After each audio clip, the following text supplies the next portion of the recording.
Yeah, we see the Corvette held you up a little bit over here. That was nice of it. The problem is he's so fast on the straight and slow on the corner. I guess that's a practical. Yep. How's the car feel with the lower tire pressure?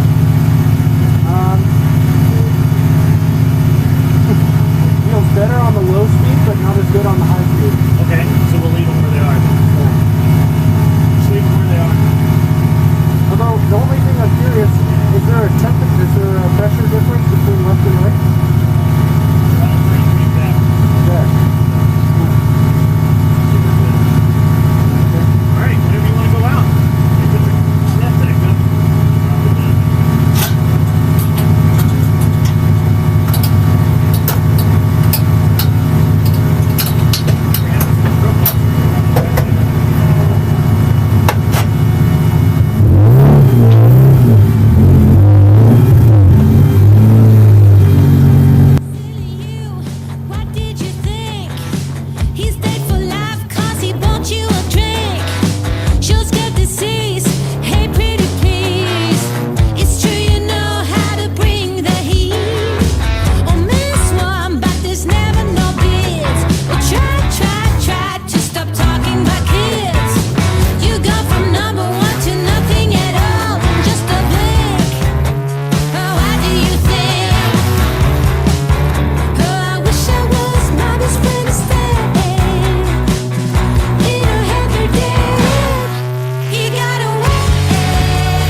dragging me around, but I don't listen.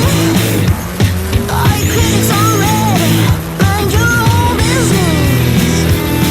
That's right. Wait around red lights.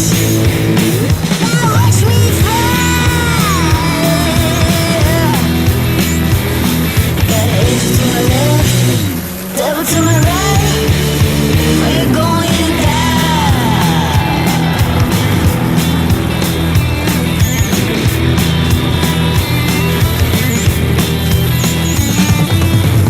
Hit the road, Jack. Won't come back, no. You can sign me. With the devil in my hand, now here's to the cheaters. All the critics already. This one's on me. Oh yeah, that's right. Got an angel to my left, devil to my right. We're going down.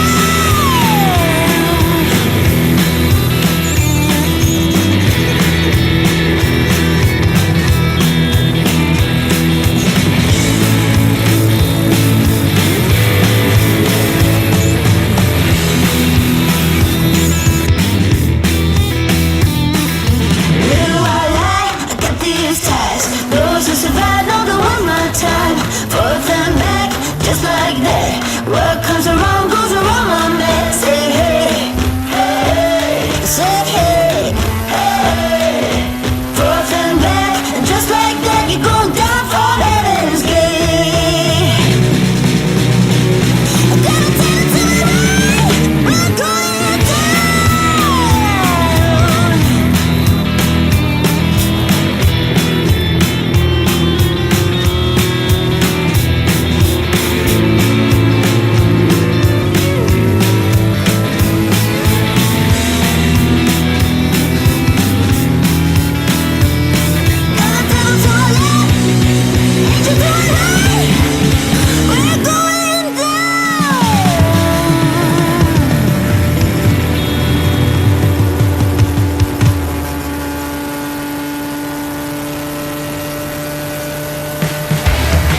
Target acquired. Eagle 1, first strike. You have permission to engage the target.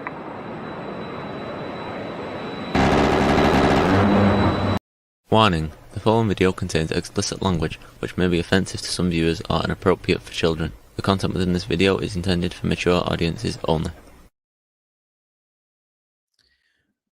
Welcome back. Here we are, guys. We have Jake Var and, of course, the lovely Kat. There you go. What a day it's been. What a day. Tell me about it, Grid. Couple of days, right? Yeah, Couple of days. definitely. Yeah, absolutely. So it's been I've actually been on and off now online on stream for it seems like forever, just with hours in between, not either on stream or watching a stream.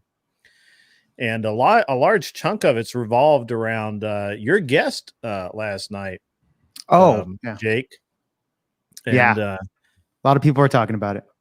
yeah, and I just kind of want to burn that out right out of the gate, right? So we can move on to other cool stuff. Kat has not followed the drama. Kat is not a drama queen. She's just a plain queen, and so therefore doesn't get involved with such things. And but those of us who are familiar with this ordeal, I can only describe it as an ordeal at this point. Those of us who are involved in this, certainly about fed up with it, I think. So I really only have a couple of questions that I wanted to ask you directly because I haven't had time to. So when Body Odor looked you dead in the eyes across the camera, right? Yeah. And you asked him, "Are you going to pay for Glenn's travel expenses?" That you agreed to that, right? And he said, "No way, I'm not doing it." And I asked the question twice, I believe, two or three times. I made sure that was his answer. And of course, I wasn't even going to say anything. I was just kind of like popped in. I was going to be quiet. I was going to be in the background, hang out, and then I was going to leave, But when he lied like that, I had to. I went after. I had one of my guys start looking for the tape, and I PM'd you that. Yeah. And he couldn't find it fast enough, so we got Glenn, and Glenn either got it to you or had you put it on. No, yeah. Glenn popped in and exposed some. Yeah. Yeah. And so he and of course, the tape tells no lies. Yep. Right? It's pretty clear. And now I dipped out pretty much right after that, because all that happened is that you had a bunch of people up there and Bass was just being quiet. But the Body Odor was steaming in his own funk and just being really, really quiet. Now, did it ever circle back around to, hey man, you kind of weren't really honest there? Did it ever come back to that? I'm curious. Yeah, no, it didn't, because here's the thing, when I was questioning him the last, 20 minutes or so, he had already kind of checked out. He wasn't answering questions. He was just pleading the fifth, which is fine, Which is what happens when you get caught in a lie. And that's what it is. And I was trying to get him to talk a little bit more. He didn't want to do it. That's fine. Can't force him. The chat was pretty brutal. Brutal, right? Yeah, it was brutal. It was pretty bad. I was reading through it, but I didn't want to. Yeah, I'm not there. I'm not going to read them out loud and insult my guests or nothing. But yeah, and so dude. I mean, he just stayed quiet, and that's what it was. So I got to that point where I was just like, you know what? We're done. We're done with the topic. Let's bring in an open panel, and we could talk about other things. Sure. This subject is dead. Don't bring it up. I just told everyone, let's do a panel. Subject's done. Let's have some fun after this. There's a lot of cope and seethe, a lot of seething. Seethe. That's a great word. Seethe. Yeah. Love it. Laid down the funk. That's right. Department of Numismatics in the house. He's had a busy day as well. He was on Clover Tax channel this I got a stream coming up with him. June. Clover? Yeah, Clover. June 19th. So were you in the district where Brandon Herrera, which was actually we're going to roll right into my next topic. Are you in the district where Brandon Herrera won for the Republican congressional seat against I can't remember the guy's name now. Gonzalez, I think. Gonzalez. Oh, the what's his name? It's not Vicente. Is it Vicente? Yeah, Vicente Gonzalez. Hang on. Look, I kind of no, I've already gotten rid of it. Sorry. Yeah, because I think he lost that district, and then he went. No. Brandon, this has just happened like 4 days ago. Oh, okay. Brandon Herrera, who's a YouTuber, gun guy, AK aficionado. Oh shit! No, I wasn't. I'm not in that district. And so he ran to keep the seat. Somebody will know what race that is. Hernando? Tony Gonzalez. Yes, thank you, Tony Justin Gonzalez. Henley. Tony Gonzalez. It's the largest congressional district in Texas. I think it's District 23. It's the one that runs includes it's the largest section of Texas border. Mhm. And this Gonzalez guy, he was the incumbent, and so this is in the Republican primary. Yeah. And Herrera, who's a YouTuber, never held political office, never run for anything before. He owns businesses. He has the YouTube channel. He has a couple other things going on. He's a busy guy, like most entrepreneur types. He's a busy guy. Yeah. And but he decides, because Gonzalez voted for some firearm control measures. It includes Uvalde. Yeah. And El Paso. It includes El Paso. Oh, okay. So huge district, right? Huge, biggest, largest district in Texas, because of the voting issues that Gonzalez has managed to accrue. Basically not voting the way Texans want him to. Yeah. He damn near lost the seat. 400 votes is all Herrera lost by. 400 votes. 400 votes. That was a tight race. And they're doing a recount right now because it's so close. They have to do it's almost a mandatory recount. Of course. The greatest thing about this whole deal is that to the establishment, who Gonzalez is an establishment candidate, even though he's a conservative Republican, he is an establishment guy. Okay. He's bought and paid for.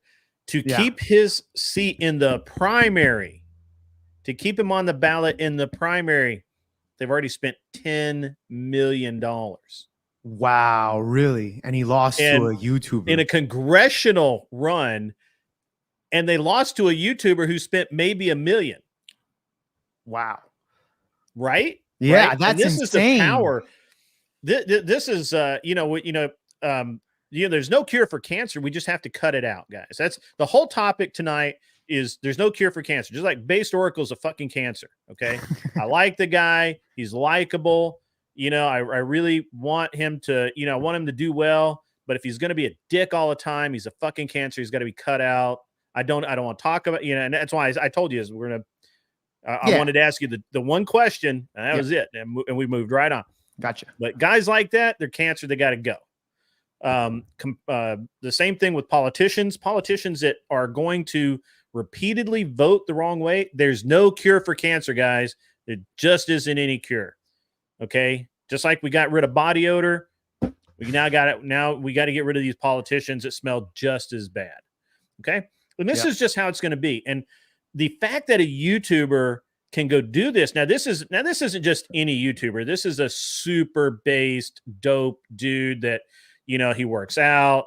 He's got the right last name, Herrera, in that area, right? That'd be like you running, right? Herrera. Yeah, right. Yeah. And so he looks it too, dude. I mean, the dude is, he's very personable, very well spoken.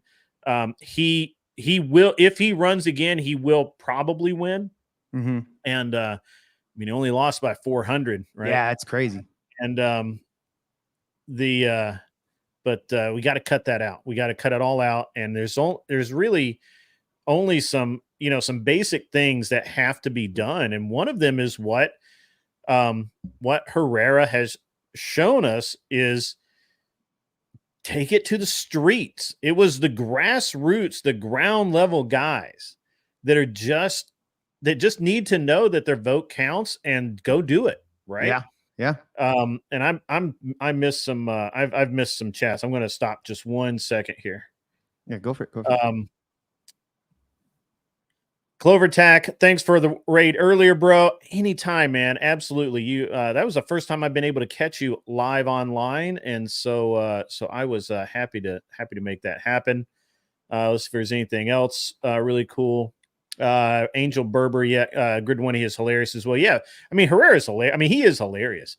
I mean, you kind of have to be if you're, Oh yeah, taking the AK over an AR. I mean, that's terrible. Yeah. Cat cured her cancer twice. Was it like skin cancer or what kind of cancer was that? What? Huh? What? Uterine cancer. Uterine cancer. Gross. Gross. Don't ask then. Gross. Gross. So gross. Why did you say that? You said that live. I can't edit that out later. Gross. We all heard it. We all heard it. Yeah, you should have just not spoke there. Plead the fifth. Hey, since Clover Tack is in the room, I updated the gun cam. Nice. I updated just for you, buddy. Just for you. A lot going on there. A lot of stuff going on. So Clover Tack, feast thine eyes. Some really interesting stuff there. So I had to take the competition guns down because I'm going to use them. So we had to have that stuff going on. It's a great background, man. I love it. It is right. Yeah, it's a fucking bad. I just change it all the time. I'm like, yeah, I love the American flag, the guns, like total, right wing. I love it. Yeah, absolutely. Yeah, if you're gonna spurg out and be anti-gun, you're in the wrong place. Because I will leave that up. I already know what Cat looks like, and Jake and I have faces for radio, so it's not gonna bother us to look at guns all night. Yeah.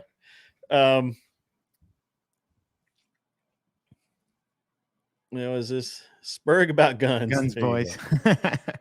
Very nice. Well, the level of Clover Tax wall. Well, so here's the thing. I don't have that much space in this little area here to just stack guns like I could, and I've got a whole other room for that. Yeah. There's a gun room. We just leave that where that's at. Great. Have you considered the sword yet? You gonna walk around with the sword as well? No, I'm not wearing. I'm not walking around wearing a sword. You gotta do the sword, bro. The sword. You're gonna be cooler. I've got one sword and I use it as often as my wife lets me. Oh, okay, fair enough. Imagine Grid with the sword and some guns and shit. I just want to see it. Yeah, there you go. But so it's interesting that Herrera could come so close. And like honestly, I think if Matt Best had run, he'd have won. Mm-hmm. By the way, Herrera is he? How big is his influence online? You said he was a YouTuber. Does he get he's 3.95 million subscribers. Oh, dude, yeah. Especially his audience, he has it there. I mean, right. Oh, and he's huge on X, man. And apparently, a lot of the battles took place on X, and he was just hammering them. So he debates. He actually goes in there into the fucking field and debate these people. And of course, he would win. And the thing is, the establishment is strong enough to where they invest 10 million, and then they barely lose by what'd you say, 400 votes. 400, dude, that's insane. It was power. like 15,000, like couple of hundred versus 14,000 and a bunch of hundred. And this should be the new standard. Votes. That should be the new standard for politicians. Politicians need to come on 3-hour podcasts with people that are educated and ask questions uncut, unfiltered. And I think that's what a lot of people want these days. And absolutely. Absolutely, bro. That's why I think a lot of these, like Trump has done it before. He's dabbling into these podcasts. It'll give you 45 minutes or so, but Yeah, that's still we'll better. we'll get to Trump here in a second. I don't Oh. normally talk about Trump, but and I'm not going to speak directly about Trump, but we'll Yeah. I mean kind of, No, but it's fine. we're gonna go around some of that stuff. But it's interesting the way that our world works now with the information age, and the conversation earlier today with Andrew, which I'm not sure you saw. I saw it. How long did that last? Like an hour? Because I remember seeing. Yeah, it's a little over an hour. Yeah, Yeah, I listened to most of it at work today. Yeah, cool. So when Andrew was on, and actually before Andrew came on, I made the point that what Andrew has done is Andrew has laid out a groundwork, a foundation for creators such as ourselves to be able to follow and be successful and to reach people and to help each other expand our audiences and all of that. Right. So, and I intend on following that. I'm using that Format. math. Mm-hmm. Yeah, and Clovertack's right about this. Let me pop that up there. We will politicians. Oh yeah, they want to have the answers before you ask the question. So it's very difficult to get them into an impromptu discussion. Yep. And oftentimes it's negotiated as to what you can and cannot ask. I've been down that road before, so it'll be. I don't think I'm not looking towards directly influencing politicians myself, but being able to influence and push the ground level, if you will, vote, and being able to influence the grassroots movement I think is key. And I think that one of the things that I think conservatives have been on the backside of that envelope for a long time. I think that it's not that we weren't aware of the technology, we just weren't using the technology in a way that made sense. So I feel like, I really feel like that's something that we can, as a group, as a culture, subculture, if you will, of creators. Again, one of the reasons I wanted to come on, we can get the information out there accurately. We can do it because, Piers Morgan has a whole staff that does this stuff, but we have people watching every piece of video all day, every day. Yeah. Like if somebody sees something, if you say, "Hey, did somebody catch this?" and somebody in your circle either saw it or knows somebody that saw it and can get you that bit of footage. Yep. And that's powerful, man. It's really powerful. It's really being able to without a lot of effort, put together really effective presentations and being able to put things out there. So it's it's really, I think it's really critical. I think it's really, something that has been neglected on the right quite a bit. Now you can argue, and I think you could argue successfully, that libertarians, whatever that means, versions of libertarians flocked to the internet to begin with.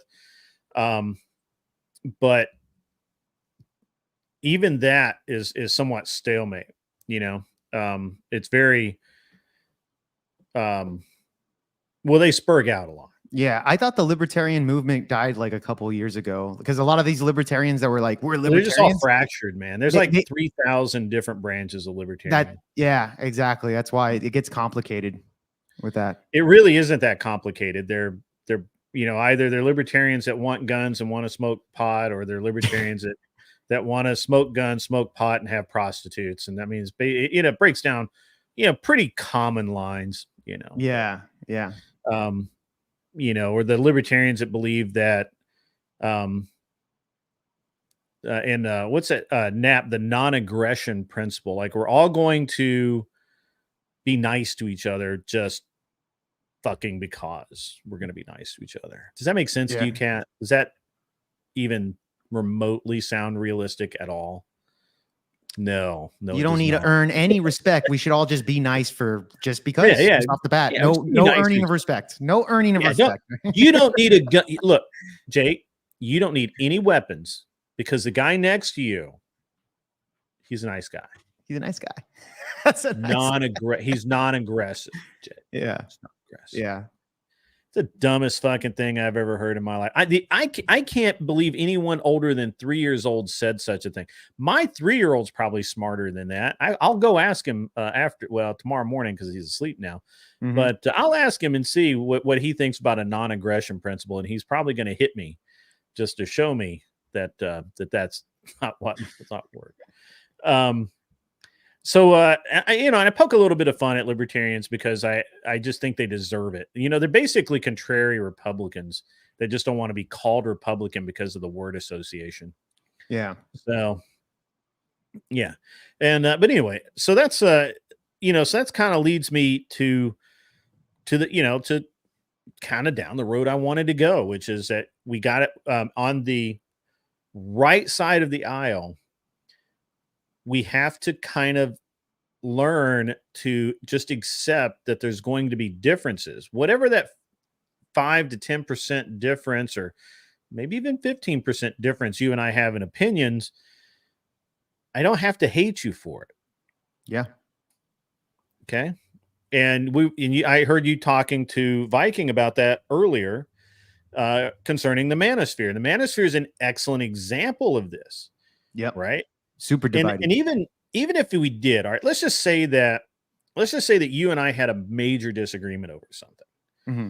Like, and we just couldn't get past it, right? Like, you think steak should be done, and I think that done is horrible. Don't do that. That's bad. I know anything beyond medium is abuse. It's abusive, and I can't take it. Let's just say that we disagreed on that. We could either sort it out with words, we could argue about it, but at the end of it, we should be able to say, hey, set aside that and go, okay, I won, you won, whoever won. Of course, I would have won because there's only one way. There's only one top level of how steak? done a steak should be. Oh, right? yeah. Like, rare's okay. Blue, people eat blue steak. Yeah, all right, that's fine. It's that you do you, bro. Anything beyond medium, that's abuse. It's abusive. So, Yeah. But anyway, so and restaurants that constantly overcook steaks should have their should be fined. I'm just saying. Well, maybe it was just a bad cook. The cook should be fired and replaced with that guy should walk the fucking plank. But fortunately, we have a shortage of planks to walk. Yeah. But anyway, so that, at the end of the day, we have to be able to settle our differences, and once they're settled, they need to stay settled.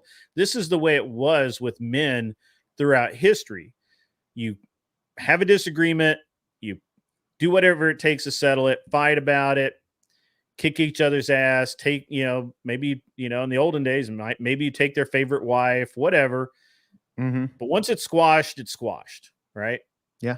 Once it's done, it's done. We're men. You can still be mad about it, but it's settled. But we've evolved into a society of candy ass bitches that never let it fucking go, dude. That just never let it go. Yep. I can't describe it any better than candy ass bitches. If someone would like to try, I'm all ears. Kat, do you have a better nonsense? Okay. Anybody?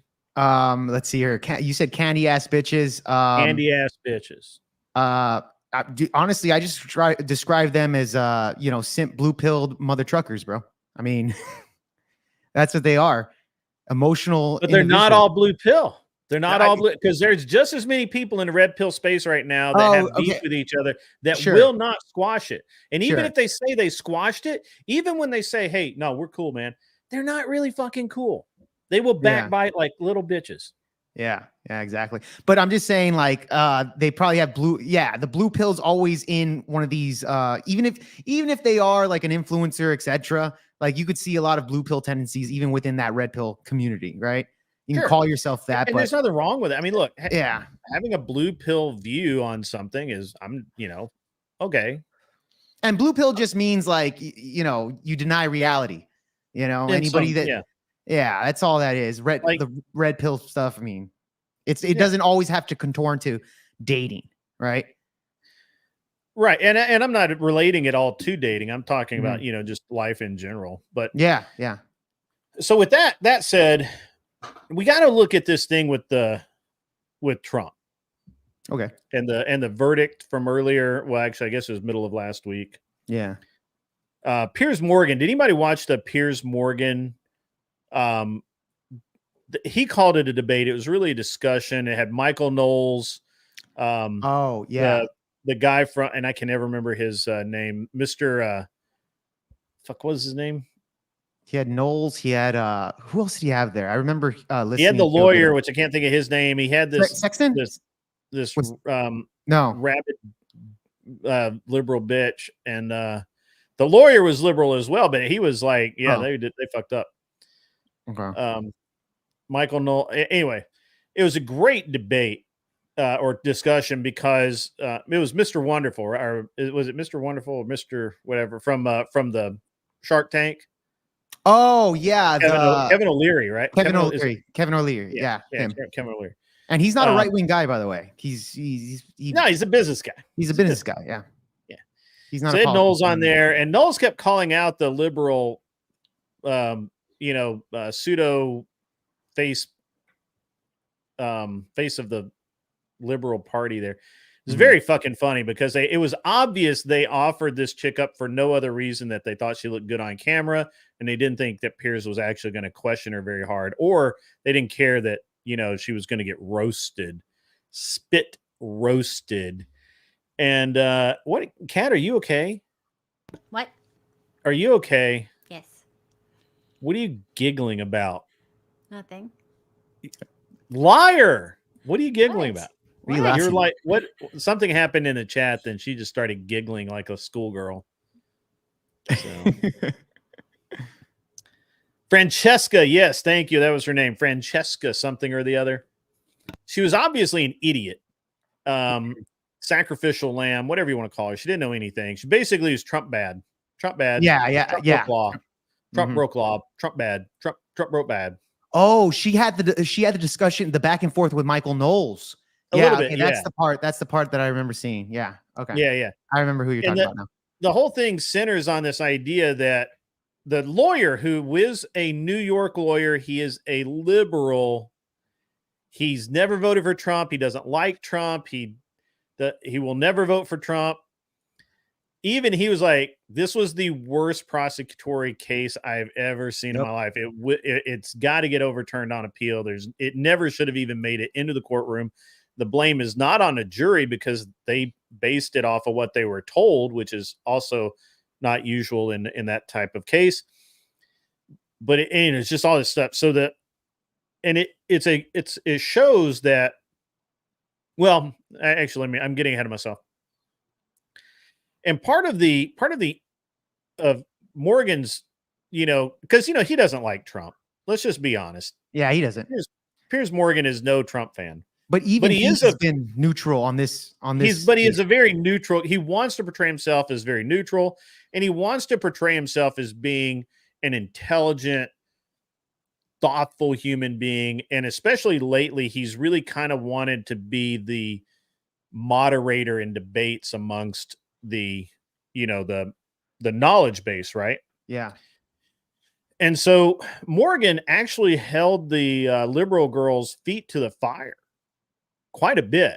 Yeah. And so, Bill, so they were talking about basically this girl's whole argument rests on that Trump had sex with this hooker 20 some odd years ago and then paid her off for it. Right. That's her whole, and that's bad. And because he paid her through some cooking the books, that was literally, she said, I'm not making that up. She literally said he cooked the books. Really, really interesting choice of words, cooking the books. I hadn't heard that since the 1920s detective novel, but it's, they cooked the books. Yeah. I've never heard of that. The books.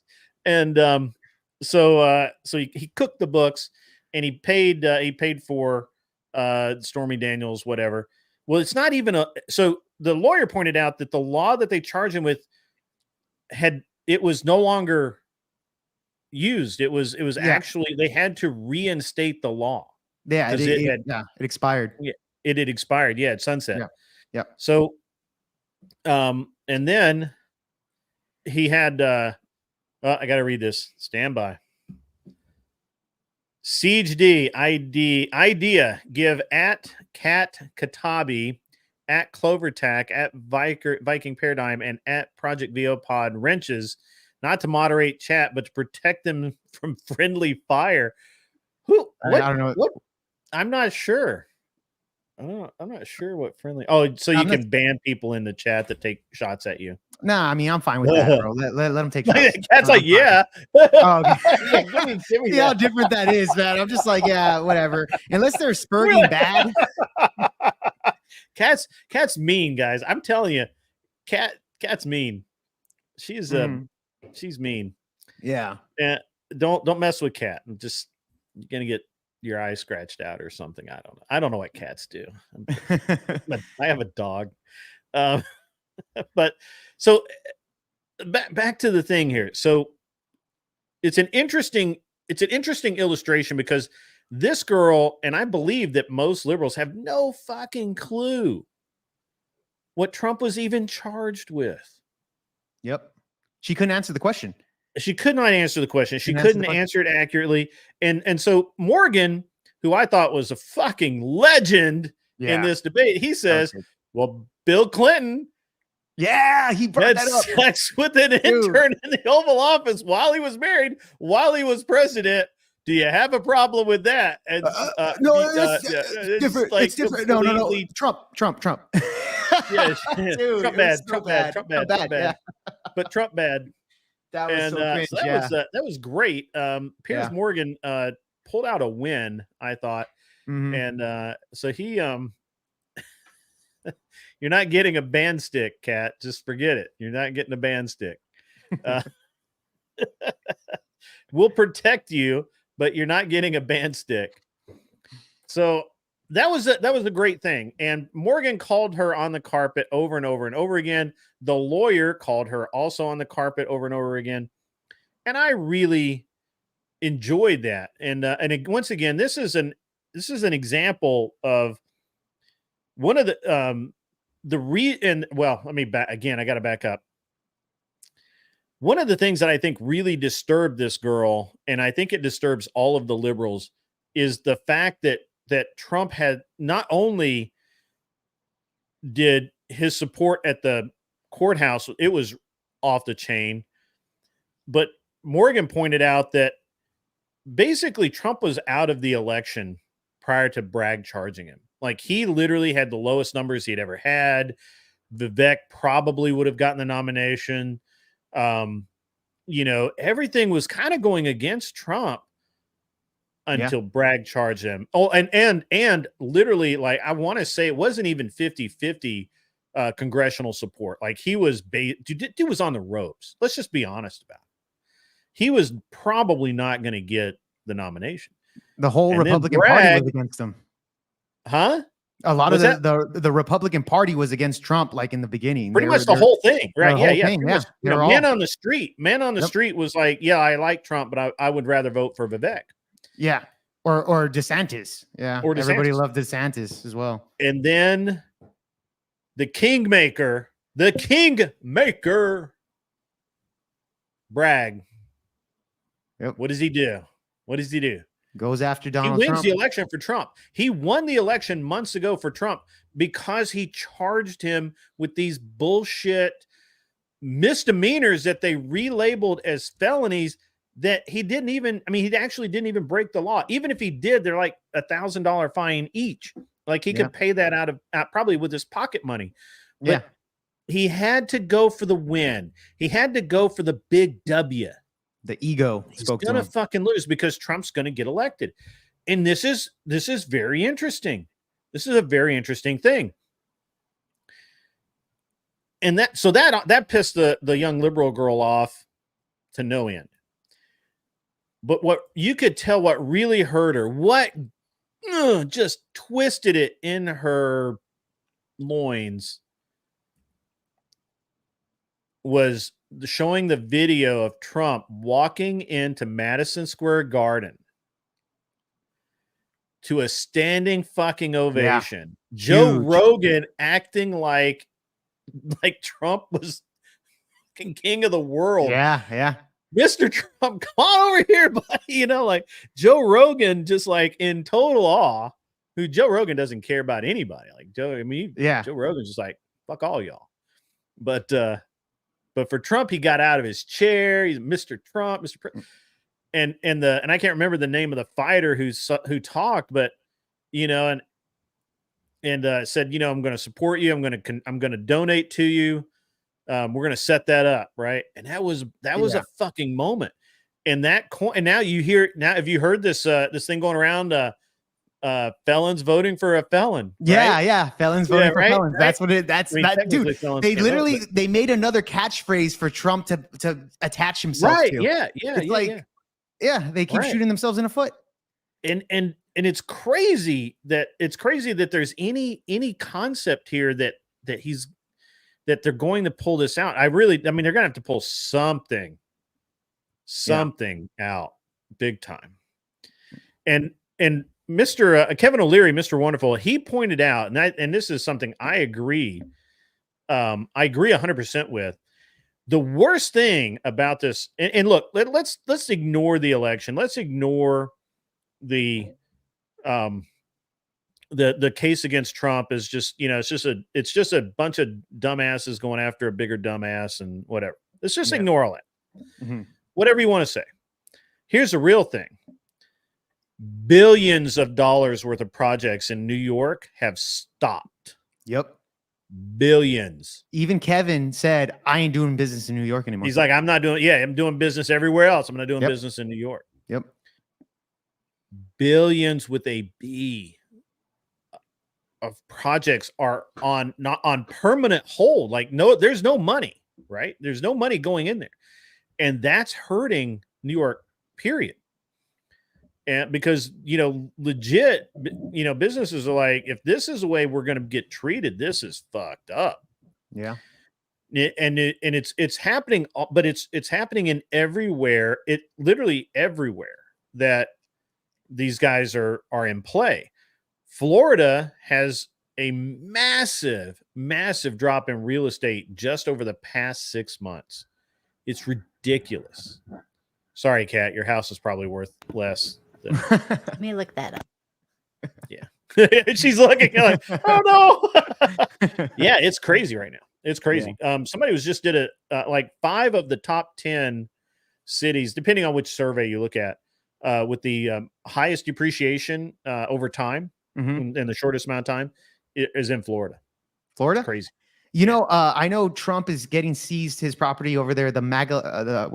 What's Mar-a-Lago? Yeah. That the judge said he lied. Well, that's another case that's going to show up, that he lied on his taxes about it. That it's really worth 19 million, but he said it's 100 million or something, which is obvious that it's a bigger property than what the judge says. So that's another case that's going to come up eventually as well. That's a bunch of BS. Yeah. So, you know, at the end of the day, Cat's like, not my house. My house is good. We'll see. Compared to last year? Oh yeah. Yeah. Did your fishes go up in value too? No. Your fish. One fish. You have one fish for I have shrimp and then one fish. Oh, okay. He eats everybody else. Oh, okay. Fair enough. What's with the shrimp thing? You know, just sidebar. Oh my God. Why don't you have some nice like clownfish or angelfish? Or those are triggerfish? Saltwater. I know. Way too much work. You have nothing better to do. You're bored as it is. I got this. It's fine. This was last year's project. Whatever. All right. So that's an interesting, you know, that kind of leads me into something else I want to talk about. So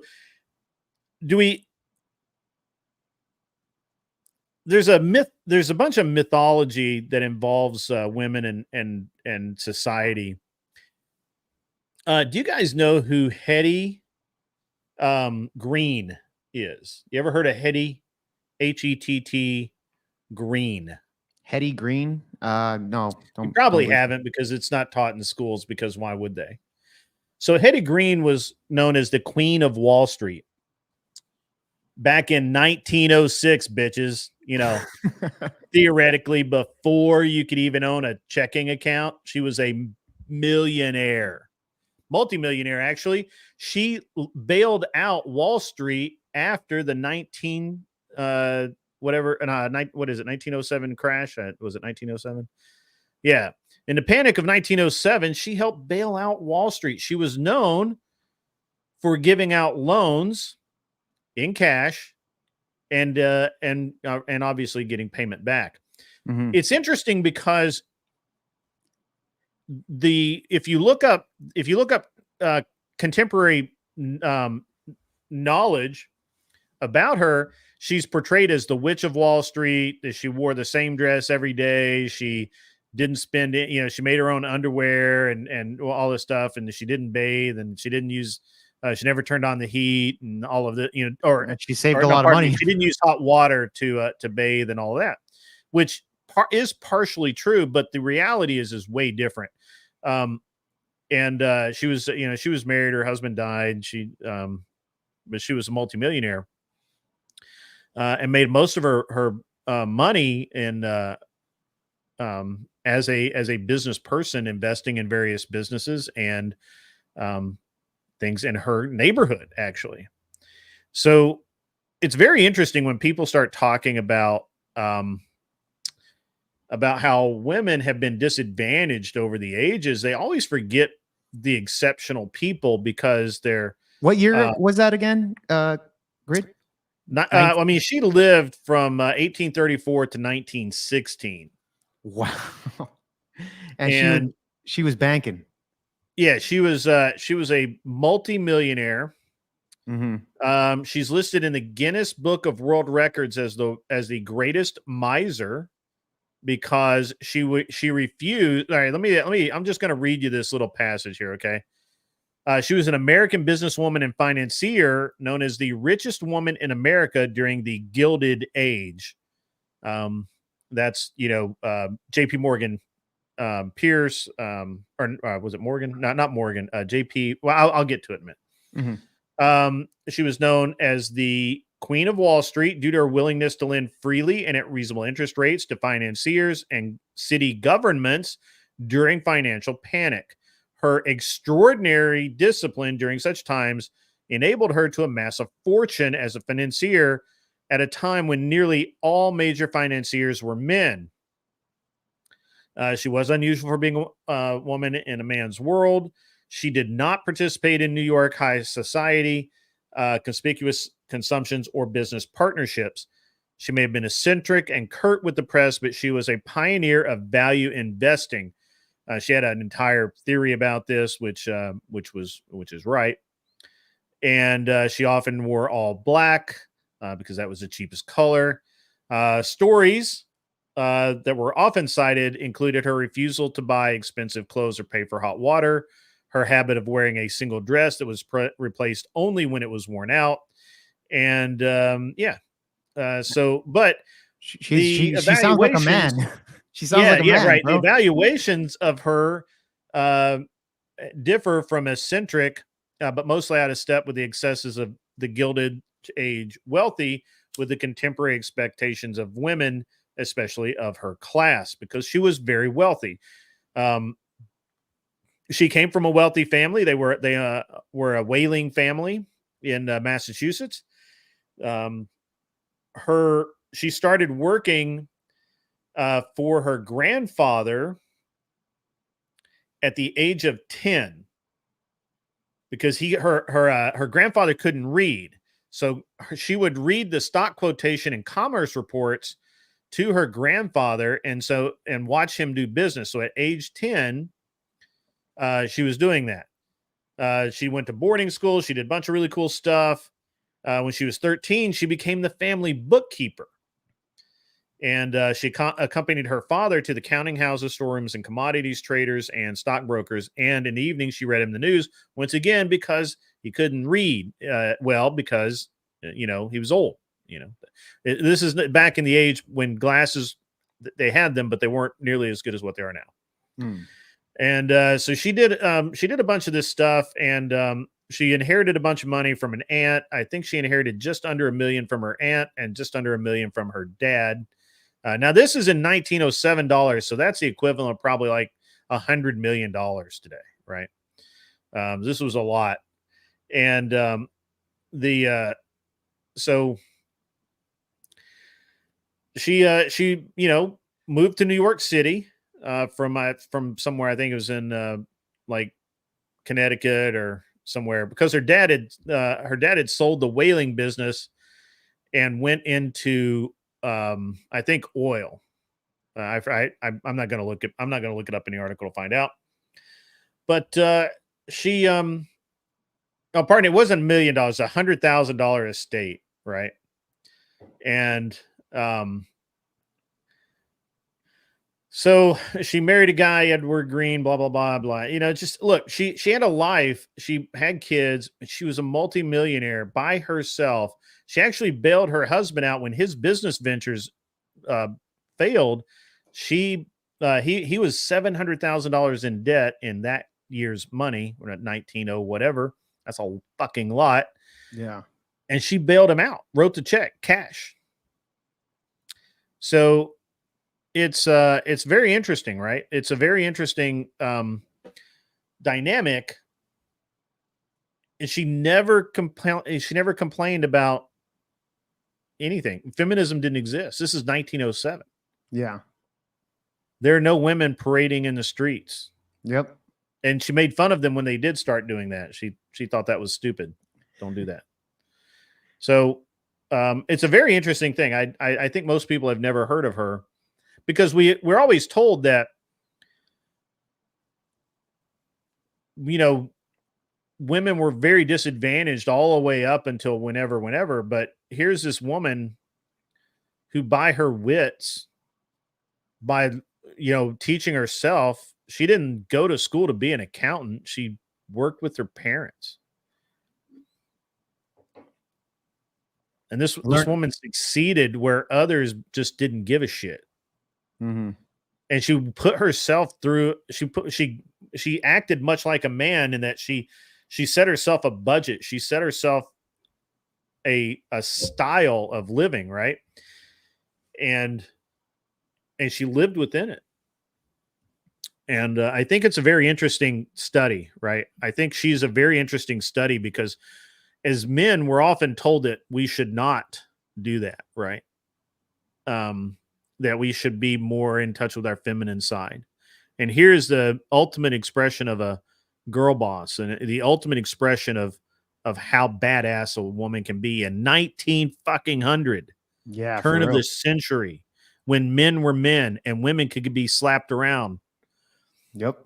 And she is a multi-millionaire. Right?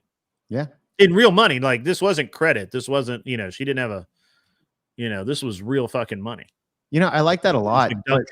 Minus the showering part. Minus the showering in cold water. I mean, cold water. Yeah. Cold water, man. Yeah, minus all that part, but as far as like actually what she's doing, she's mitigating all of her expenses.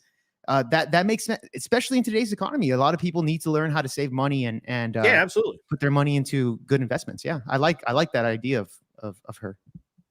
Yeah, absolutely. Mm-hmm. And I think that there's this very interesting dynamic in today's society, and we've talked about this before. We'll talk about it many more times. Kat sees this all the time in Miami, I'm sure, where you have to have the latest fashion. You have to have the coolest car. You have to have the coolest wheels on your old car, or it's not cool. You've got to, you just have to. But none of it's fucking real, man. None of it's real, And so what happens is you end up with all of this debt. Even if you can pay for it all, the money that you spend, let's say that you spend, I don't know, whatever, 50 grand on a new truck, 75 grand on a new truck, and you go out and you walk out the door and it's worth 10,000 less. So you just burned 10 grand for no reason. No reason whatsoever. Just no advantage to it. And people will bullshit about, well, you know, you get the warranty, you get this, you get that. Fuck that. Who cares? You know, $10,000 in my pocket's worth a lot of damn fucking warranty. I tell you what. Yep. So, Cat knows multimillionaires living month to month. Yeah, that's true. Because they have so much overhead, right? They have so many bills. Wait, what is it? Oh, they have so multimillionaires working month to month, and their bills are so big that they. Yeah, you just got to start calculating it. So, all right, let's do it. Let's do an experiment, Jake. Mm-hmm. You don't have to give me exact numbers, but what is your monthly spend? What do you spend every month? Probably around every month. Probably say about 1,500. That's your monthly spend? Yeah. I live in bottom Texas, bro. Everybody's poor. Okay, so so that's food, gas, the bills, everything, your rent. Yeah. Well, 15, mortgage. You know what? Maybe I'm lowballing it. It's probably close to 2,000, yeah. $2,000 a month. Yeah. Kat, what's your monthly spend? Myself alone? Household, Kat. I don't know. Okay, My what budget. What do you spend? What's your allowance that your husband allows you to spend, Kat? $2,000 a month. Okay. Mm-hmm. My water bill is literally like $80, bro. Okay. Where I live. Yeah. Because it's really low. Yeah. Low. Like this guy, 1,500 is my rent. Yeah, I know that. Yeah. So here's the deal, bro. Let me lay this out for you. Mm-hmm. I have a mortgage on the house I live in. That's, I think, $2,300 a month. It could be more. I don't know. It just gets paid. I don't care. Yeah. I have a mortgage on that lake house. That's another. I think that's $2,100 a month, something like that. Mm-hmm. Okay, so we're already at $4,400, right? Yeah. My car insurance on all of the cars is like $600 a month, I think. Utilities $800 a month, probably. Gas, cable, water, electric, whatever the fuck else. Yeah. And mind you, I'm a single guy. I don't. Right. I got you. Yeah. Food's probably $1,000 a month. It's probably about $250 a week. Mm-hmm.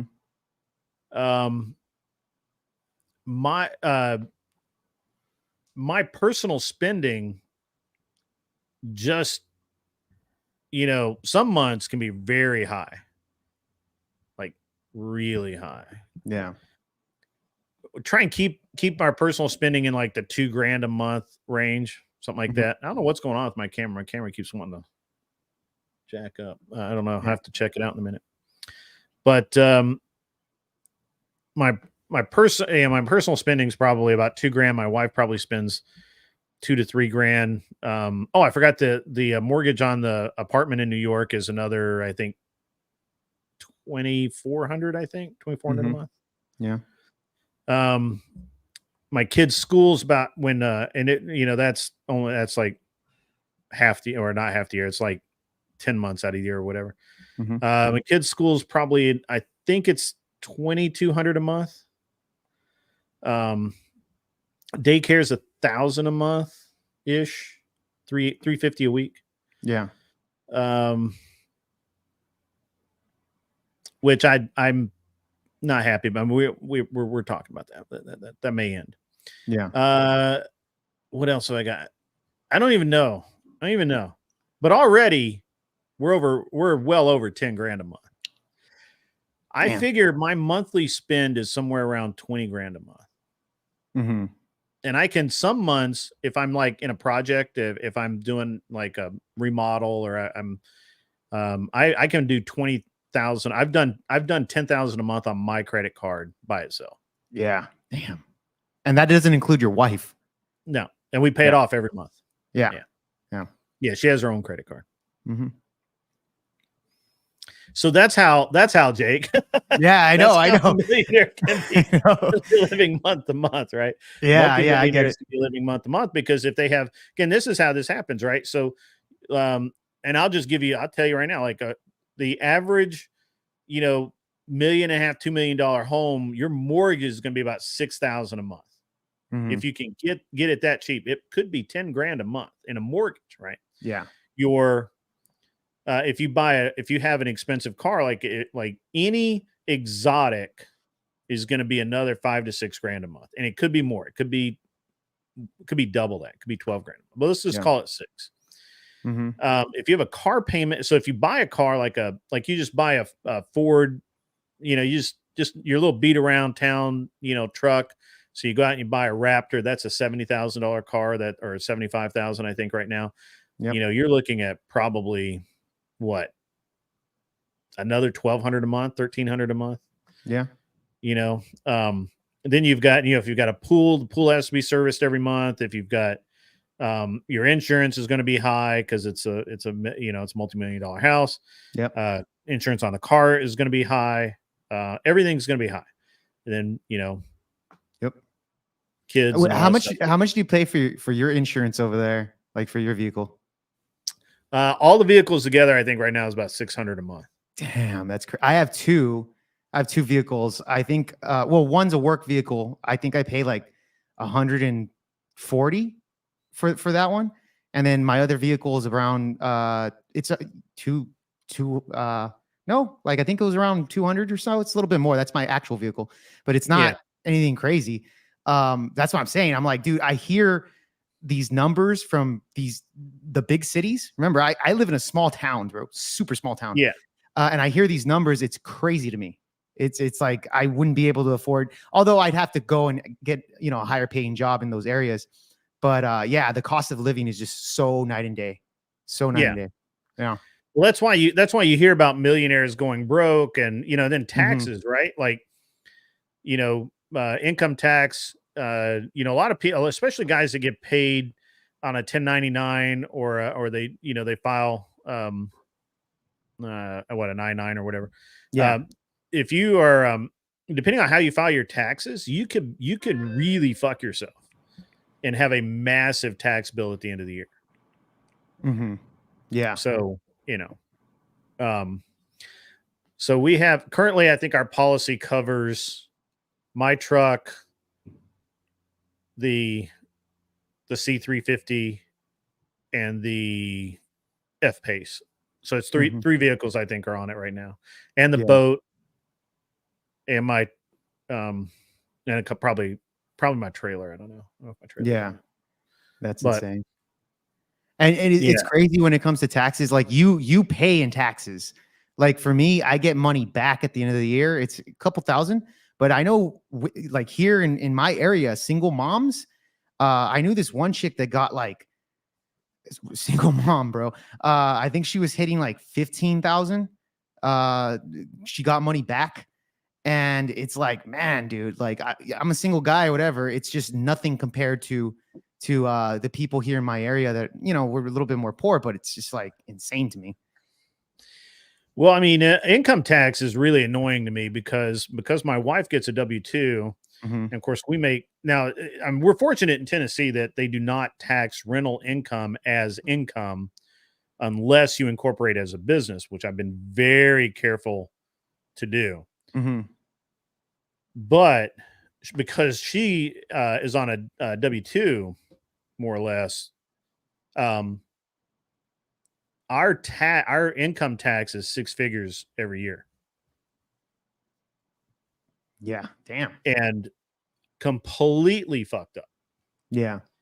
In like weeks sometimes. So. Damn, that's crazy. That's crazy. The night and day differences, Greg. It is a very night and day difference. Yeah.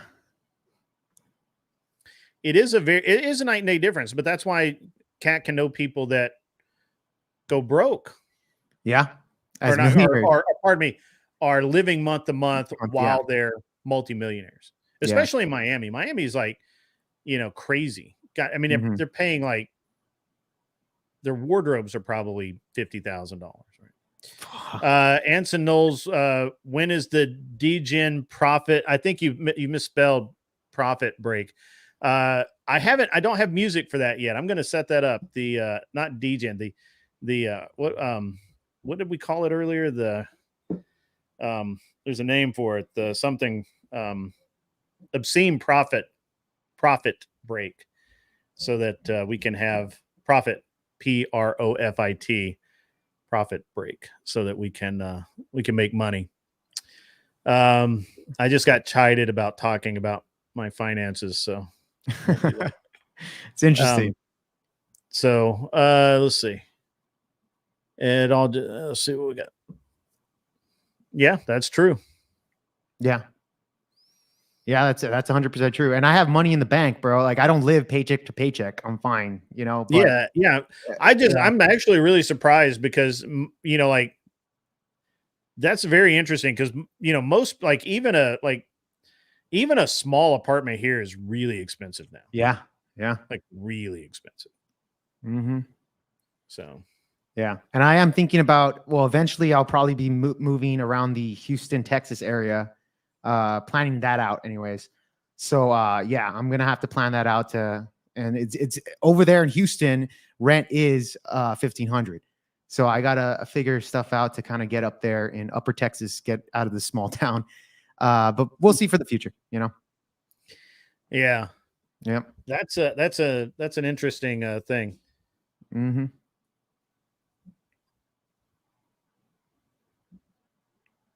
I don't know what this fellow's trying to say, but that's okay. Cat's face is like, what's very wrong? Confused. This weirdo says I support the devil.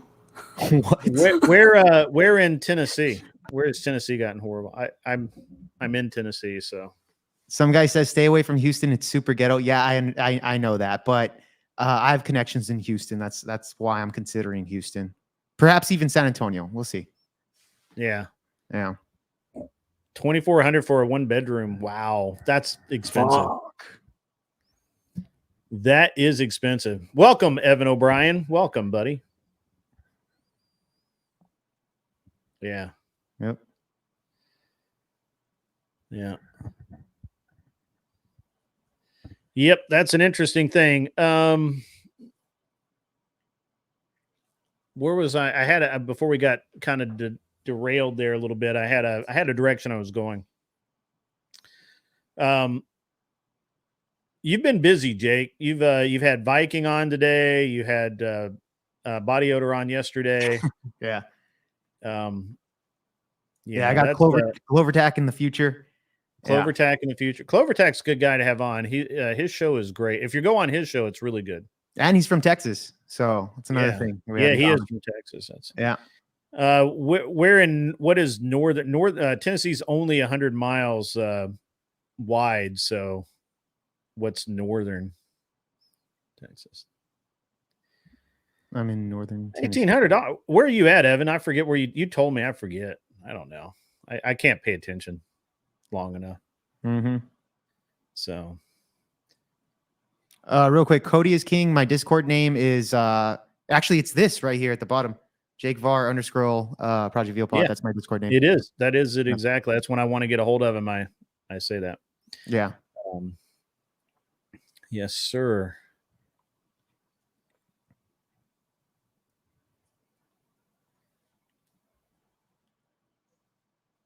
Apartments go for $1,400 here. High end part over there in Florida, dude. I have noticed that the apartments here are like $1,300 a month for like crappy ones. Yeah. Oh, poor Angel lives in California. You told me that. Angel is the answer to the bear in the woods, because he's the guy out riding a bike that you will find in that you'll run into in the woods. Mm-hmm. Mm-hmm. Yeah. By the way, what's this teriyaki cat debate? Yeah, what is that? You have to watch it. I don't want to watch it. Oh my God, you guys. Oh boy. Actually, speaking of that, we will have Teriak versus Damon later in the week on a debate as well. So Teriak's been busy as well. He's got I guess he's got another debate, and I think he's agreed to it. Should anyways. Did you catch this morning's? You said you heard most of the audio with Andrew, right? Yeah. This morning. Yeah. What did you think of the idea of me going out and being the moderator? Oh, I heard that. Yeah, actually, bro, it's a quick fix. If Oracle doesn't care to have Glenn, I tried to tell him like, bro, you should make peace. We're all on the same team here against leftist ideology. Come on, bro. Like, just say, hey, man, misspoke. Should have done better research. Should have ran it by you first, and just say my bad and make amends, and let's make this debate, happen. I don't think he can admit he's wrong. He said no. He said no, and that fair enough. Fair enough, bro. Okay, then he can't. All right, good deal. Yeah, fair enough. But hey, man, fucking putting grit in there, mutual, moderator. There you go. I should start moderating debates. You should actually, because literally everybody's told me you should moderate the debates. So, yeah. So I'm down for that, man. Yeah. Yep. I'll have to talk to Speak about that, because I know that he's on verbal combat he gets a little overloaded sometimes. So yeah, Speak's definitely that's all he moderates a lot, obviously. And he'll tangle in. Yeah, he'll tangle in.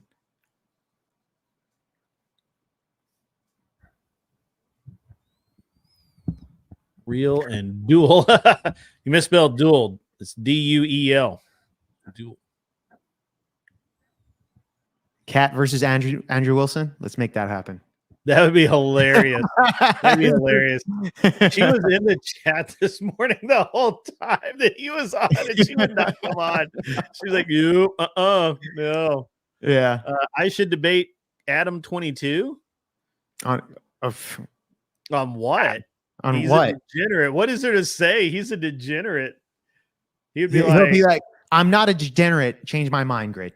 That is that. Yeah, like, you're a degenerate. I can't change your mind because you are what you are. His wife gets pile drive by other men. Like, what's there to debate there?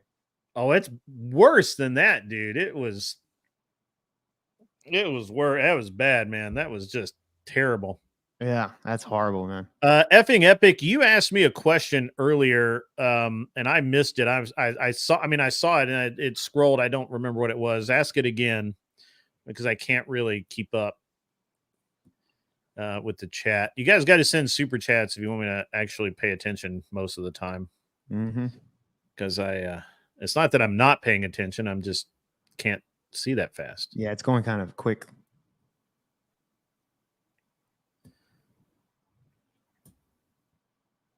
Huge L. What did I debate Jake about? There's nothing to debate Jake about. Adam 22 is an L, man. Big L, bro. I mean, he's yeah, I don't know. That dude. I do think that when he was on whatever with the Saint Sinner? Yeah, the Saint Maurice, or is it Maurice? Yeah, I remember. Yeah, I know who you're talking about. Saint and Sinner, I think that's his name. Yeah, Saint and Sinner. Yeah, that guy. I do think that he gave up too easy, because, to be honest with you, Saint and Sinner he's kind of a degenerate too. I don't watch his content. I think I saw one stream. I really can't. Yeah. I only know him from the whatever podcast, the little snippets that I saw from him. But other than that, I never knew his content. Dude, he rage quit. I think it was literally like a 2-minute rage quit. Like, it was. Wait, Adam was the one that rage quit, right? On that one? Yeah, Adam left. And I remember Saint was saying that to meet me out. If you want to fight, you can meet me outside. My boy Teriyaki's in the house saying that everyone is a degen to me. No, that's not true. Only the degens are the degens. Is Teriyaki a degen, bro? I don't know. Yeah, Cat's saying yes. Cat's saying yes. The Cat's saying yes. Well, I mean, all right. I'm not going to argue with Cat about that. Yep. I mean, I could, but why would I? Why would I do that? There you go. Doesn't seem prudent. So, What so Jake, what do you got going on coming up in the future, man? Man, honestly, I need to. Or where do you want to go in the future? How about that? That's a great question. That's a really great question. I know I do a lot of the panels where we're talking about, male and female dynamics. Mhm. Had Viking on, everything like that. But I do, and Viking actually educated me a lot on the TOS stuff. Mhm. Towards the end of the stream, that was like my last topic for him. Mhm. And at the end of the day, I remember when I first started Project VealPod, I was cussing up a storm, saying whatever the hell I wanted. Didn't really matter to me. I didn't think at the time when I was making pre-recorded videos that many of them hit pretty well enough to kind of build a audience or build some kind of subscriber base. And then I got monetized, I think within 5 months or something like that. And it was just kind of unexpected. And then I still continued to kind of say whatever I wanted. I would go, stream, didn't really care. After the Andrew Wilson interview, I kind of got introduced to you guys, kind of doing streams, everything of that nature. And now I'm kind of thinking, okay, I need to chill out a little bit more and kind of vent guests that I bring on, Yeah, I think gotta you think need about to it more. curate your content, right? Yeah, You need yeah, to yeah. curate your content. Which sucks, to be honest. I It does. like being free and saying, the F Well, word. you can be like our buddy Beaten Cheats and not even have a show. By the way, He's not Teriyaki, I got you here, bro. I got you. I want to see that again. You Don't full go- degenerate. Don't go full degen, bro. Don't do that. Yeah. Never go So- full degen. Yeah. But yeah. All right, here we go. I got a super chat here. Effing epic.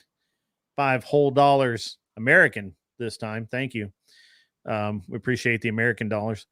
Grid one off topic, but I was wondering if you're into classic cars.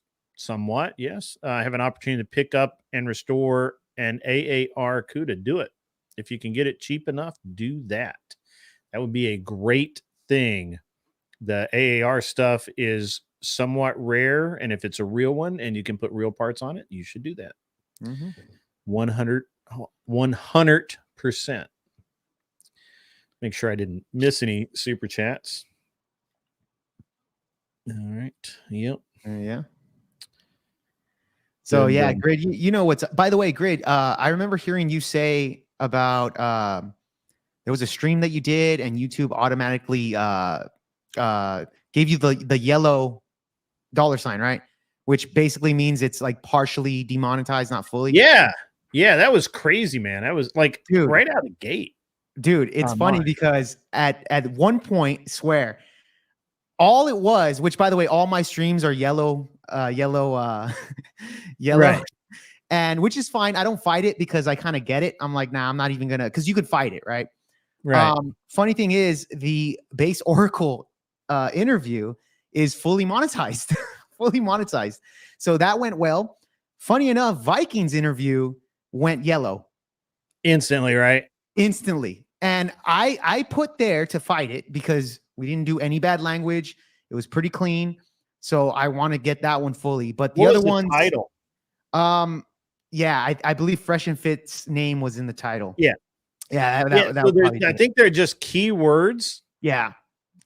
that trigger it, because that's exactly what happened when I put whatever it was in the title of the one the other night. It just instantly triggered it, and I don't know why. I don't know what the deal was. It was very funny.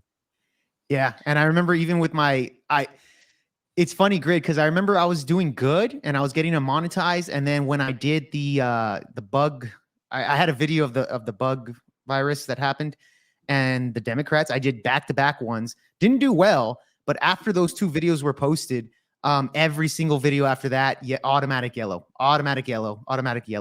Took a while for it to kind of clear out, and I won some of those cases.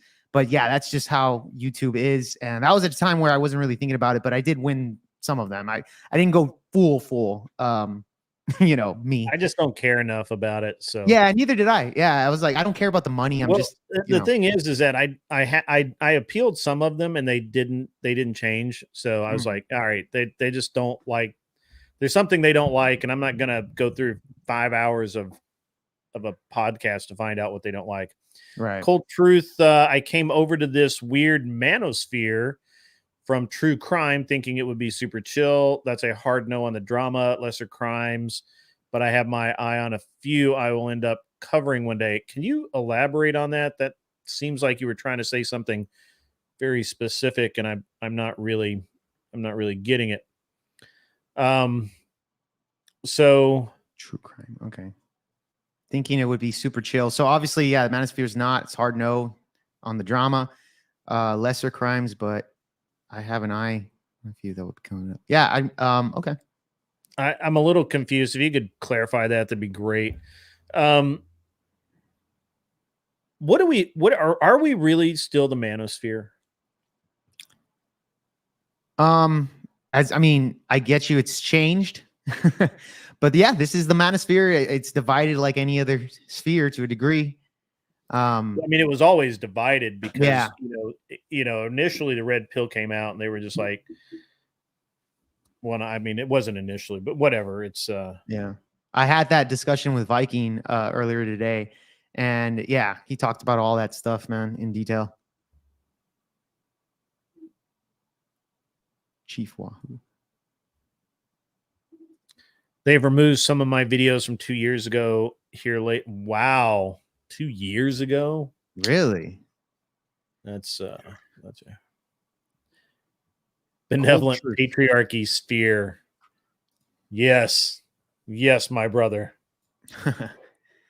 I like it that your name is Fuck Communism. That's pretty funny. So Cold Truth. Yeah, found your YouTube channel. I'll keep an eye on you. Subscribed. So I'll take a look at that.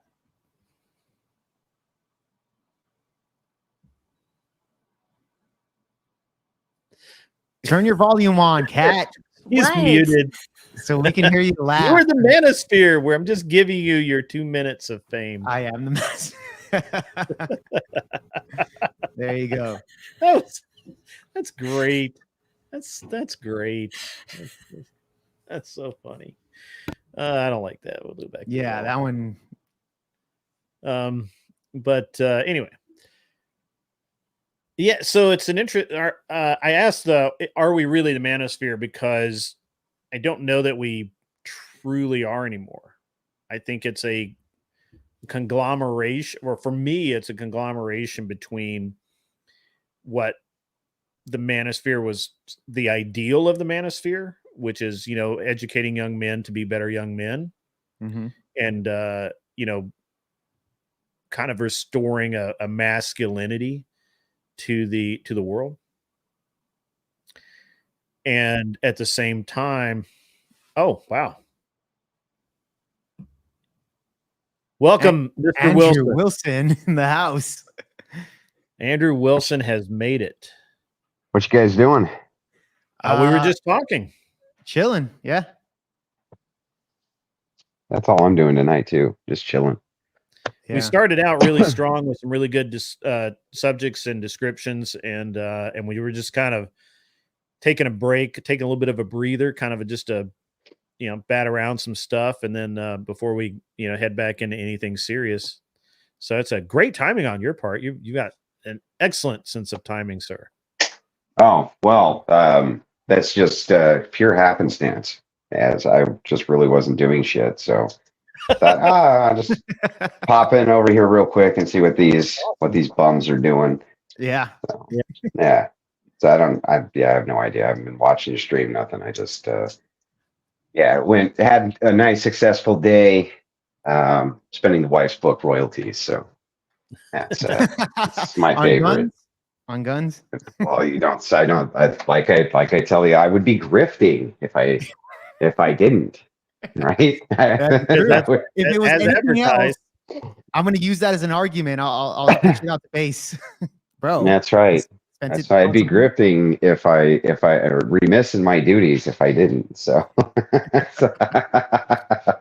Right. Absolutely. fuckers. So, yeah, I don't know. I went back, so I got a chance to listen to your. I haven't even had a chance to listen to it, so I only heard a little bit uh, yesterday Oh, of from the stream. Yeah. of your stream with base dipshit. Yeah. Um, so yeah, so that it look. I think that whole thing's just basically gone to shit. Yeah. I don't have any expectation that that's going to happen at this point. So I think I asked him on stream, like, this is, you know, and I said it several times before your debate with Andrew, and I made it very clear, like, this is going to happen. He never said anything about like that it's not. He didn't really make any excuses when it came to that. So from the vibe that I had from him, anyways, that it is still set in stone. As how? far as, Who's I going to mean, moderate? Who's that's like, what are the details now? yeah, that's the thing. I think I asked him well about that. Oh, man, that was one of the questions is, are you still willing to pay his expenses? That's what I started off as. Are you still willing to pay his expenses? So Yeah, but like he the third claimed, question. he claimed he never Yeah. agreed to it. yeah, so Which, therefore, yeah. I mean, clearly everybody was under the impression that he had agreed to do that. By the way, Yeah. Well, we didn't- rolled the tape. It's very clear Yeah. that he did. Yeah, We did you rolled see the that, tape. Andrew? Andrew. Yeah, but that's the thing. That's why I had to. That's why I had to affirm everything 50 times to get him to agree. Yeah. They're like, "Oh, you're going to make me agree again?" Yeah, because I don't actually hear yes or no. It's like I hear kind of everything except yes. I You know, which kind of leaves the door open for evasion. Yeah, I don't fucking trust the guy. So, Yeah. you know, and the other thing is he could have just done it via video, and that would have been way easier for everybody. I don't even know why this needs to happen in person. Yeah. Ego, as you said earlier, ego. Yeah. Yeah. I mean, I don't know what else it could be. It just seems so fucking silly. Yeah. The thing is, I don't know if Base Oracle has gone through a bunch of debates. I remember because I messaged him, I was going to set that up for Thursday. I'm actually glad I did it for Tuesday. But he said he was going to debate Alex from Playing with Fire. And I said, okay, that's cool, man. We'll set it up for Tuesday then, because I had Wednesday booked. And my impression is, has he gone through a whole bunch of debates already where he killed out everybody? You know, is he jumping to the final boss already, or does he have like a track record? Final boss. That's awesome. Yeah. Like, why would you take on Andrew Wilson? Have you defeated the small tier guys first? And I don't know. I've never seen him debate outside of anything really. Well, he's not a good debater. So Yeah, that's the thing, right? Not a good debater, not a good entertainer. Could be both, right? Yeah. Could be both, but turned into a perpetual seether. So, you know, once you do that, your content always will end up sucking every single time. I can't actually point to anybody. I was talking to my wife about this the other night. If we could point to anybody who's who's successful in content creation, who's a perpetual seether, and I can't. I really can't. People who have streams where they're just constantly coping and seething about other people. I don't know any who are successful. Yeah, that's true. You know, maybe Ethan Klein. Oh, you know, okay. but he's a comic. So Yeah. he's kind of supposed to cope and seethe all day. That's kind of his job, right? Well, job description, right?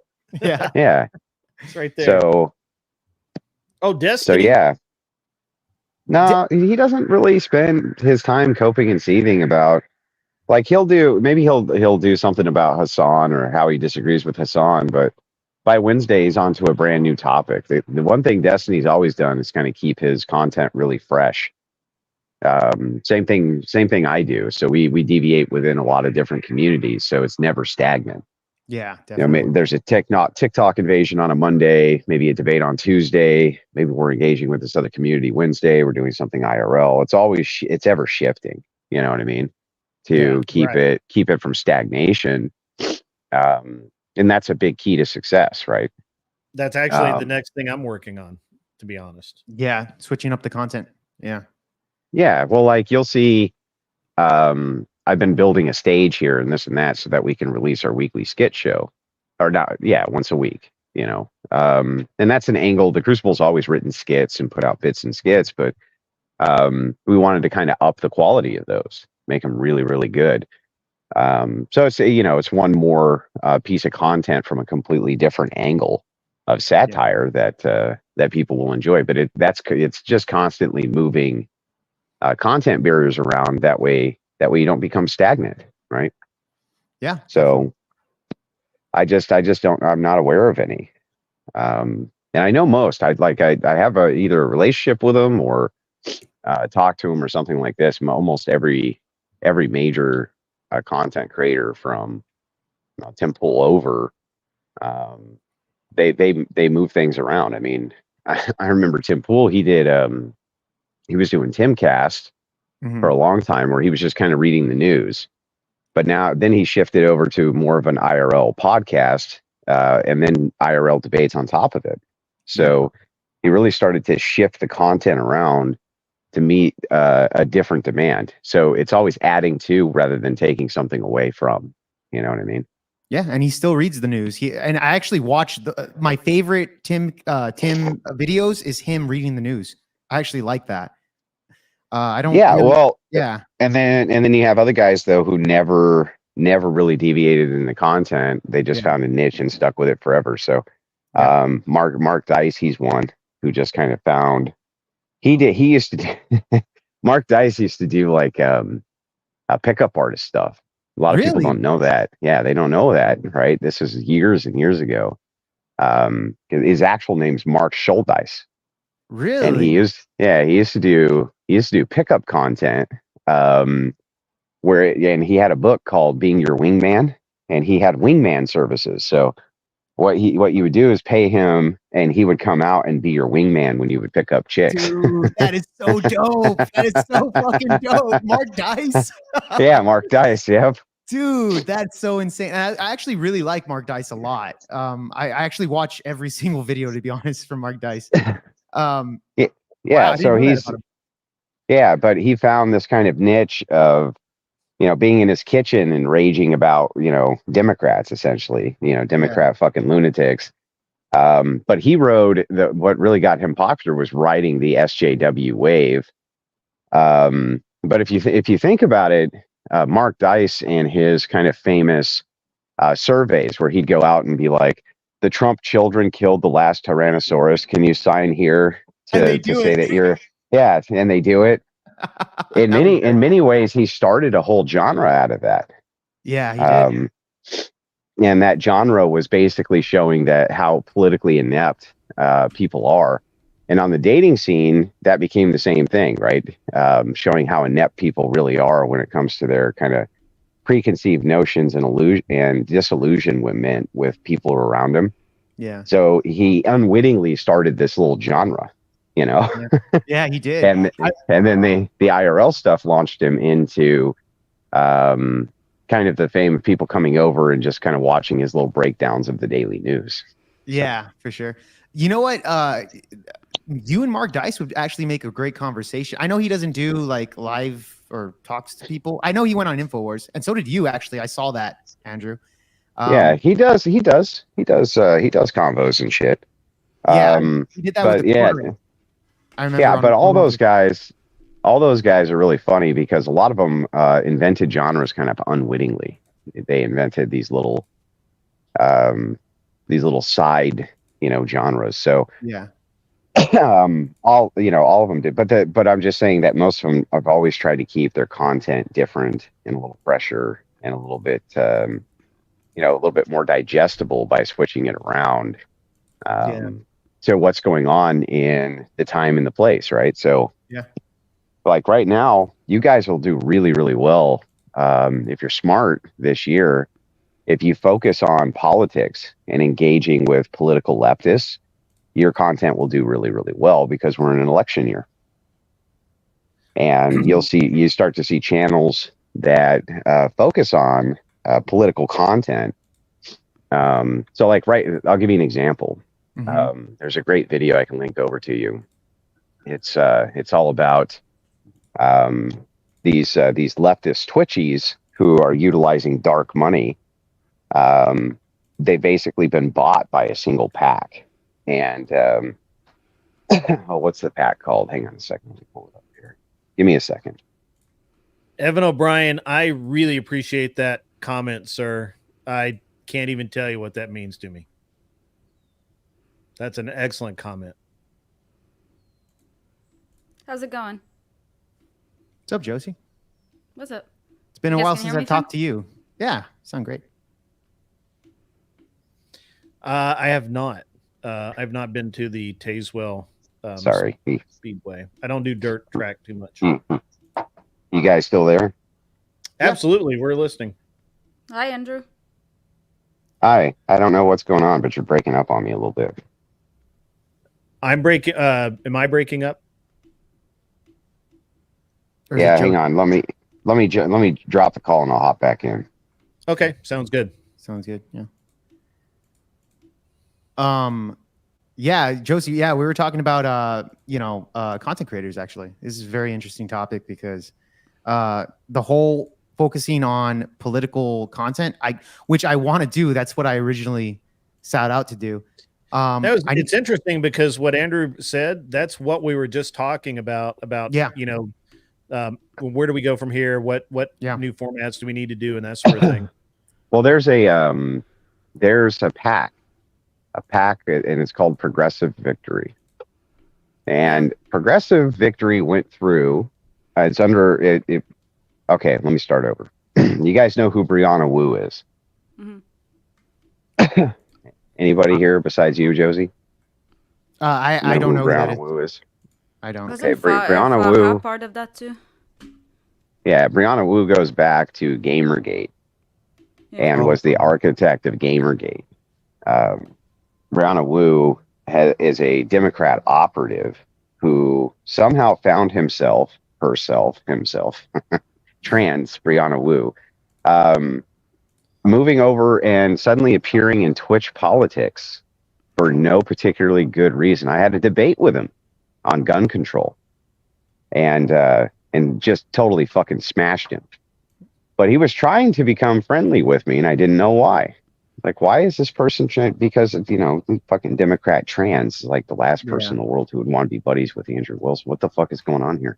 Yeah, or maybe they're just a tactic to win the debate, Andrew. No, it wasn't a tactic. So, well, I mean, it was, but it wasn't for the debate, right? So, Wu was vetting Twitch streamers, including conservative Twitch streamers, to push a pack called Progressive Victory. And this dark money pack has taken Wick TV, Counterpoints, Dylan Burns, Destiny, Vosh, many others, right? And pays them every single week to basically act as operatives for the Democrat Party. Oh, they actually pay hard money? They pay hard money, yeah. Wow, I thought that was like soft money kind of thing, but I didn't. And Counterpoints, no, Progressive Victory writes him a check. Counterpoints, wow. He's kind of a larger conservative voice Connor is in the Twitch politics arena. Mm-hmm. And I know him pretty well. And he signed on with this pack because they're paying him like $5,000 a month or something like this. So anyway, all of them became door canvassers to get out the vote and this and that. It was actually really, really smart how this pack went around it. So what happened was Twitch said, look, you can't be a Twitch streamer and a shill at the same time. You can't work for one of these big packs and utilize our platform for your shilling. So what they did was they brought them all on as consultants and they pay them as consultants. This pack does. And it's basically a giant left wing, shilling apparatus, which is paid by this private super PAC through dark money. Mm-hmm. And it's kind of an Farha part of that. What's that? Was that Farha part of that? I was going to ask that too. Yeah. Okay. So interestingly enough, I'm the only man in existence who has debated and successfully crushed every single member of Progressive Victory. All of them. Congratulations. This includes Farah, Jasmine Jafar. All of them are paid shills. Every one of them is a page. Literally a paid shill from this Progressive Victory. Now, Farah is the only one I'm not sure, but I think I'm pretty confident that Farah and Lauren De Laguna. I believe Lauren De Laguna also is part of the Progressive Victory PAC. I know So, Farha was part of the pack before she started even creating any type of content on the internet. She was involved way before that. Straight out of college, she had an internship at a super PAC. Yeah, but I'm not sure that it was Progressive Victory. You know, I'll text her and ask her because I'll just text her and ask her. But the thing is, it's funny is if you guys were to focus on that and talking to these various PAC members and getting into that, or that type of politics, Twitch poll has no conservatives at all. It's completely a barren wasteland with only leftist shills all over it. And if you guys started streaming to Twitch, simul-streaming, and but if you reached out to their political communities, they're always looking for people to engage with. Oh, great! You could really start to. I'm streaming Twitch right this moment. Yeah, you could really start making some waves over there. For you, Grit, at first, and you hated it. No, I set up the Twitch. You told me not to stream to. I don't do that. I didn't even think Twitch. I just thought it was. Yeah. Okay. Well, Twitch is weird though. I get like. Well, I noticed, Jake, that you like food shops, right? I noticed that you've been going back and forth with food shops. Well, he's part of Twitch poll.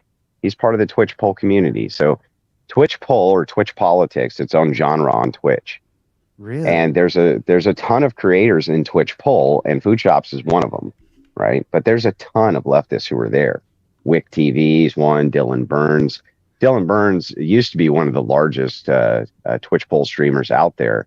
He took a break and went off to cover the Ukrainian war as an on-the-ground journalist for Burns TV, and then he came back, and he still basically just hyper-focuses on the journalism aspect rather than focusing on what he used to do, which was like a roundtable discussion. It was called the Hippy Dippy, which was this big debate arena. And I went on there a couple times. Rob Noor's been on there a bunch. But all those guys, there's no opposing voices at all. Zero. Really? And because what Andrew, I used to do was I would go into the DGG Discord to get leftists just to debate. And that's what I did once. And Grid was like, I don't want to debate. Yeah, but Destiny's not part of Twitch poll. Oh yeah, that's right. He got on kick. All right. He got banned. Well, he got banned.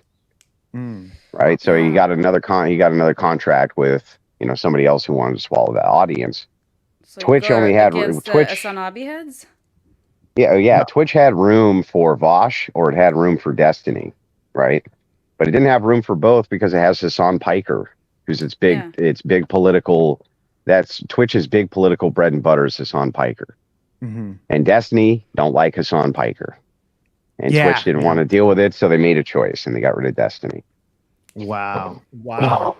I did not know that. Yeah, neither did I. We were talking earlier. That's actually, I started to stream. This is old. This is old lore, right? Back when I was exactly where you guys are at.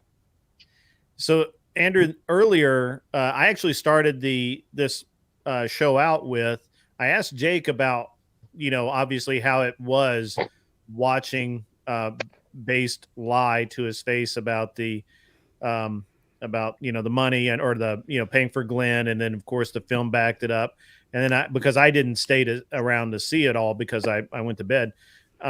What followed that, right? What if Body Odor had decided to come clean or anything like that?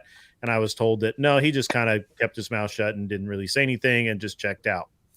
And then we rolled right into politics, and we talked a lot about the Piers Morgan interview / debate with Kevin O'Leary. I can't remember the lawyer's name, Michael Knowles and Francesca, whatever her name is. that I watched a few days ago, and how how completely clueless the leftist was on the panel. Even the leftist lawyer knew more, and it was a very interesting dynamic. So we talked a little bit about politics tonight. So maybe I've actually kind of stayed a little. I've kind of shied away a little bit from politics, but maybe I'll rethink that. But politics doesn't have to be a direct correspondence to what's going on in the direct political arena. Sure. Politics can be in regards to social issues or viewpoint prisms or philosophy, which is based around the prism of conservative worldviews. So it doesn't need you if you're smart, right? You don't even have to dive into hyper specifics about Biden and things like that. Though it's not a bad idea to do, right?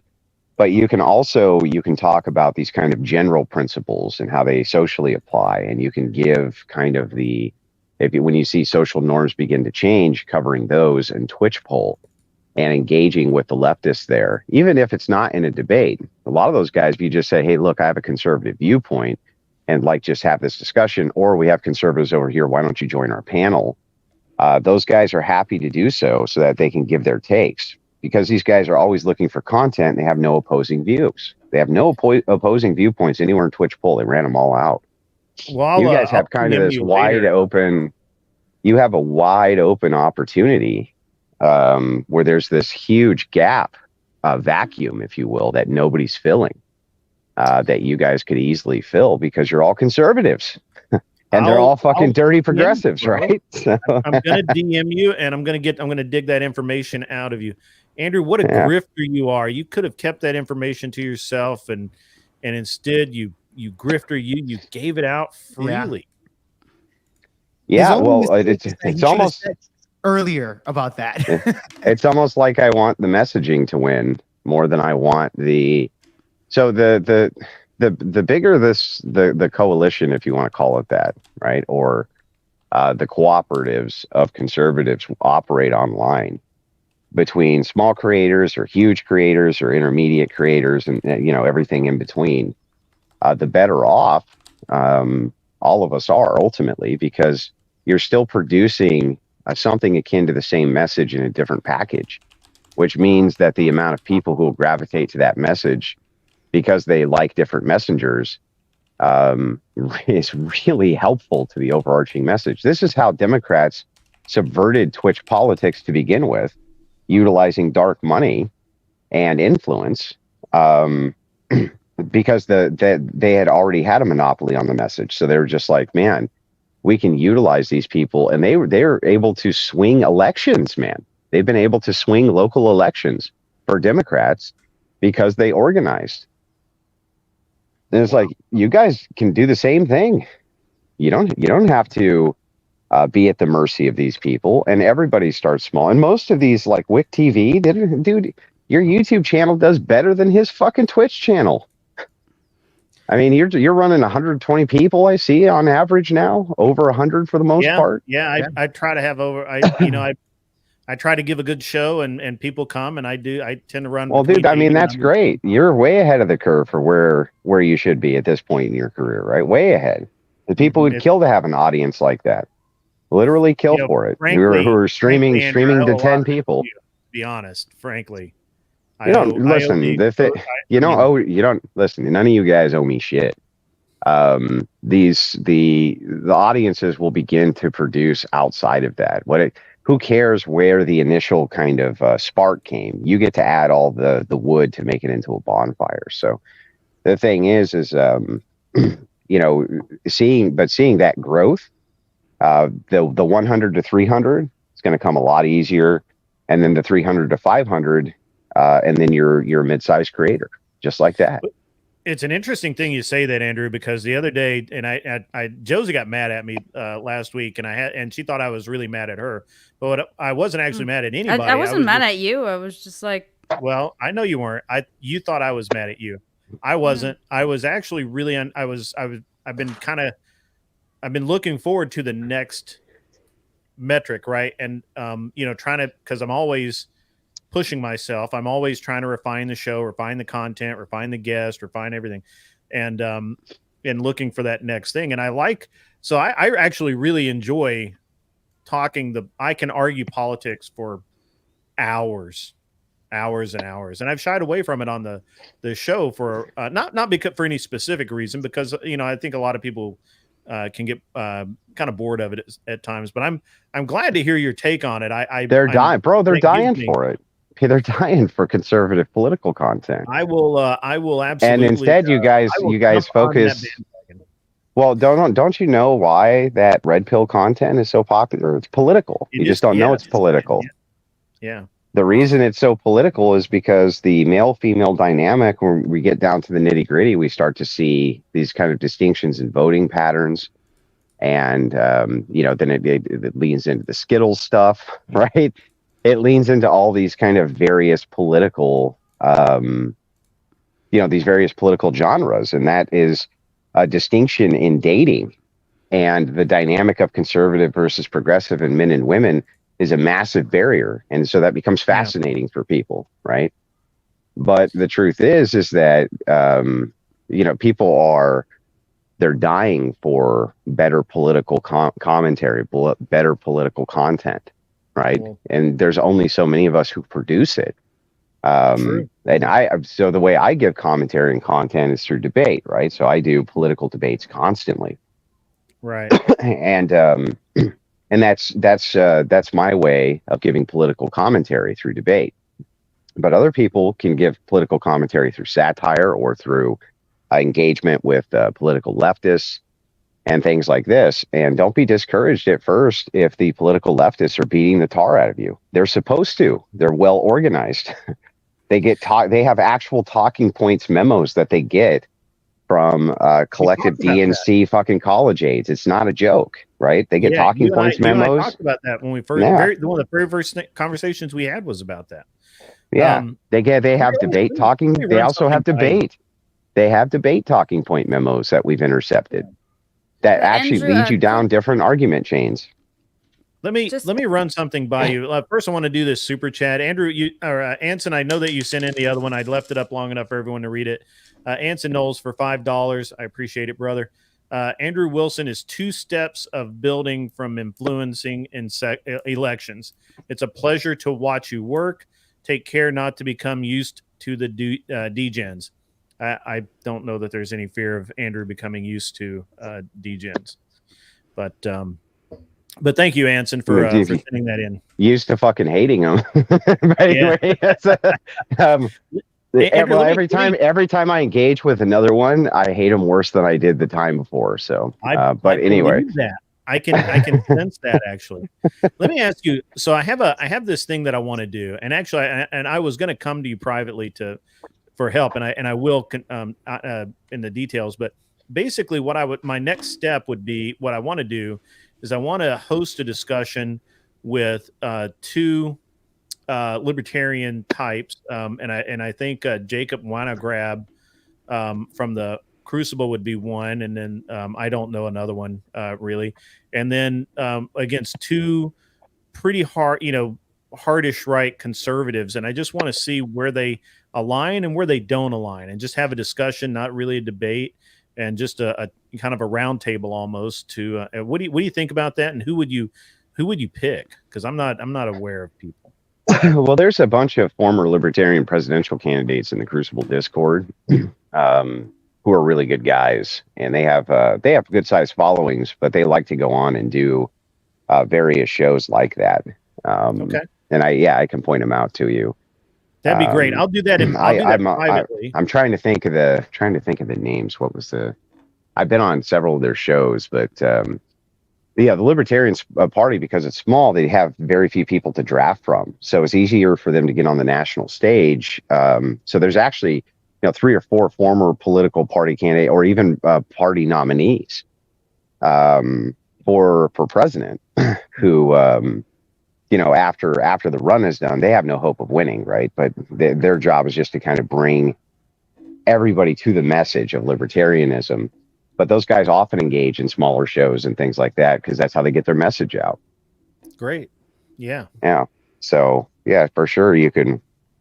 There's a never-ending amount of people on that Crucible Discord for you to pull from, who are always saying, "Hey, I'd like to get into the political arena, duke it out with some people." And the problem is with the Crucible itself. If we do a debate, it's an ordeal, right? It's a big affair. It's 1v1, and we have the best moderation, and it's a 3.5-hour show, and it's a big to do. So we can't always set those up for smaller creators who want to get involved, at least not very quickly. So we try to get them involved in other ways, and that's a good way for people to cut their teeth. Getting in those conversations.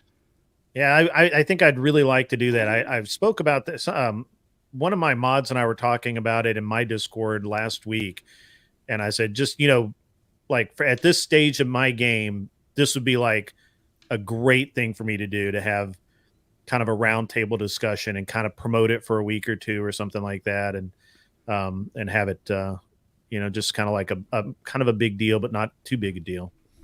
And so I'll DM you and work on that. I didn't want to bug you with it until I kind of had a little more fleshed out. And but I like all of that. I have to be honest. It's unique for me coming into anything like this. The amount of the differential in the amount of help. Whoop, Andrew fell off. Yeah, finish your thought though. Yeah. I mean, yeah, that's all right. I was gonna suggest the differential in the amount of help, an amount of help. Can you guys hear me? Yeah, we got you, Josie. Don't worry. Okay. The differential in between what the amount of help in like with Andrew versus other servers, other people, other genres. I have to say that the Crucible is amazing. Now it's hard. I mean, it tests you a little bit, right? If you want to be a member there, it can be rough. They can be quite brutal, but but for the most part, it's a good bunch of people and a great resource. So I'm really happy to be a part of it. So. Kat, you've been very silent. Can we hear you speak? Can you give some? Kat, are we going to see you in a debate in Twitch? Maybe me and Kat versus some liberals. Can we see that? I mean, I would like to debate people on dating stuff. I think liberal dating ideas. Okay, let's do that. But we need to find liberals. Anybody that's on the left. Who cares? Jasmine Jafar. Anybody that's on the that votes. I have her come on my stream in a few days, actually. Oh, really? Yeah, I'm having a bunch of cool guests lined up. Hell yeah, Josie.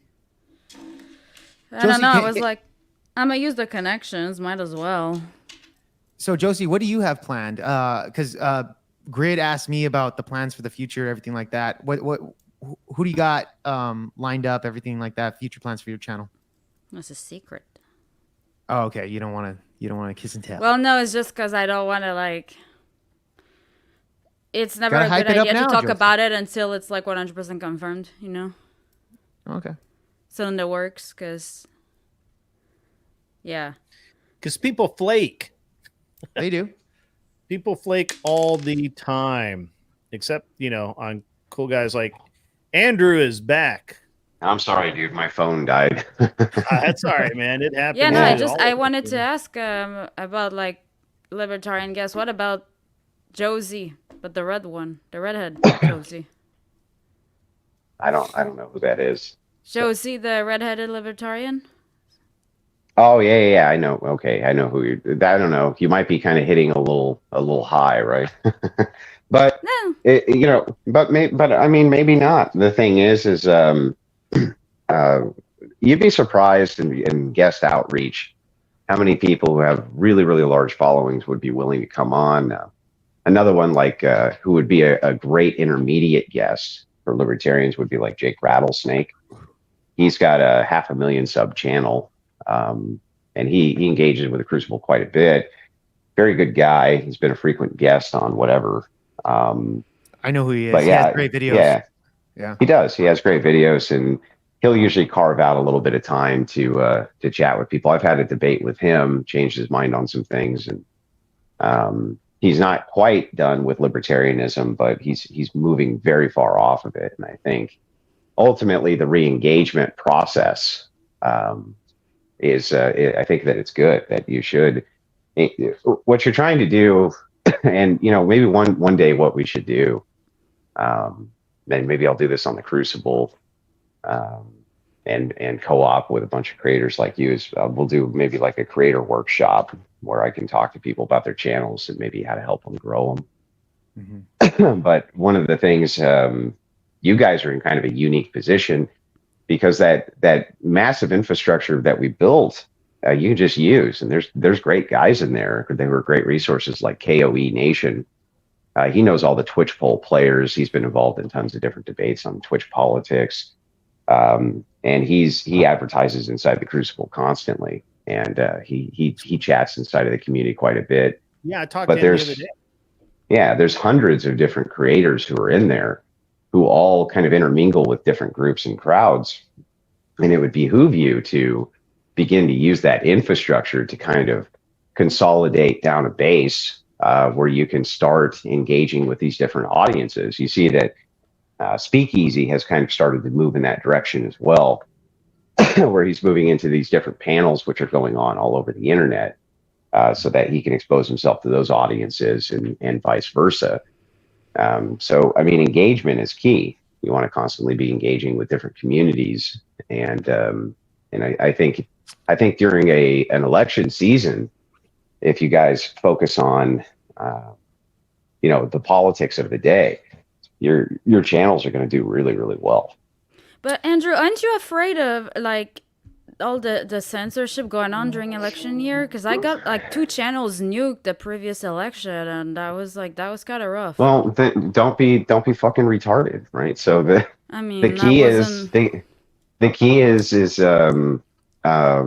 to go through, and yeah, it's high risk content if you're not smart about it. That's what I mean. So you have to go through the TOS with a fine tooth comb.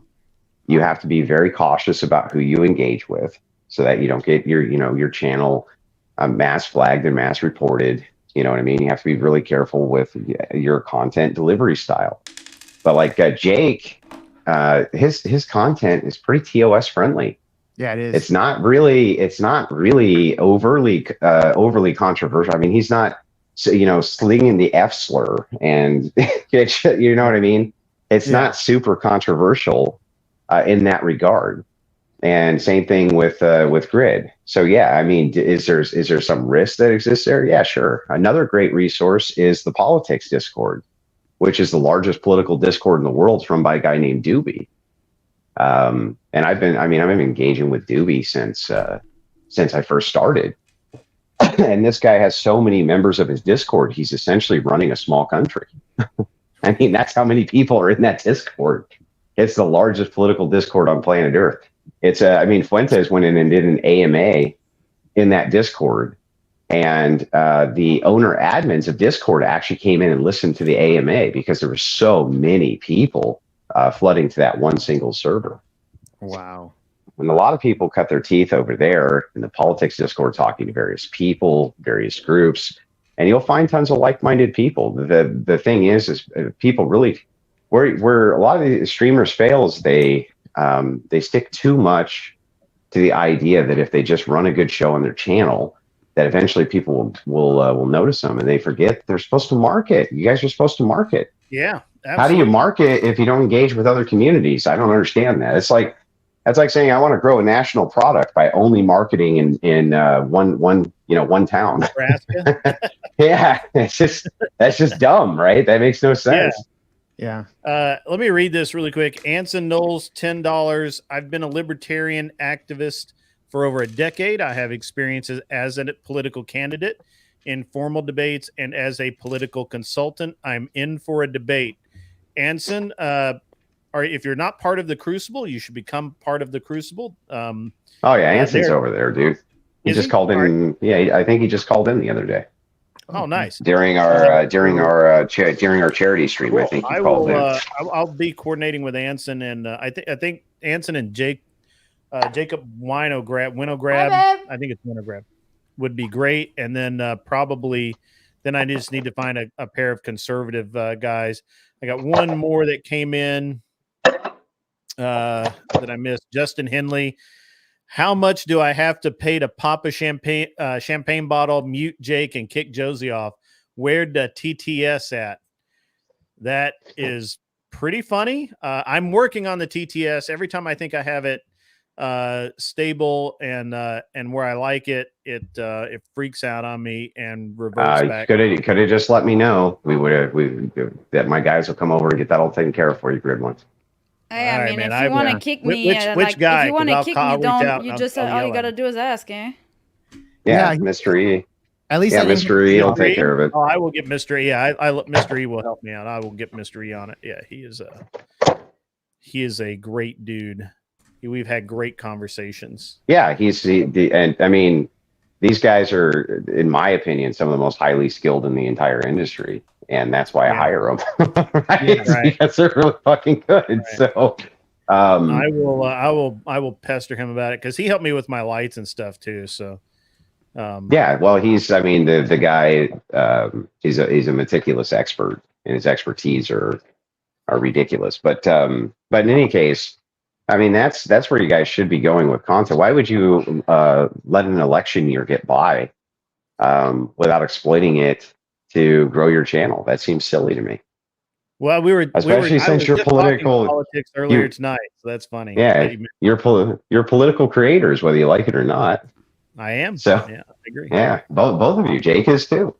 Yeah, I've heard a lot of fucking talk about Trump and a lot of talk about Biden on your channel, Jake. Lots of different stuff like that. Yeah. It's funny, Andrew, because I dabbled into the because I started off with the Andrew Tate stuff. I did a lot of political content. Now it kind of feels like now that I'm doing the live streams, I'm kind of getting away from the political stuff. I try my best to kind of go back into it. But you're right. I need to get back into the political content because I think that's a little bit more of my bread and butter. I started off that way, and I need to get into that space. And thanks for letting me know about the Twitter stuff. Twitch. I need to do that. Twitch. Oh, Twitch. Yeah, my bad. Twitch. Yeah, I'm not on it. Sorry. I need to get into there. I'm definitely gonna make a profile and get into that and simul stream it. And then I'll be back. I'll be there for your 1,000 member partner party, huh? When Twitch makes you a partner, and you become a Twitch an affiliate, then you move from an affiliate to a partner. When you have your big party, you let me know and I'll be there. Definitely, Andrew. By the way, it's funny because I had this same conversation with Viking earlier today because Viking, there was one stream I had, my crew on there. They dropped some F bombs, etc. And Viking was saying, "Hey man, it's a lot of TOS stuff." I did the interview with him. He said no open panel, just me and you. And he gave me advice on the TOS. Like he gave me legitimate advice. I need to get back to Viking so that I can understand it completely once I go through the whole thing. That's something that I need to really brush up on, so that I can be more TOS friendly to YouTube. Yeah, make it well, not just for YouTube, but for Twitch. Twitch has a more stringent TOS in some regards and less in others.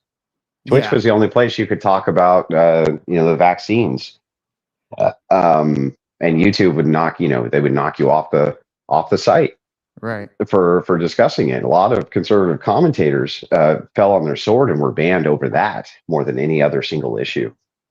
Yeah. So. The thing is you have to keep abreast of what's going on with the terms of service, and Twitter is a great resource for that by following various creators, because when they get hit, they basically will announce to everybody like, okay, look, I talked to YouTube and basically X and X is off fucking limits. And that kind of tips all the other creators off, right? The whole thing's a big fucking game. It's a big structured game. And so if you're going to play the game, play to win. Right? Yeah. Always play to win. That's for sure. Yeah, always play to win. Is that your buddy Dave in the chat over there? Hi, I'm Dave. Hi, I'm Dave. I'm not really sure if, Dave just seems okay. I don't know. So a couple guys seem to have a problem with him, but I don't. I've not had a problem with him. So, Was that the dude that was debating Andrew the other day? No. Oh, okay. That's Dave, whatever his name is. I've already forgot him. The comedian, whatever his name is, whatever. Doesn't matter. So Andrew, that's awesome, good stuff, man. That's great stuff. Yeah. Definitely. So that's where I would start. It depends on what your goals are, though, right? There are really people who don't want to have an expanding channel. Well, let me tell you my goals, Andrew. So this is and I always set hard goals for myself. I just have always done so, and I will continue to do so. I want the next plateau I want to achieve is I want to have somewhere between 5,000 and 6,000 subs, and I want to have anywhere between 800 and 1,000 live viewers at any given time on a show. How many live viewers? Between 800 and 1,000 live. You need more subs, though, no? For that? No. You can have really high engagement with a really low sub count. The Crucible always did. And I mean, when we were running 10,000 subs, it was not uncommon to have 500 continuous. Wow. Live. We always had really high engagement for the channel size, and we still do. We still have really high engagement for the channel size. Super high. A lot of other creators will have 300,000 subs and they're running 400 in their lives, and I'm always like, you guys did this wrong. But the thing is engagement's the key. But if you want engagement, nobody knows who the fuck you are, bro. Yeah. So how do we get people? How do you get in front of people? Is by engaging with different communities. Yeah. And add your brand. Your brand would be you, right? Obviously. Well, that's what you're selling, right? Yeah. Yeah, I heard your rant about the brand with Metallica. You did the Metallica reference. That's 100% true. Yeah. So I mean, if that's what it is, but I mean, never, ever discount community organizing and how important it is, nor the fact that you guys have access to these community tools that I would have killed that hat. You know what I mean? And they're just right there for you to organize right out of. There's no charge. There's no nothing, right? You just can utilize them to organize. And people use those tools to, maybe 5% of what they could really do with them if they decided to utilize them to grow their various brands. That's what we built all that infrastructure for, was to build the Crucible's audience base and infrastructure. But since it's currently existing, I was like, I just don't understand. Like, why not use it? Yeah. Use it. That's what it's there to be used for. Andrew, we have stochastic decay here for $4.99. Will Andrew be prepared to debate on the epistles next time he's on whatever? I think I will fucking slap her. Holy shit! I think I will not be prepared for the epistle debate. Speaking of epistles, Andrew, I don't know if you can see the screen, but I have epistemology, the study of the epistles. I changed my background around. Shit. So there's the gun cam. Nope, gotta get rid of that, bro. Yeah. Gotta get rid of that. Sorry. Replace it with some swords. Grid. Nope. Just get rid of all of that. Nope. Not have none of that. Yeah. You can get away with it right now, but you won't be able to get away with it forever. So, nope. As cool as that looks, nope. You gotta get rid of it, bro. You don't even want to say the G word on YouTube. You say firearm or something like that, or boom stick. Pew pews. Yeah. Yeah, they don't like it, man. They don't like it. The more I grow, the more I know. Hey, Andrew, what about my Trump flag in the back? Should I get rid of that as well? I'm thinking. Yeah. Okay. Yeah. Don't give these people an excuse. Like, just don't give them a fucking excuse. What you can engage in the corporate world is malicious compliance. You can maliciously comply. Yeah. And they're fine with that. Yep. If it's malicious compliance, they're fine. They're actually fine with that. They're like, fine, whatever. As long as he's following the letter, that we don't care. And their bots don't pick it up. Nobody hits the algo, right? Yeah. Well, I don't think that trying to justify disciplining your wife by slapping her is going to fly in any corporate world, but I was like, oh. Who said that? I wasn't streaming that. Jake, you said that the other day. I was like almost shitting myself, figure of speech. Hold on. What did I say? You was talking about what? You were talking about, is it okay to, like, you were arguing the side of being in favor of slapping your chick to discipline her. Hold on. I didn't make that argument. Okay, and that was I didn't. Okay, I would just recommend that, like, yeah, okay, you just kind of sweep that one under the rug. Well, no. I mean, I didn't say that I support that. I was just making an argument that back in the day, I'm just saying, I was just talking about discipline, right? Disciplining kids. Dude, we were all pretty fucking disturbed after the stream. I'm not gonna lie. Well, so I was like, sorry. Just say you had too much to drink. No. I mean, I was making a legitimate argument, and I engaged with Viking and Glenn on that. But yeah, I mean, hey, look, Jake. Okay. Yeah. Sometimes you got to smack a bitch. Like, what do you want? I'm saying it to mine not like that. It's not necessarily like I don't find it to be that bad or big of a deal. You got to do it. YouTube is gonna be like, look, bro, you got to do it. You got to do it like the count, right? It's just smack one, right? Trust me, like that chick yesterday, she was like, because I was abused. I'm like, yeah, no wonder why. I actually spent a tiny amount of time today watching it. Andrew, I have to tell you, you should be a hostage negotiator. That girl was crying, about to walk off the show, about to run out of the building with her purse in her hand, and you talked her down off the ledge. I've got to be honest, it was amazing. Well, it's fun, amazing. Right? That's we got to keep the thing is we got to keep the content flowing, right? So the thing is, though, is if you want to, that is something to key in on, right? Is that every show you go on, if you want to be invited to a lot of different ones, make sure that every show you go on, you're bringing a lot of value to it. And what happens too often is people get, I don't know if it's starstruck is the right word or this type of thing, where they actually end up kind of like frightened rabbits and they freeze in place, and they'll get invited to kind of some bigger panels, and they don't say anything. They just kind of blow their whole opportunity to engage with other communities because they just don't say shit. And you see this on whatever often, right? Yeah. A lot of these chicks are like, I'm going to go give them a piece of my mind and tell everybody what's what and blah, blah, blah, blah, blah. And then like, yeah, nobody gave me a chance to speak. And it's like, what do you mean nobody gave you a chance to speak? Well, it's kind of true though. Well, it's up to you. No, you actually have to be aggressive when you have these big, large panels and get your voice heard.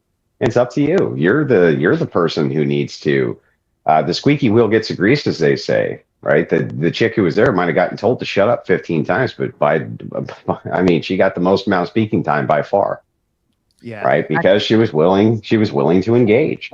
Yeah. And so the thing is that if you're willing to engage, you pique people's interest.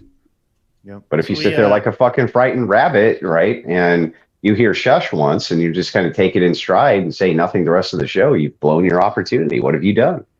Yeah. Yeah, you don't want to be the one who like hysterically talks over people and stuff, because like when you're a woman, like the chat just kind of goes like, oh, she's so masculine, oh my god, she's like so annoying, and it's like, oh, women should be quiet, bitch. It's like, yeah, but I mean, I didn't drive 3 hours to be quiet, like fuck you. Are you beholden? I mean, you're not beholden to the chat though. Remember that whatever chat hated my fucking guts, hated my guts the first show I was on, hated my guts the second. By the third show, they started warming up. Same thing with Fresh and Fit, started warming up, right? It just depends on you. You know, you have a job to do, and that's to deliver your message, not to win the audience over. That'll happen anyway, as long as you're delivering your message in a skilled way. Andrew, the Department of Numismatics sends in $20 and says, Grand Inquisitor, please say hello to Kat. She is afraid to speak with you, laughing out loud. She's protecting the shrimp. Well, hi, Kat. How are you? Hello. And Shut I up, am Kat. not Shut the afraid. fuck up, Kat. Shut up. You gotta have to see that. Yeah, you had to see that. Okay. Like, leave cat alone. Leave Kat alone. Leave cat alone. That's super funny. Sure. No, I'm just kidding. Yeah, it's nice to see you again, Kat. I've been on a bunch of panels with Kat. There's no problems there. Yeah, Kat agreed, right? Yeah. Okay, there you go. Yeah, there's no issues there. So anyway, so yeah, I mean, that's what I would focus on. You've got a perfectly good election year. I'd make the most of it. And, kind of your initial growing phases are going to be very quick. And then they're going to seem like they stagnate and you're not getting anywhere. And it can be frustrating. But I mean, just stay at it. Just like anything, any business that you're growing is like that, dude. Yeah. Almost everybody. In fact, it's really funny. Almost every content creator I've talked to has been very successful in this, just like in business. They always say that they were about to give up just before they started to have a lot of success. I was about to give up, I'm working 60 hours a week, and then I'd go and do content creation, and I just wasn't getting anywhere, and blah, blah, blah, blah, blah. And I was about to give up before I gave it my all. I mean, PF Young was one of those. It was, I was like, no, you're not giving up, dude. You have a centrist message that you want to push that a lot of people like. You just need to get in front of people. Now his channel's doing quite well, and he's going to keep pushing. He's going to keep pushing until he gets where it is that he wants to go. So, I mean, don't be discouraged, and just keep working at it. Yeah, 100%. Just a little bit at a time, gradual. So continue. Think about the continuous improvement model. Yeah. One little new light strip, a week. One little tweak, one little addition, and you'll start to see your shows start to come together and take shape. Definitely. Yeah, Andrew. Go ahead. Sorry. No, I was gonna say, entering that debate arena. I'm not gonna lie, it's not that I'm afraid of pushing the ideas. My ideas are pretty set, but going into that, even with when I interviewed you, Andrew, I felt kind of nervous. You got back to me so quickly. You said, yeah, this day, just now. It was so quick. And I was kind of unprepared, and I kind of prepared everything so quickly, but it is a nerve wreck. And I would probably say that going into those debate arenas, the nerves are going to more or less take form. She's all yours. Yeah. What would be your recommendation of kind of getting the nerves out? Were you nervous when you first got into this debate arena? All the fucking time. Especially when I was first starting out, man. Yeah. Constantly. But it's just like everything else, man. Cigarettes help. When I was first learning to weld, it was the same way. You know what I mean? Mm-hmm. I'd be in all sorts of uncomfortable positions, and I'd feel like I kind of looked stupid, and I wouldn't make the best welds, and this type of thing. And it was nerve wracking for a little while, but then one morning you wake up and you're a good welder. Yeah. All right. One morning you wake up and you're like, damn, I'm really good at this shit. You know what I mean? And it's the same thing with debate, same thing with entertainment, right? You're going to fail a lot. You know how many of those comics started at open mics and just bombed the shit out of their shows, dude? Yeah, exactly. Just tons and tons and tons. You're not going to have no failures, and you're going to lose debates. Just don't cope and dwell on it and seethe about it. You're going to lose debates. It's not the end of the world. Right? It's like boxing. You can be the heavyweight champ and still have lost many boxing matches. Yeah. I gotcha. All right. Because everything revolves around a topic and a person, and you can just have the wrong topic with the wrong person on the wrong day, and you fucking lose. Yeah. Right. That's the way it is. Mm-hmm. And it's okay, because you can always remember that you can always give a good showing, even if you lose a match. Yeah. And that's the thing. I feel like losing a debate, to a degree, it's embarrassing. So I guess that's where the nerves come in. You have to perform. But I get you. Yeah, lose, take the L, don't cope, and move on and get to the next opponent. Well, and the thing is that if you have a good showing, you never lost anyway, right? Yeah. You never lost anyway if you presented your argument as well as you possibly could. Mm-hmm. You know, and you'll start to learn as you go rhetorical tricks and just learn as much as you possibly can. I mean, the one thing that we do, the one grift that I did sign up for is we are going to do these debate modules. That we are going to do. Yes. But that's not the thing is I feel like it's just take it or leave it, right? Either you want to pick my brain about those, you know, just years and years of debate experience, or you don't. Yeah. Simple. Yeah. It's not really a lifestyle thing. But content creators only have one weapon, and that's rhetoric, right? Mm-hmm. And that's it. That's your only weapon to defend yourself and to assault your enemies. So if you're highly skilled at debate, you know, you have kind of a machine gun where everybody else has a pea shooter. Yeah. So yeah, it's a wise idea to learn how to competently verbally defend yourself and verbally attack people in the in the best way possible. So yeah, 100%, Andrew. Agreed. Yeah. Yep. So I mean that's just kind of my takes on it, but I do enjoy watching you guys' channel. There's all sorts of creators. I go all the time into the creator rooms inside the Discords and stuff like that, and I always find all kinds of shit that's interesting. Where I'm like, wow, this is really neat. This guy's covering something really fucking cool. Yeah. That I haven't really heard a lot of other people cover. They just don't have any exposure. It's just that people are really fucking bad at marketing, dude. Yeah. They're really bad at they don't feel like they deserve to market themselves. Who am I? Right. And I was like, who's anybody?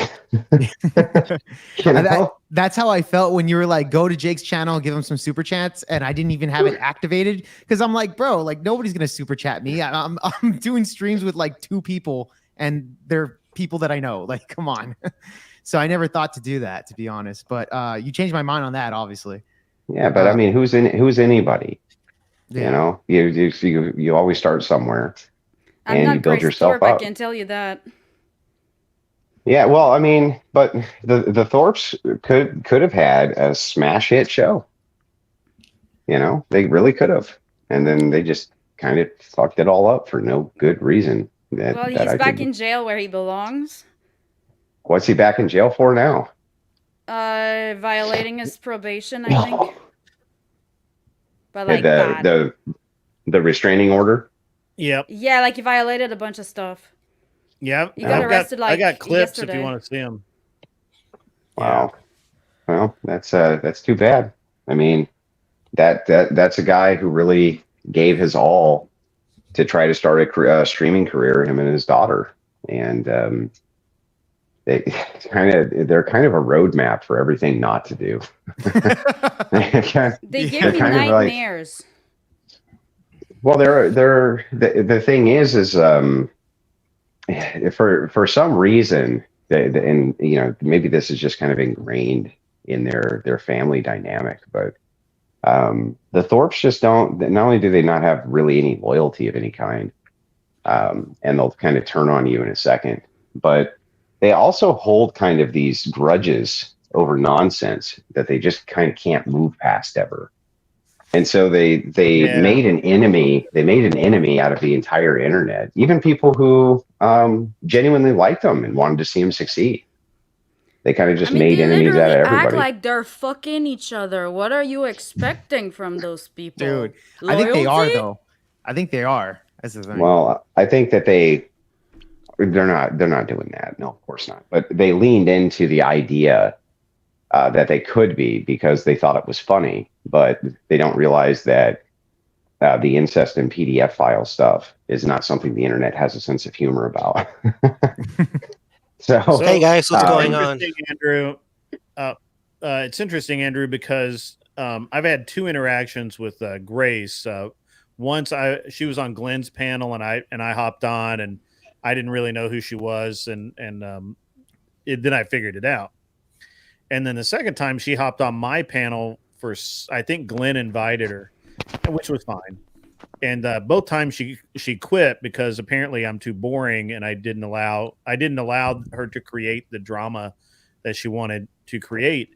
And the second panel that we were on, she actually had a plant who came on to try and antagonize me, I guess, into saying something weird or strange.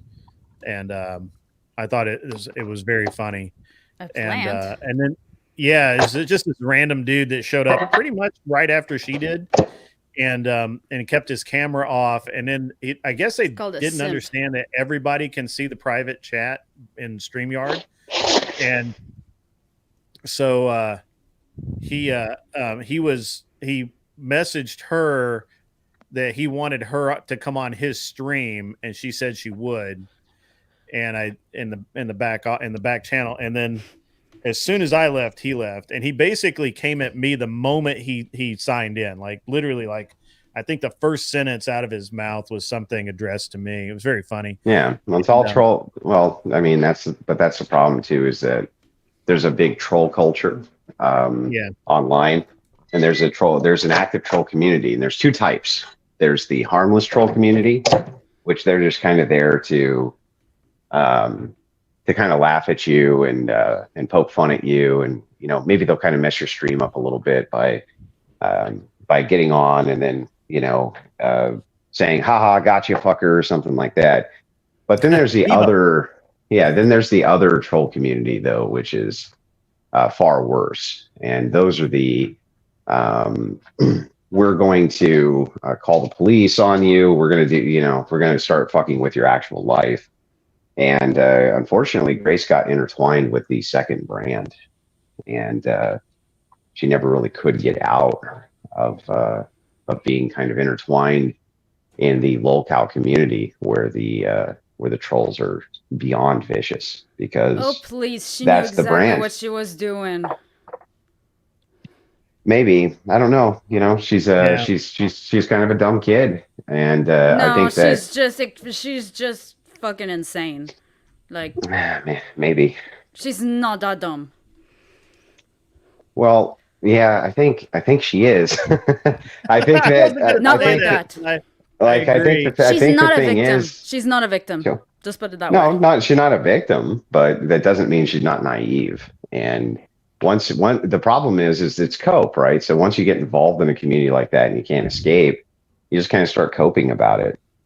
Then it does become, well, I'm just persecuted, So I think Rachel's in the house. Andrew. Yeah. How come other women don't do stuff like that?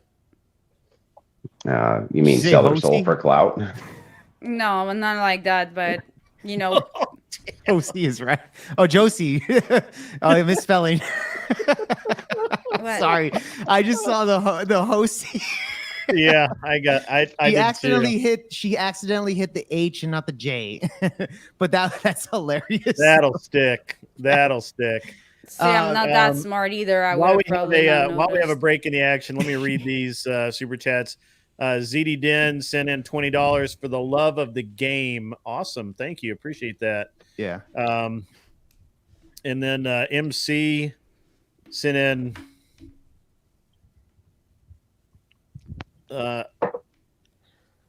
MC something KES. I don't know what currency that is. South Africa. In the 100. I'm assuming just for support, for love of the game. Wood Floor Alchemist. I'm here just because you were on the Crucible, and I just popped in tonight, not because Andrew was on. I didn't know he was on, but because I thought you were interesting. Well, thank you, Wood Floor Alchemist. I actually really appreciate that. That actually means a lot to me for someone to say that. Another good, and this is for you, Jake. Siege D sends in $4.99. He says another good channel to collaborate with, Jake, is Kyle Matavic, Civic, something like that. Yeah. A libertarian guy who has interviewed Glenn, Rachel, Jim Bob, etc. He also plays metal. Hey, hell yeah, man! So, I'll definitely reach out to him. We just ran through those pretty good. And And CloverTax sends in a $5 just making you read another comment, sucker. That's right, sucker. Yeah, gonna make me show my grifting nature. That's right, fucking grifter. Hey, can everyone hear me okay? Yeah, I can hear you. Yeah. All right, thanks. If it's all right, there was something I wanted to say earlier. You guys were talking about how to get more engagement and channels, and I wanted to say one of the big reasons I think Andrew's channel grew so big is he tends to have a lot of debates with how do I explain with questions that I think people are very curious about that people don't really talk about. If that.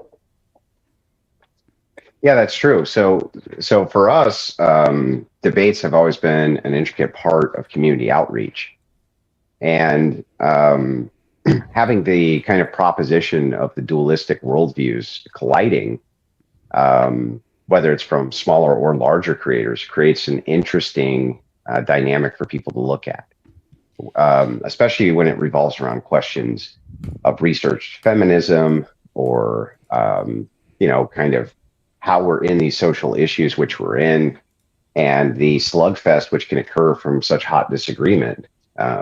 It's definitely that's always been part of community outreach for the show. It is primarily a debate channel, but we just do tons of different types of content. But the debates themselves have been very helpful for community outreach. I agree with that. As a viewer and not a creator, I do find there's a lack of content for these kinds of questions that I think a lot of people are really curious about, that for various reasons that people don't really get into.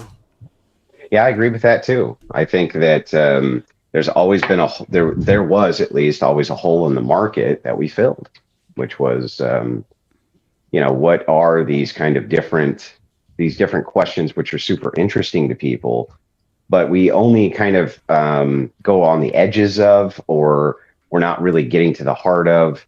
Let's talk about feminism in the West, specifically in the West, and the influences there. Or let's talk about the dynamic of Christian ethics as a building block against these kind of like atheist monsters, right? Let's talk about these kind of different diametrically opposed worldviews, not just politically, but they're opposed via degeneracy as well. And yeah, go ahead. Well, I think a lot of people are actually. I think there's a lot of people that would like to talk about it, but they're just scared.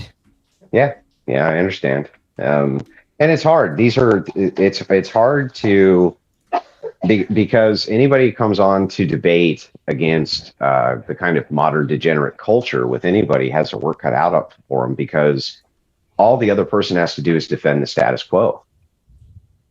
And if they can just make a good defense that, well, the status quo is not that bad, you've lost the debate, right? And so you have this kind of uphill battle that you have to climb to make these positions even tenable to begin with, when you're fighting against a status quo where most people have a full belly and have everything at their keys to watch and all the video games in the world to play. The status quo seems pretty good, right? And unfortunately, though, there's all these kinds of underpinning holes that are happening with people's kind of personal lives, their souls, their interpersonal dynamics that have been lost. And watching those get brought up to the kind of status quo degenerates and watching them flounder is definitely, it's definitely fun to see, because it's almost kind of your right hook back against them, right? No, fuck you degenerate scumbag. Yeah, I have a full belly, but it's not because of Skittles people that I do, So I do think you're right. I think you're right about that. And it's sad because I think these are important questions that we ought to talk about to see, is it actually good or not? But unfortunately, I think a lot of relationships can get ruined even bringing up some of these topics. They can. You have to walk a tentative tightrope that way, where the goal is not to scare people off, and it's not to harm their channels or harm them. But some people take stuff like this very personally, especially if they take a huge L in a debate. The cope can be off the fucking charts. So you're right. It can create a bad taste in other creators' mouths too. So you're always kind of walking a bit of a tightrope there. Yeah, and I would encourage other channels, like all the other people here, if they can, to get involved more, because there's not a whole lot of content out there, and I think there's not in the entirety of live streaming, there is maybe 300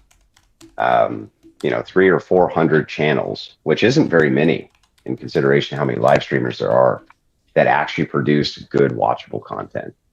Yeah, I was about to say, then there's probably quite a bit in there that probably just aren't that good or entertaining. Yeah, they're just not good or entertaining. You hit it. That's exactly right. It's not a business most people are ever going to be cut out for. They're never going to do well in it. But there's also a lot of people who are cut out for it, would do well in it, who are giving their heart and soul to it, to the content, but they're not marketing at all, which is just insane, right? It's just nuts. Yeah, and I wish I was better with my own words, because it would be something I would actually be interested in, but I can easily see myself losing. I feel you 100%, trust me. It sucks. It can suck. It can suck. Well, when English is not your primary language, it's like, it's like running when you're in a wheelchair, Yeah, no, I get it. I can see that barrier. You know what I mean? But it'd be really interesting is I think I'm going to really be kind of going hard at Spanish again, because I'd like to engage with these Spanish debate channels and wreck some people in Spanish. I just think it would be fun. Wreck somebody in a foreign language. The TikTok panels. Yeah, just wreck them in Spanish, you know what I mean? And then what I'll do is I'll put like a little CC translator at the bottom so the audience can understand what I'm saying. Hey, you can come on the French ones if you want. I mean, for like the Arabic countries, there's some pretty good debates on there. Yeah. To learn another language just because I want to destroy people in a different language. That's all. Andrew, just learn every single language and just destroy everybody in every single language. That's right. That's the way to go. That would make you the epic final boss, bro. That's right. We'll debate against the Japanese in Japanese. Yeah, exactly. But you're gonna do it in anime fashion. With the over exaggeration, like "Yo, señor, get me on." Yeah, and then you exactly. Yep. And then I'll do the Godzilla thing where I'll make sure my mouth keeps moving even after I'm done speaking. Yeah. Like the old Pokemons. I'm gonna do a super chatter here, guys. First of all, we had Beaten Cheeks, the man, the myth, Akuma. The Kuma. That was a great one. Why am I paying for this trash? Andrew can't debate. Wow. Fair. It's true. It's true. It's true. He's right. He's right. Yeah, Andrew can't debate. He's right. I need to collaborate with him. Justin Henley, $10. Here's $10. Wishing all you grifters all the best and God bless. Well, as apparently a newly formed grifter, I thank you, sir. I thank you very much. You can also go to the Crucible Grift Shop. Yeah, that's the Grift Shop. Yeah, I like that. Another conversation with this. Hang on. Now the grift for the Grift Shop is insane. Are you ready? I know. You pay money for a product, and then we send you the product. Wait, shit. There's more. That sounds like more of a grift. Yeah, it's pretty insane. Yeah. The other part of the grift is that he takes part of the money from the sales and he buys more product to give away. That's true. I do. Yeah. I do. And I randomly give it away all the time during live streams. So you'll see me give people hats and sweatshirts and all sorts of different things, just if they make a comment that makes me laugh my ass off. I know that, that kind of grift is over the top. you know, but maybe people will be banned in forgiving some about it. countries, you know. Just Yeah, wait that's till the right. debate, Andrew. You're gonna get exposed as that Yeah. grifter. All right, just wait. Yeah, yeah. A debate on semantics on what is a grifter. Basically, bro. Basically, semantic debate. Yeah. All right. So since Based is unlikely to show up, should I just roll up there with a truckload of boom Do you want me to hit him sticks up? and a bunch of boxes of stuff to fit it, and we'll just go hang out at the range for a couple of days, and I'll come home? You mean hang out on the range? You mean my house? Sure. Wherever the range is. That's the range. Excellent. Yeah, that's why I built a range. So, but yeah, you don't even need to load up any, dude. You can just come out here and you don't even need to bring anything with you. There's plenty here, and you'll never get bored of that unless you just have something that you haven't played with in a while, you know. Yeah, I like to play with them all at some point throughout the year. So, well, what I'd like to do while you're down here is do an NVG hunt. So I've got a couple of 17s that I rigged up with some great NVG scopes with IR, and I think a night raccoon hunt. We could even stream it to Rumble just that for would fun. be sweet, man. Yeah, They're on kick like a Clover's all game. jealous now. He probably can't even type. He's bleeding from his eyes so bad with the jealous rage that he can't do that. Yeah, well, I mean, tough shit for him, right? but I mean, the summertime is when these fucking little bastards get out in the road constantly, cause accidents, this type. So it's a good time to start cleaning up varmints, you know. You know, my favorite thing, one of the favorite things I did out in Colorado was night coyote hunting. And if you did it right, you could get a string of 4 or 5 of them. You could start at the back and go to the front because, you know, obviously it would yelp when it went down, but it didn't really scare them away. They would just kind of like, sometimes they'd circle around a little bit, but other than that, if you did it right, you could get. Well, there was a coyote problem in this area, but you know, in Michigan. No, I didn't fix it. But in Michigan, deer hunting is the pastime of pastimes, right? So people save all of their money and all their vacation time for November, and then it's 3 weeks in a tree stand. And if they get lucky the first day, they're just kind of disappointed for 2 weeks, right? So, but by the way, there was your meat is the best. Yeah, there was a big problem though with these coyotes because the Michigan DNR went out west and got them to thin out the deer herds who were eating all the crops. Well, that just brought them into an all-you-can-eat buffet, and they killed all the pheasant population. And then they started to get real fat and multiply off the rabbit population. And so not only did it not curtail the deer, but it destroyed, it just decimated the entire pheasant population, which is what Michigan was famous for. Yeah.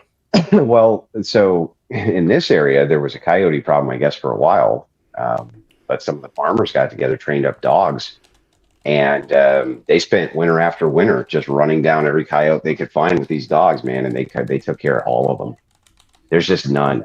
They got rid of all. So the deer population exploded.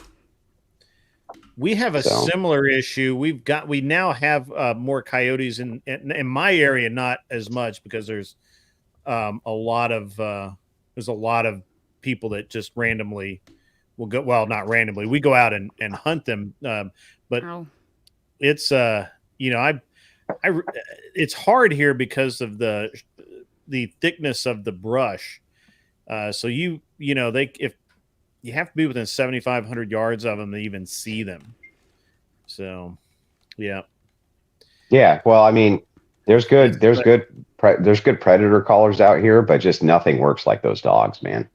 You get a trained pack of dogs, and these guys will go out every other day in the wintertime, man, with their dogs, and they will just run these things for 200 miles until the coyote is basically just so exhausted it has to end up stopping, and then they just pop it with a 5.56. Done. Yeah, absolutely. And they track them with collars. These dogs, you see the dogs running across the fields and this type of thing. You know what I mean? It's it's pretty wild to watch, but they, nobody bothered them because they wanted all the coyotes gone. They're eating people's house cats and everything else. So they just kind of went through and decimated the whole population. It's like kind of local heroes, right? Yeah. So generally specific as what is my preferred weapon of choice versus coyotes. I tend to use a 6.5 Grendel that is suppressed, and or in around here I use a 300 Blackout that's suppressed a lot because it's just I don't get 200 or 300 yard shots on a coyote anymore. I'm lucky to get 75 to 100, and to be honest with you, most yotes here are shot with shotguns, with the that tungsten shot or whatever it is, the federal it's a special turkey load, and they use that a lot. I don't know if that helps, but yeah, my preference is a 22 mag. So I love 22 mag. Are you a 22 mag guy? Oh yeah, especially for coyote down, 22 mag everything. I did a lot of. I have a great. So I mean, finding it used to be 5, 6, 7 years ago even that finding a 22 Magnum semi-automatic was next to impossible. Yeah, and there was a company. Yeah, exactly. So I have. I have the same thing, the Alexander Arms. It's it's called an accelerator rifle, and it's a Go ahead. I'm sorry, I'm so excited. It's a magazine fed semi-automatic, and it's fantastic, and they're hard to find. And the only other companies now, I think Ruger does make a 22 Magnum and a 10/22, but they're not very good. They're not a very good rifle, not like those accelerator rifles are. So I have the Magnum Research, which is the clone of a big 10/22. Yep. And then I have a new, and I can't remember who makes it. I have to go look at it, but it is it's a upper for an AR-15 that is in 22 mag, and it works perfectly. It is so good, and all the suppressors and everything work. It's great, and I love it. I love 22 mag. I used to do a lot of prairie dog shooting in Colorado with 22 mag, and out to about 300 yards. Yeah, that'll reach out. Yeah. And the long rifle is really 150 meters max. That 22 mag though, 300-400 meter shots, not a problem. So yeah, absolutely, yeah. I did 300 and in was the 22 mag, and then anything over that, anything out to about 450 prairie dog sized, I'd use the regular, the AR with the 75 or 77 grain, and then out past 500, that was Grendel territory all day long with well, I'd prefer to use a 5.56, except if you shoot anything coyote down with a 5.56, it does so much fucking damage. You know what I mean? It just leaves such a mess. And that 22 mag is so clean. You know what I mean? That's true. That's a good point. That's a solid point. It's just so clean. But that 5.56, it's the exit wound in that 5.56, man.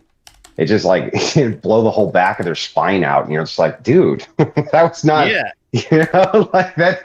That's not what I wanted here. I have a hand load that I use. It's a 55 grain Spear TNT, which is a hollow point, and it's a really thin hollow point with a big cup to it, and it sounds like it literally sounds like you dropped a 16-ounce bottle in the grocery store and it just bounced off the floor. It's just that. Well, the best load that I found on the 22 mag is the Maxi Mag. Used to make this, and they're really hard to find now. They discontinued them, but they were a plastic tip. They were green plastic tipped round, and that thing expands and it doesn't exit, which was just great. because it would hit, it would expand quick, and it would not exit out. So it would just leave a really small entry wound. And that was always way preferable to me than, you know, you blast a raccoon with a 5.56 and it cuts it in half. You know, you're just That's like, what true. the fuck? It's ridiculous.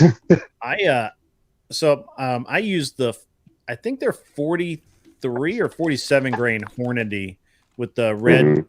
Yeah, I hate the red tips, dude. If you don't have that green tip, because that green tip has, it's like a harder plastic, and I'll look into that. It expands. So the only problem with the red tip is that they hit on expansion. They can leave a nasty exit wound too. Yeah. They definitely. I'm sure. Yeah, they definitely expand. But that green tip, it has way less expansion on it. But so it's small entry wound, no exit wound. Yeah, I like that. Much prefer that. Yeah. Yeah, and of course I have a Kel-Tec P30, the 22 mag pistol. I love that thing. Yeah, 30 round handgun. Yeah. What's not the life, right? Yeah, that's a nasty little fucker. That's a nasty little fucking gun, dude. I would not want to be on the other end of that. I think if cops carried those, they would be more effective than the 9mm Glocks that they had. It's definitely a lot less recoil, a lot more noise. Well, it's not just that, but it has such a high capacity, and at close range, it's such a damage dealer, dude. It's a nasty little fucker. Anymore, I tend to carry a 5.7 guy, or where do you stand on the 570 or the 5.7? I think it's a good round. Yeah. Yeah, I think it's a good round. I mean, I still carry old Soviet shit, though. You know, I carry a Tokarov half the time. Again, nasty little gun. You know. Yeah. Okay.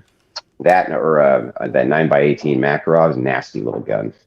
You know, but that bottleneck round, that 7.62 by 2.5, and those Tokarov handguns, one of the nastiest fucking rounds with a hollow point to get hit with. Period. I mean, it's like survival rate 0. So they're just such hotly loaded guns. So yeah, I'm a huge fan of the 38 Super, like ridiculously huge. Well, yeah, it's a 40 cal. It's a 40 cal. Why wouldn't you be? I mean, the 40 cal is the perfect handgun round. Yeah, the 38 Super or the 10mm. That's another one which is a 40 cal essentially, and the 40 cal itself. The Lone Wolf for Glock makes interchangeable barrels for the Glock 40s, and you could just slide in the 38 Super, use the same mag, same everything.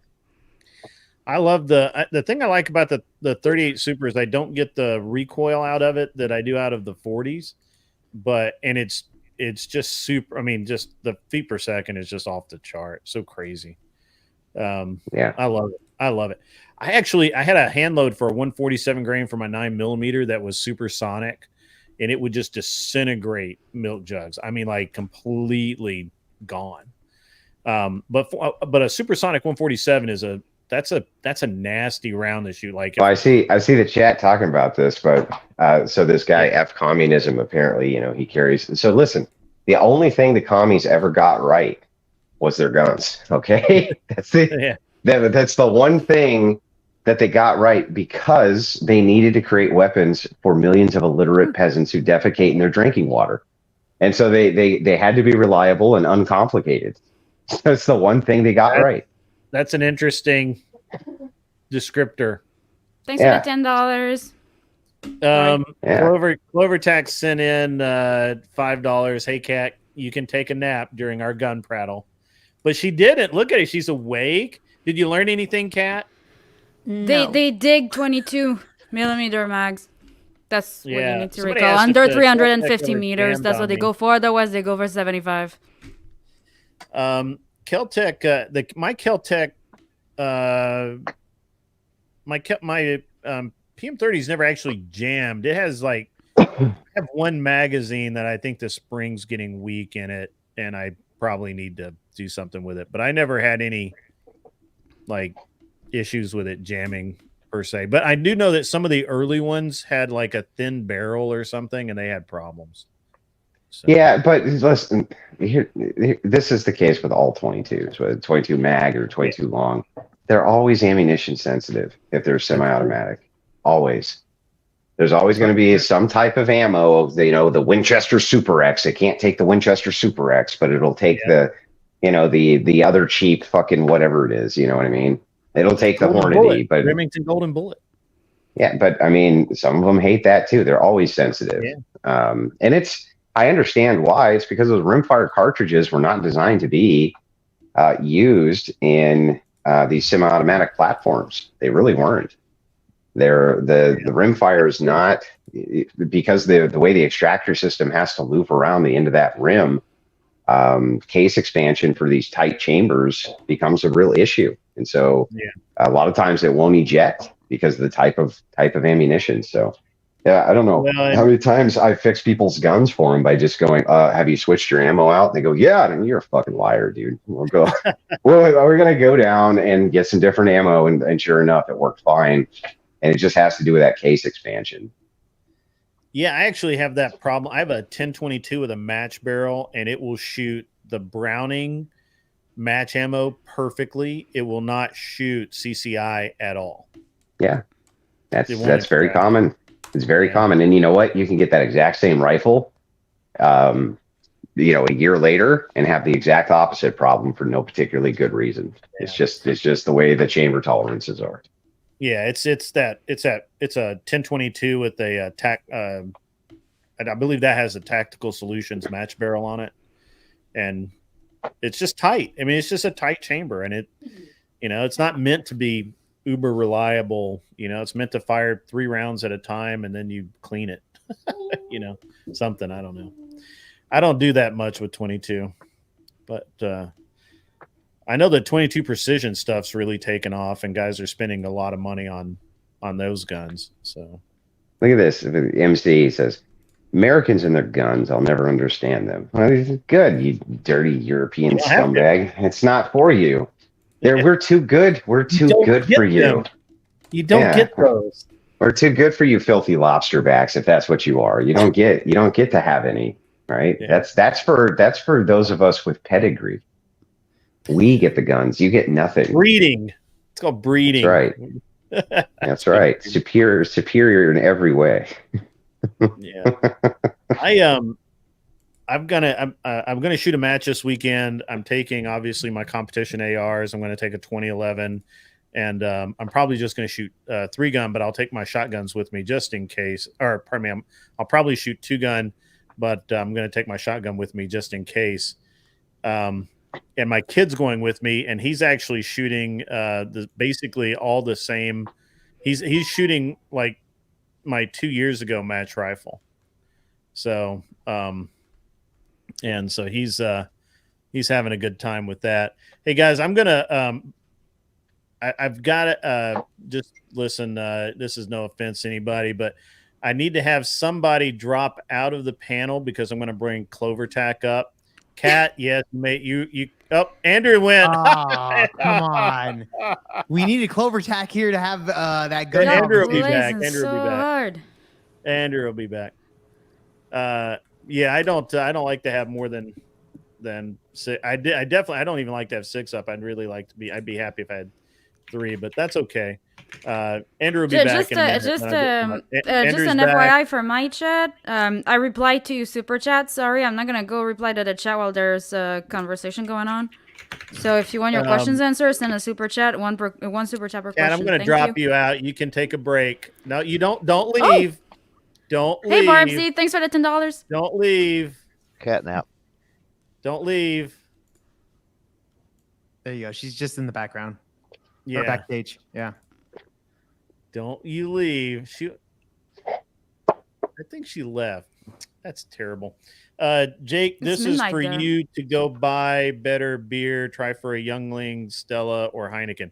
Stella, I'm going to do that on the next stream. I will do that on the next stream. Just for that $20, I'm going to fucking do that. All right? Don't worry about it. Yeah. Okay. I'll hide that. Gotcha. All right. So Andrew, okay, so just Clover Tack jumped up here. He's raring to go.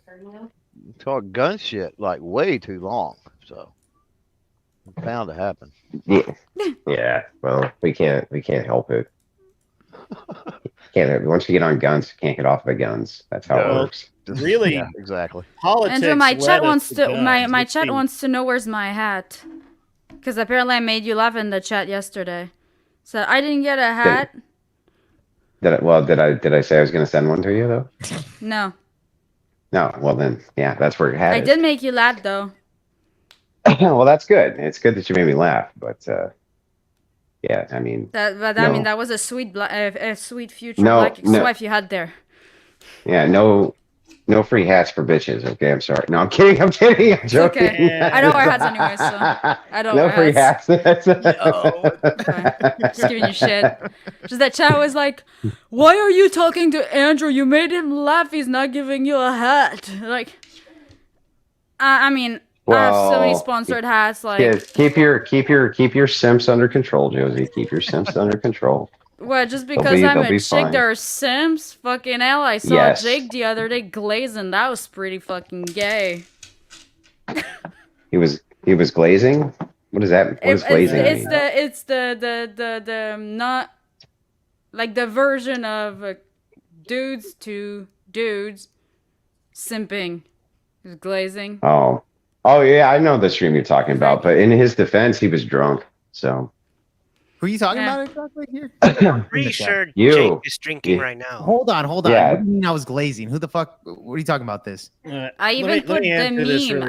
I don't backstab. Josie, I don't backstab. Josie, No, but it sounds hilarious. It sounds hilarious. It was kind of funny. Yeah, I'm sure. What's up? Ruger 57 or FN 57. Ruger all day, every day.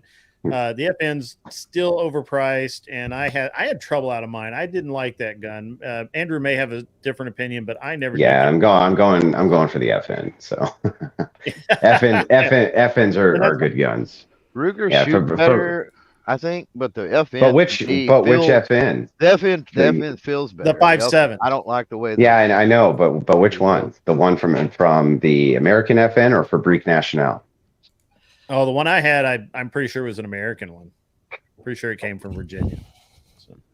Yeah, so that's a different FN. Yeah. It's not that I had big problems with it. It had just enough problems to be annoying. Arthur Daya, this is a question for Andrew. I was going to buy a Not One Step Back t-shirt, but I Googled it and it started as part of a Stalin military order. Actually, I think all military orders start with that. But anyway, Andrew, you want to field that one? Yeah, but that's the whole point. Who won? Yeah. Who won? Who won? Bro, who won? Yeah. Yeah. Not one. And the thing is like, okay, well, the communists ate potatoes, so now I can't eat fucking potatoes, or what? Kind of bullshit. The communists drink vodka, so I can't drink vodka? It's bullshit. Fuck that. I think it did good with the Ruger Epic. I don't have any problems out of mine. Other than that, the ammunition is still, like really expensive, and I can't reload it. Yeah. You know what? I didn't realize what time it was, guys, but I'm gonna play some video games here with one of my daughters before she goes to bed. So nice. I'm gonna get out of here. Go be a good dad, bro. Yeah, do that. That's awesome. Yeah. Like a scumbag. I'm gonna. Well, I have to teach her how to grift. So go teach her how to grift. Go shave my arms. And show the belly that she can't hold up to. So. Hey, Rachel, you want to see my tummy? I'll see you guys. Take your shirt off. Show me you're proud of that shit. Oh, he's gone. He's gone. Yeah. All right, but Josie, explain glazing to me a little bit. It's like simping, but guy version. Guy version. It's not. You don't send money. You don't send money. Simping is the guy version. Yeah, that's the guy version, though. No. Like glazing is like for girls. There's a sentence in French, and I'm looking for it in English. Okay. It's like when you my God, how could I describe that? All right, Clover Tack, what do you think about the Ruger versus FN debate on the 5.7? either FN that we're talking about. I like the feel of those, and I like the just I don't know. I like everything about them, but I think the better gun as far as reliability and accuracy is the Ruger. I actually concur with that. I did like the way that my FN felt. But I wouldn't own a Ruger because I don't like it. I do not like the aesthetics or the way it feels. So I would never own one. Well, never say never. Right. Yeah, deal, don't say never. The right deal, I would own anything. Yeah, exactly. Yeah, yeah. Okay. I said I would never own another lever action rifle, and I've got a selection now. So yeah, never speak in absolutes. I know that's an oxymoron, but yeah. Especially about that specific subject. Yeah. Nagashi, did you have anything else that you wanted to discuss tonight?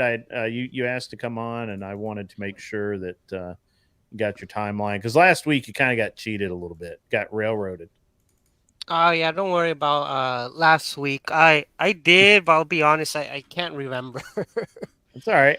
What it was. It was a good show. It was a good show. All right, well, good. All right, cool. So that's that's really cool. So, glazing means to overpraise or overcompliment someone to the point of being cringy or obscuritious. Are you talking about the word? Are you talking about the woman? And is often used to describe someone who is trying to win someone else's fave. Oh, okay. Are you talking about that woman that was kind of being wasn't able no, to you with Andrew. With Andrew. You were glazing like crazy as fucking glazing. Yeah. Yeah, okay, whatever. Epic, best Glock clones. My vote goes for the Shadow Systems N920. That was kind of cute. I actually like the Polymer 80 Glock clones. I have a couple of serialized ones, and I like the grip. I like the texture of the grip, and overall, I like the way it goes together, way it went together. I wouldn't call a Shadow Systems a Glock clone. I would call that a Gucci Glock. I would throw that in a different category myself. You're probably right. I would agree with that. It's awful high end, right? What do you think about the one from PSA? I'm not a big fan of anything PSA. What I was going to say is my favorite, hands down, is the Anderson Kiger 9C Pro. Those are absolutely I've not seen that. And you catch those on sale for under 300.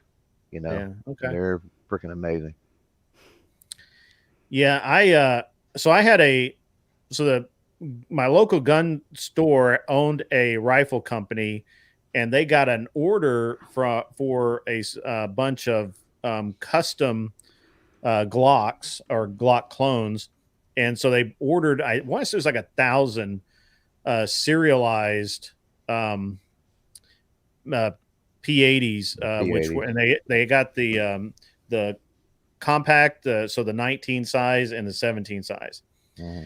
And they spent a bunch of money on the grips, having the grips lasered or whatever, and right, all that stuff. And then the guy canceled whoever ordered them canceled the contract, and they were left with like literally enough parts to build 1,000 Glock clones, but no marketing for it. They didn't have the labor to assemble them. They didn't have whatever. So they had, I kid you not, boxes of Glock receivers or, lower receivers in in their storeroom, and slides and everything. So I took advantage of that, to be honest with you. I now have a couple of them still that were floating around, but they were selling them for like $80, $70 or $80. So, and serialized means that they were factory finished, by the way, for those that don't know what I'm talking about. That means that they actually made it. Yeah. So, yeah. But I knew you knew that, but I heard someone the day talking about they built a Glock 40 out of a P80 kit. Have you ever heard of that? The first time I'd I ever heard saw anybody where somebody cut down a grip and they did some other stuff to kind of make it work, but I didn't know it actually worked. I think I saw some pictures of it. Yeah. Yeah, I didn't know it actually worked. I don't have. I've got a 20, and I love that. I love the Glock 20, but I would prefer to have the 40. I haven't found one for the right deal yet. Hey, Great, I have a question if it's all right to ask. Yeah, man, absolutely. No. So it seems like you're doing pretty well for yourself financially. If you don't mind me asking, what is it that you do or did? Well, I'm retired now, but I owned a race team. Oh, okay, that's where the bunch name of shops comes and stuff. Yeah. If you catch the opening, if you catch the opening, my opening reel, all but one of the cars in that is those are my cars on tracks that we ran on. So. Oh, okay. Seriously, Shelby, I'm not sure if this is in my chat or where it's at. By the way, glazing is shotting on a guy. That's gross. No, I was just reading the definition of the slang word. Oh, I don't know where that It's that not came that from, deep, but y'all. okay. It's not that You guys- deep. It's not that you guys deep. are It's a it's little for fun. concerning. this Couldn't find evening. the mute, but I was going to say that's what she That's said. crazy that you know that definition. I read it off fucking Google. No, I'm talking to the chatter. Like, you know. Yeah, it's Yeah. a little cringe. A little cringe. Yeah. Never even knew what that term was till now. I know he ain't glazing on this freaking panel, I'll tell you. That what? What is your favorite plastic fantastic pistol? Jake? So what's up? What's your favorite plastic fantastic pistol? Plastic fantastic pistol? Like a Glock, Sig, honestly, I only own like one gun. Yeah, but it's just for protection of the house and everything like that. I think it's a Tor. What is it? Taurus? Yeah, Taurus. Is it like a G it's something? It's a 9mm. Yeah, 9mm Taurus. Yeah, I bought it off of a coworker, but specifically for that. Yeah.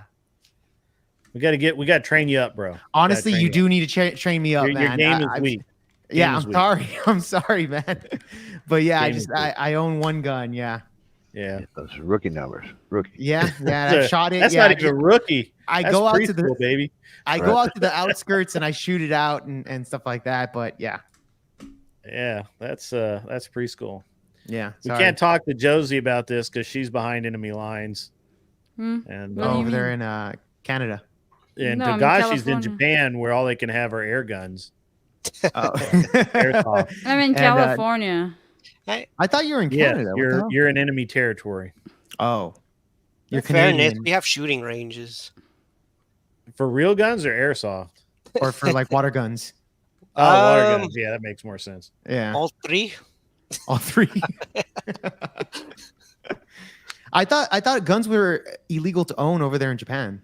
Well, they are, but you can. I mean, it's you can get license for it, but I mean, I never tried it. I heard it's pretty hard to do that though. Yeah. Clover Tack, your favorite plastic fantastic? Right now, it's that Kiger 9C Pro, for sure. Yeah. Okay. Yeah. All right. Yeah, that thing. I mean, you can nail 6-inch steel at 75 yards. It's not even difficult. It's just so much fun. My favorite tactical Tupperware currently is the CZ-P07, the full size double action with Cajun. It's been Cajunized. Oh, Cajunized, yeah. It's my favorite. Sport Brand says, I bet it's a G2C. I do too. I bet it is. By the way, that's a Jam-O-Matic, and I would have that thing serviced and fixed as often as possible. I don't know if this is in my chat or looks like it's in my chat. I think it's your chat, actually. The USP tactical or the on the 45 or 9mm. I had a USP 45. I never had a USP 9mm. The 45 was great. It was just a big fucking gun for what it was, and which is I liked a little bit, but it just wasn't practical. I currently have a H&K P30 which is a great gun, reasonable size. You know, I would like the long slide version, but you know, I'm not. I mean, I'm wealthy, but I'm not that wealthy. What about you? I'm not gonna call on you, Jake. I know you have no frame of reference. Sorry. Clover Tech, HKUSP, dude. HKUSPs are probably they're on the all-time most coolest gun. They list. are. They've got to be. Tomb Raider. Come on, man. Like, yeah. all the others. I mean, it's just a ton of movies are just iconic. But have you owned one?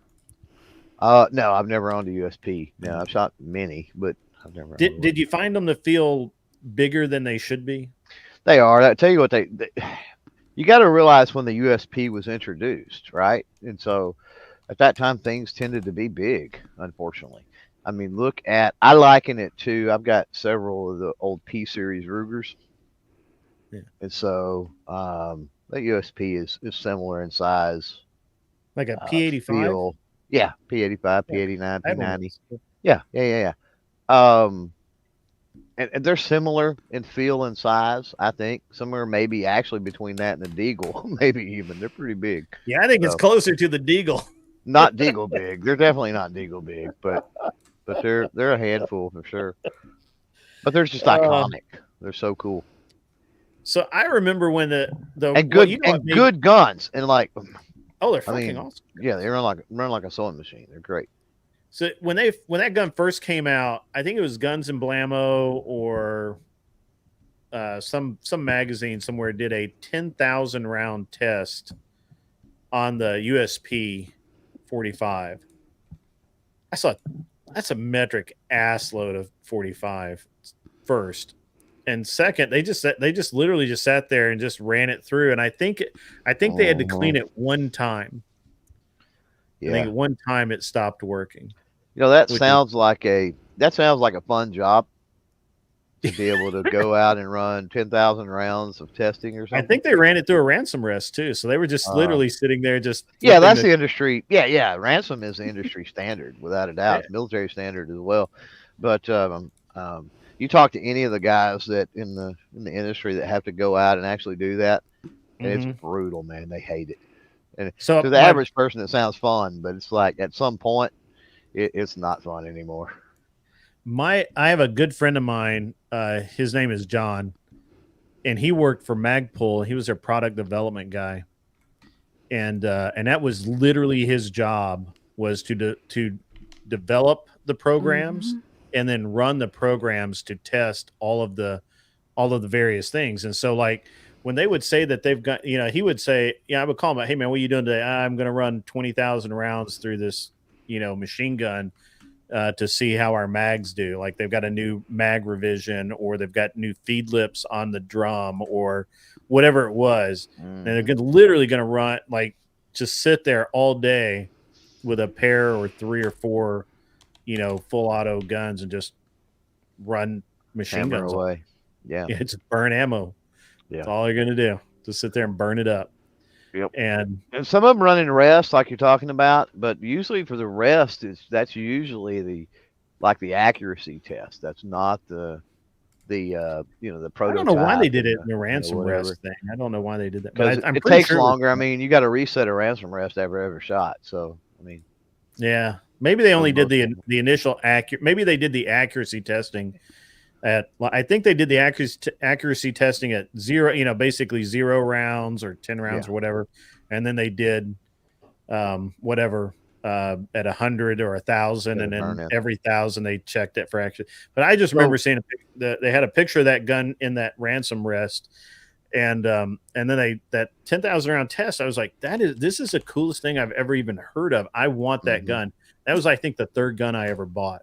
Was HK USP 45. Well, here's some more inside baseball. Whenever you hear a company say that they run, oh man, we took ours and we tested them and put 10,000 rounds through it without any failure. Without any normal wear failure is what they're telling you. Doesn't mean that it actually didn't fail.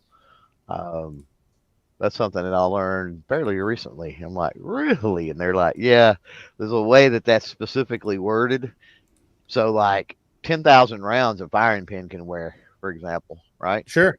Yeah. Or something like that, and they just Firing replace the pin can firing break. pin, and they keep going, like they don't even count that, or like a spring, or if it's some type of, as long as the slide doesn't separate and blow apart or something crazy, they Yeah. consider it a win. If it's a Yeah. spring, a firing pin, something like that.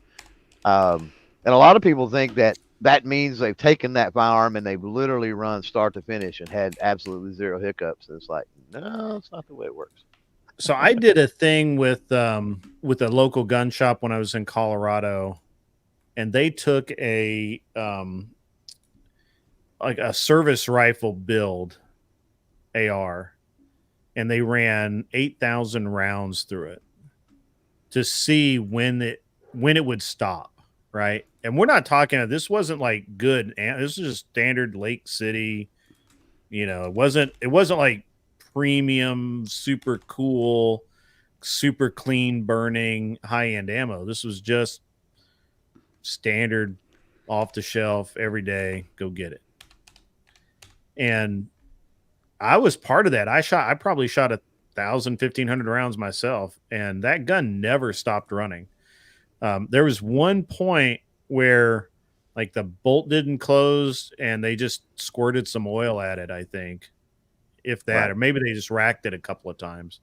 I don't know if they added oil, now that I think about it, but well, you could get dirt, you could get a blown out primer. Yeah, I don't know what happened, but yeah, sometimes it jams in there. It wasn't a stoppage that required like taking it apart or doing anything special beyond a tap rack bang kind of thing.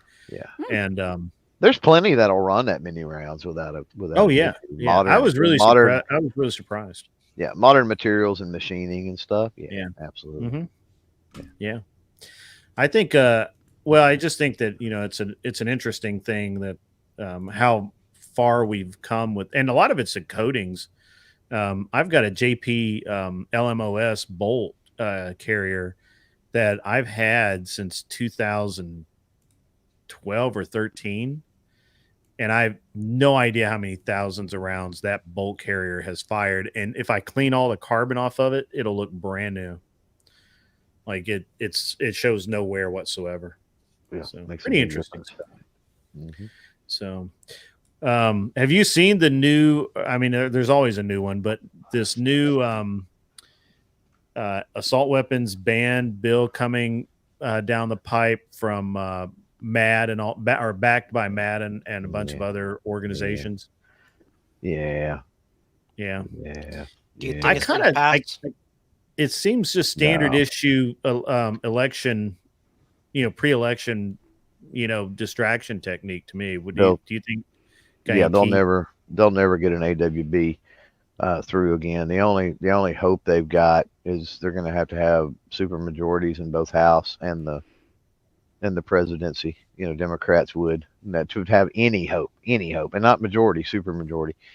Yeah. And then even at that, then you would end up having to have the SCOTUS, because I feel that that's definitely on a federal level. State level, SCOTUS tends to shy away from that, but I don't think they would at a federal level, just because there's no definition to that. I mean, it's so arbitrary. Look at the AWB for 94, for example, bayonet load. Really? Yeah, I was really. So we can not thread the barrel and cut the bayonet lug off, and we're okay. Like that makes zero difference on anything. Like, what was stupid about that law is sense. that. So at that time, I was in college, just barely in college, and they were talking about the ban, but even then, nobody cared, because nobody literally cared about AR-15s at all. I was building rifles at the time, and I would buy barreled actions, Mauser, like World War II surplus stuff, imports from Turkey or wherever. I was buying Spanish Mausers, Turkish Mausers. Where's the other one? I was getting a bunch out of Middle Europe, and they were like $70 each, $60 each, something like that. They were cheap. and I would buy a sporter stock and I would fit it. I'd glass bed the stock. I'd do some trick sights and stuff on it, and it would. And I really liked Express, like safari sights with a triple flip up blade. So you had a 50, a 25, a 50, and a 100-yard zero. Yeah, I love those. And so, and I'd have $150, $200 in the gun, and I'd sell it for $400, $500, right? Yeah, good deal for everybody. And they came in that weird Mauser caliber, so I'd pull the barrel off, and Douglas would sell you a semi-chambered air gauge barrel for I think like $100, right? Yeah. And that was the most expensive part of the whole thing was the barrel. And then I would true the action, laid the barrel, put it in there, and it'd take me an afternoon or two. And I paid a good chunk of my college this way. And I made the mistake. Numrich had, which is Gun Parts Corp back then, they had complete AR-15 lowers, or complete AR-15, disassembled guns or kits. I want to say it was super cheap. Like, I want to say the kit was like $150, $200, something like that. Yeah. And I ordered 2 or 3 of them. I could not sell those guns, dude. Like when I put them together, like nobody wanted to buy them. Nobody. It was just nobody wanted them. Yeah. And I sat on them and sat on them and sat on them. And then the AWB comes down and I'm like, well, now I'm really screwed because now really nobody wants it. And of course, like you said, you'd buy a barrel without a bayonet lug on it.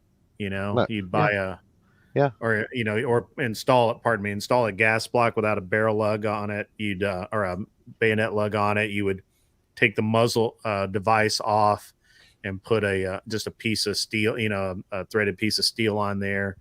You would pin, like there was a bunch of guys who took factory Colt stocks, and which are in my opinion they're basically fucking priceless. Real CAR stocks are basically priceless, and they would rivet them. They would drill a hole in it and put rivets in them to make them permanent, so that they could keep their carbine look. Yep. And it was dumb. It was a dumb period of time. Yeah. It was the absolute poorest written law I think I've ever come across. Thankfully it had a sunset clause.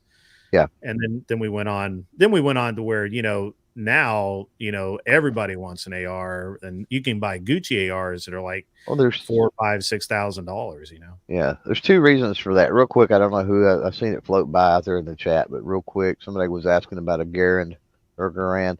Absolutely. Anything milsurp, you need to buy it. Don't complain about the price at all. Buy it, because they do not make milsurps anymore, and milsurps only go up in price. So if you pass on it today, next week, next year, 2 years, you're going to pay more for it. So if you want one, buy one, period. End of story. And try and buy it from the CMP.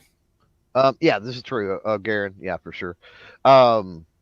Preferably higher grade if you can afford it. That's right. If you got to get rat grade, you got to do what you got to do.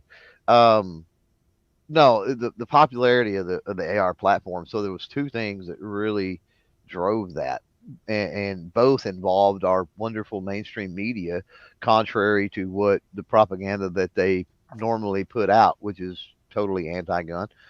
But the AWB sunset, of course, in 2004, right?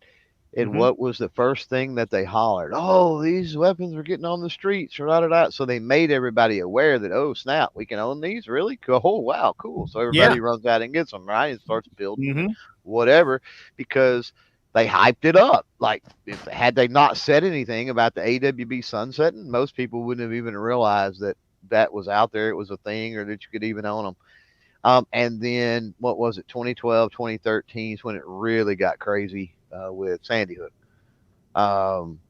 And that's when you really started seeing so many different parts companies, complete manufacturers, other things. Prior to that, prior to 12 or 13, you had a few companies, but there wasn't. You had obviously Colt and Armalite. You had the few of the majors, and then other than like that, Yankee you had Hill. you had Yankee Hill, you had Spikes at that time, you had Model One Sales, which was essentially selling DPMS, Delton parts and Delton parts and things like that. Yeah, you had maybe a dozen companies or something like that. I'd say a couple dozen, quote unquote AR companies. 12, 13 hits, and you get this explosion that I don't even know how many there are now. You go to something like a SHOT Show or something like that, and like every other booth is AR stuff. Like, it's insane. Well, and think about how many have gone out of business. Well, it's true. It's because the market's saturated. That's the market very hard market to be in. Yeah, very hard market. It absolutely is. It's a terrible market, and actually, it's funny because the gun company I was telling you about. So the local gun shop, like I said, they owned a rifle company. They wanted me to buy the rifle company, and I knew that they had paid roughly $200,000 for it. Because really all they were buying was some contracts, right? And they were going to produce the rifles to fill the contracts, right? And they were trying to go for like a $2.4 million valuation on it, and there was no way it would valued out for that. No way. I'm sorry I'm boring everybody on the panel with this stuff. I know that my buddy and I can talk gun for days. Is gun prattle boring? Really? Well, I actually think Jake is tired. Jake probably needs to get some sleep. Real quick, Grid. Yeah, I got work in the AM. But real quick, go ahead and kill out my cam. It's still streaming on my side of my video, like my channel. So it's still going to stream once you end. That shit will kill out. So not a big deal. But kill it out, guys. And I'll catch you guys on the next one. All right. All right, man. Thanks again, Grid, for having me. Yep. The chat so far says it's not boring. I'm just saying. It's an interesting. I think all of this history is interesting because I think most people have a really poor understanding of it. I was there. I lived it. Right. I had back in. Not hearsay, not reading it on the interwebs or the Facebook. No, I remember back in literally there. 45. I was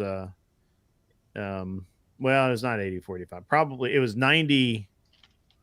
Probably 90 is when I had the I had those rifles, and I kept one for a while, but the two I tried to sell, and I could not get rid of them at all. Like, there was just no way. And I tried everything. And the local gun shop had a HK91 that sat on the shelf for, man, I don't even know how long that thing sat on the shelf. Because nobody wanted military style automatic rifles. Like, they just were not the thing. And it's interesting. I don't know, you probably noticed this change as well. So when I was in a younger man, we would have this we would have a local gun shop. It would have an entire row of wood stock, beautiful bolt guns. I mean, beautiful. A whole row of them in every caliber you could think of, every brand, Winchester, Marlin, Browning, Howa, everybody, Mossberg, all of them. And on the other side, you'd have, some shotguns and some, then you'd have your synthetic, like Ruger mountain rifles and Ruger Americans and things like that. And then you'd have like this tiny little section of mil-spec stuff, right? Like, you'd have a couple of surplus SKS, AK, or MAK, and then you'd have, some of your old Mausers, and an AR, a couple of, and maybe an AR or two, and usually like an HK 91, right? And that's it. Like you just didn't see it. And now it's exactly reverse. You go into a gun shop and there will be an entire wall of ARs of every description, every type, every barrel length, every color under the sun. Right. And there'll be 5 bolt guns and 2 shotguns, right? Yeah. Like it's crazy. Yeah. And it's really changed a lot from my experience. Yeah. Now I'm being a little bit facetious. I mean, obviously, they're definitely common use, and that's another reason I say that I don't take states can get away with certain things, but on the federal level, I don't know that we'll ever see. I don't know that we'll ever see another AWB stand, and that's why. Yeah. I mean, common use is established at this point in the courts, so yeah, I just don't see it. Now, could they do something like the Hughes Amendment in '86? Could they stop future manufacture of certain things? Like, could they say, hey, you can't produce any more muzzle brakes or any more charging handles or any more what I mean, specific parts or something? But man, I mean, that would suck. It'd be really tough, man. But at the same time, look at how much stuff's already out there too. So, well, think about the average man's capabilities now, right? Like the average guy with just a shop behind his house or just in his home garage. We have 3D printers. We have, we have 3D. You can get tabletop mills and stuff now. Yeah, tabletop mill, CNC mill, or Yeah. pardon me, a tabletop CNC router, which is basically a mill.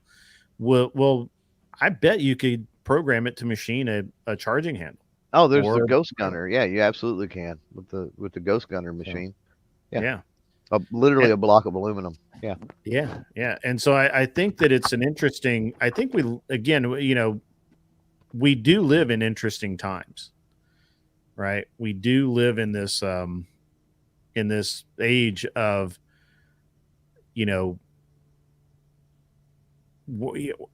it's useless to pretend that they're going to be able to actually ban something, but the fear is there that they could attempt it to the point where it could cost people a lot of risk of time and money, and or both. No, I mean we have to be ever vigilant. I mean that's for sure. Yeah, absolutely. I mean we don't know, and but the beauty, and I say this all the time, in relation to the second. Now when we get into other, other rights we have or whatever, who knows? But or other guarantees that we have, I should say, who knows? But the way that the founders set up our system, assuming that it works, and it's been bastardized, don't get me wrong. Senate being popular election at this point is the stupidest thing that they could have probably ever done. But what is that, the 17th Amendment? I think so.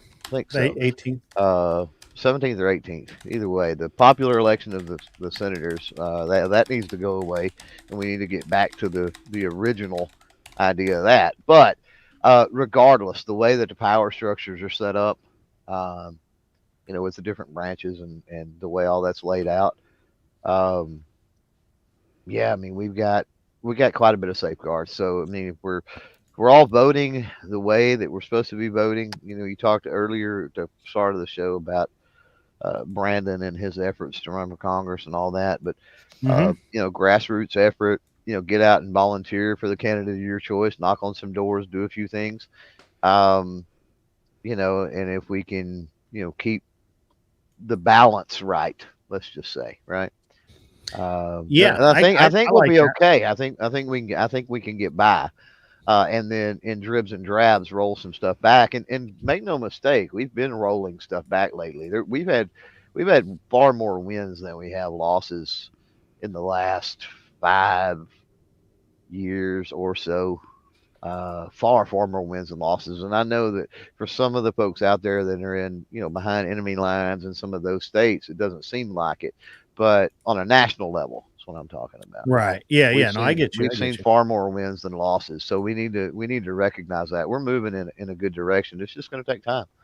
I mean, think about it. I mean, what 1934 was the first real landmark gun grab that I can think of. And if anybody can think of anything major before that, yeah, maybe it was 32. I get Gun Control Act of 32. Yeah, we had 32 and then 34. Did we have 34, 38? I don't remember, but it was something like that. Yeah. So I mean, we're coming up on 100 years, right, of them trying to push gun control down our throat, and they still haven't taken them away. And we've got more AR-15s now than we've ever had, right? Think about it. So we got more constitutional carry in more states than we've ever had. That's true. Are we really doing that bad? Or is it really gloom and doom and the sky's falling? Or are we actually moving forward for a change? And I think it's the latter. I think we're moving forward. Yeah, I would go with that. Still got to be ever vigilant. I'm not saying, rest the on your same laurels dude in freaking Anaheim with his. What's that? Josie, did you mean to say that out loud?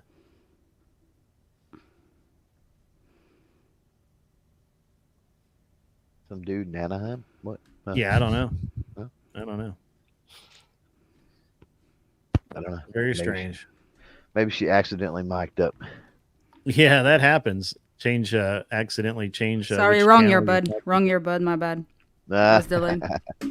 This dude in Anaheim that has the 3D printer, they keep making like gun parts for the buyback program. Motherfucker did it again. Yeah, $8,000. Again. I love the people that troll those. I love the ones that go and actually. But dude, he's been doing it for every buyback. Every single one of them since like 2021, and he's making so much money. Well, the guys were literally taking like 2x4s and plumbing pipe and turning it in as a weapon. I like the guys that go and buy them. If I had a big, huge pocket of money, maybe so I in need California, to try to. They passed a law you couldn't do that.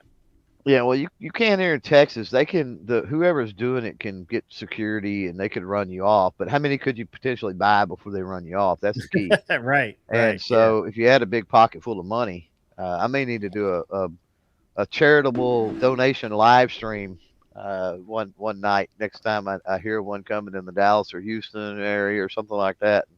Raise me a few $1,000s and run up there and do that. That could be fun.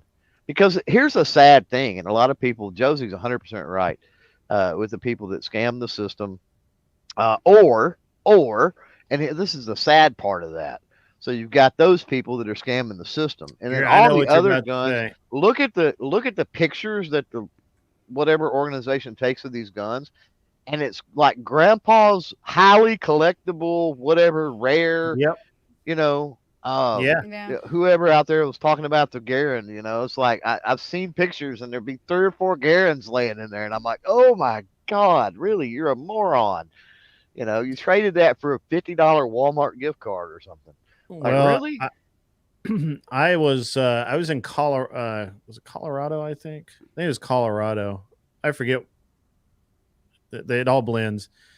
And I was listening to some cops talk about how this woman had come down and she had a trunk full of guns.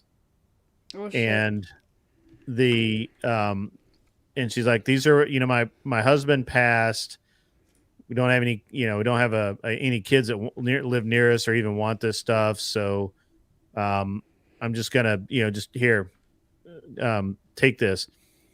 And she actually had a bring back from World War II, and I don't remember what it was, like an M2 maybe, or a Sten or something like this, like a full auto. That had it been amnestied in 82, it would be worth like 15, 18 grand, right? Damn. And but it wasn't, because the old man didn't know, and so they had and he had a bunch of other really cool stuff. And the officer doing the buyback or guarding the buyback or whatever, he told him, he told this lady, he's like, look, I can't let you do this. Here's the name of this gun shop down the street. Go take it there first. And we can't do anything about the submachine gun. That's illegal, but there's no questions asked here. So we're just gonna pretend, that you followed the rules, and so there's no, you can't do anything about it. But take the rest down to this guy, and I think her collection was something like $14,000 or $15,000, and she was going to give it away. She was literally going to give this collection of guns away for like, probably $300 in gift certificates or something. Yeah, right. And fortunately, the cop was I don't think it was the people doing the buyback. I think it was an officer that was doing security, guarding it. I think. Yeah, I've heard that story before. Yeah.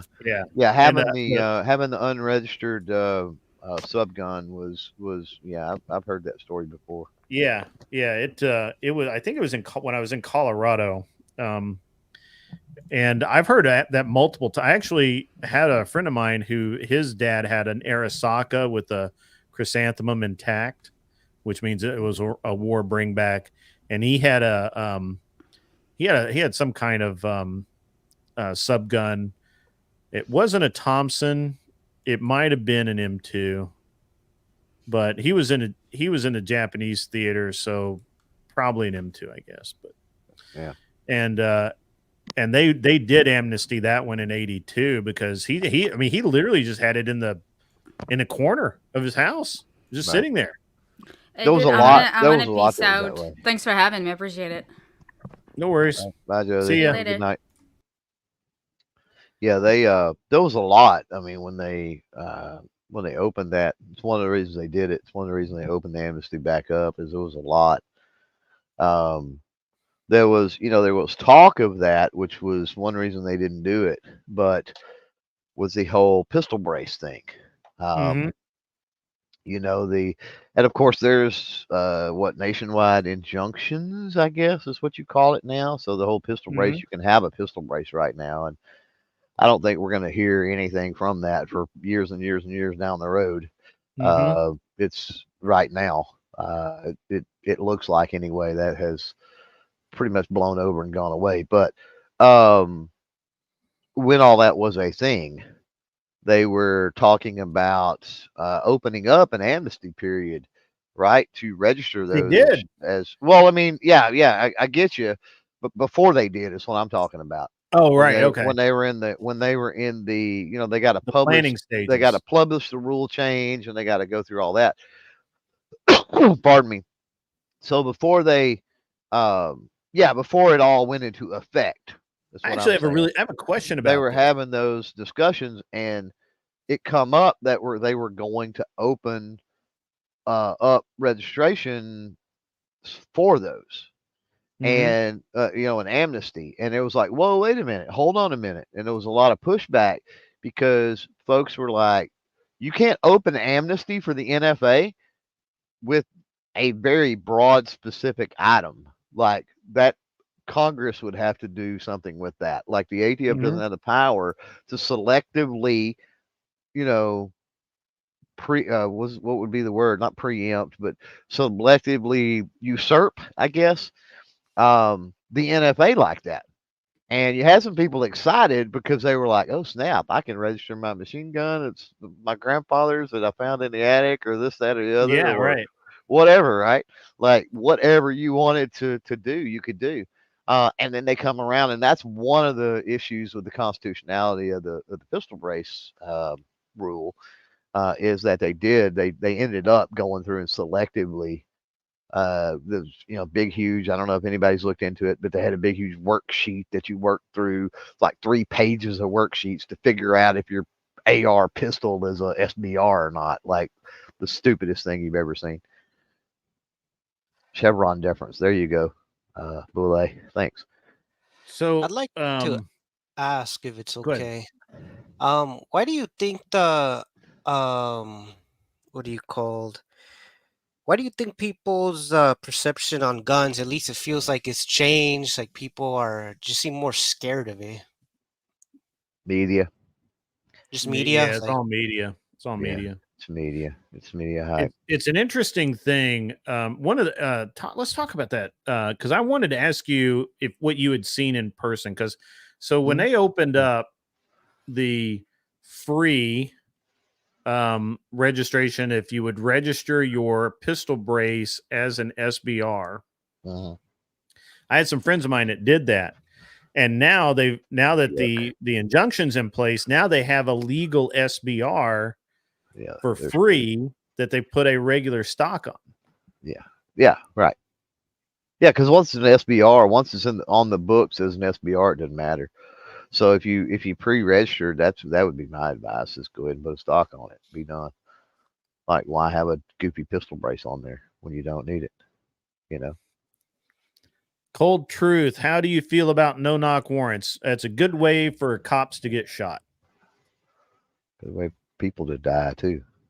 And people to either die. Way, on either side of the door. Yeah, that's both sides. It's going to be bad. It's going to be bad. That shit needs to end. So I think, what's the word? Discernment. Yeah, I think they're with discernment on the part of judges. I don't know that I necessarily have a problem with it, but it should be what is like the Clinton deal for abortion, safe, legal, and rare, or something. I think there needs to be massive discernment. So if you're going after some type of a drug house, drug cartel type weird something like, and you absolutely had eyes on that location, there was no doubt you're at the right location. Like, there's tons of oversight. Like, maybe is all I'm saying. Maybe you might sway my opinion, but otherwise, no, absolutely not. If it's some goofy, thing, then no, it's got to be a pretty major thing that they're going in for. So, and even then, like I said, I'm not sure I can be convinced, but I'm willing to hear the arguments if somebody was to try to make some good ones like that. I think that's a really interesting thing because I've always there was a point in my life where I thought, well, no-knock warrants are no big deal, but then people started dying and I had to re-examine my position on it. My position changed from I don't really think it's that bad to it's a really good way for people to get hurt and cops to die and homeowners to die. Well, today, neighbors to die. Today, everybody has a cell phone. You can get tracked through your cell phone. For that matter, you can get tracked through your vehicles. I mean, even if you have OnStar or whatever it is disabled, it's not like they can't remotely turn that crap on. Let's be honest.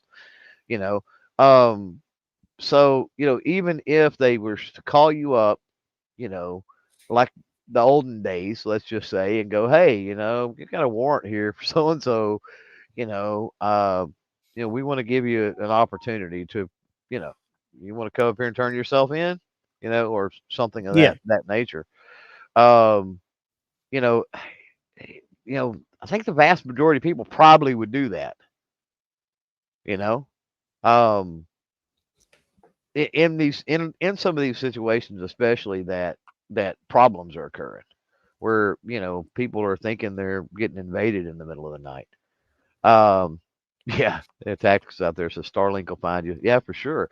So even if somebody was to run, it's not like they're going to get far. It's not like they're not eventually going to get caught or whatever. But no-knock warrants could be dangerous too. I mean, again, I think that's tough because if you're raiding some type of a drug house or something, that's and there are dudes in there well armed or something like that. I mean, you walk up, you knock, and they start sending rounds through the wooden door. You know what I mean? Like that ain't good either. So that's actually a really good point though, because with the amount of technology and armor and everything else that we have, I mean, yeah, but armor ain't shit for this as well as I do for some cartridges that are out I'm just there. saying, but I guess what I'm saying is I think that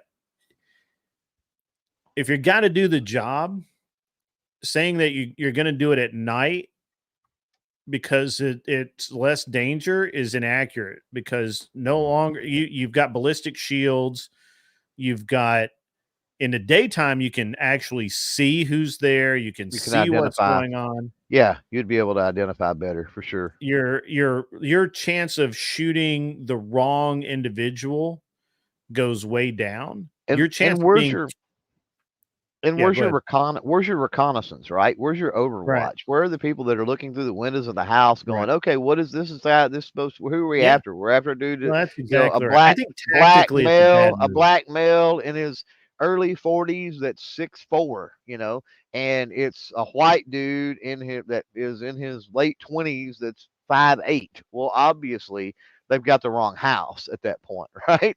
Like, and that's been a problem where they've had the wrong house. Well, and that's happened. I remember hearing about it for a long, long time ago.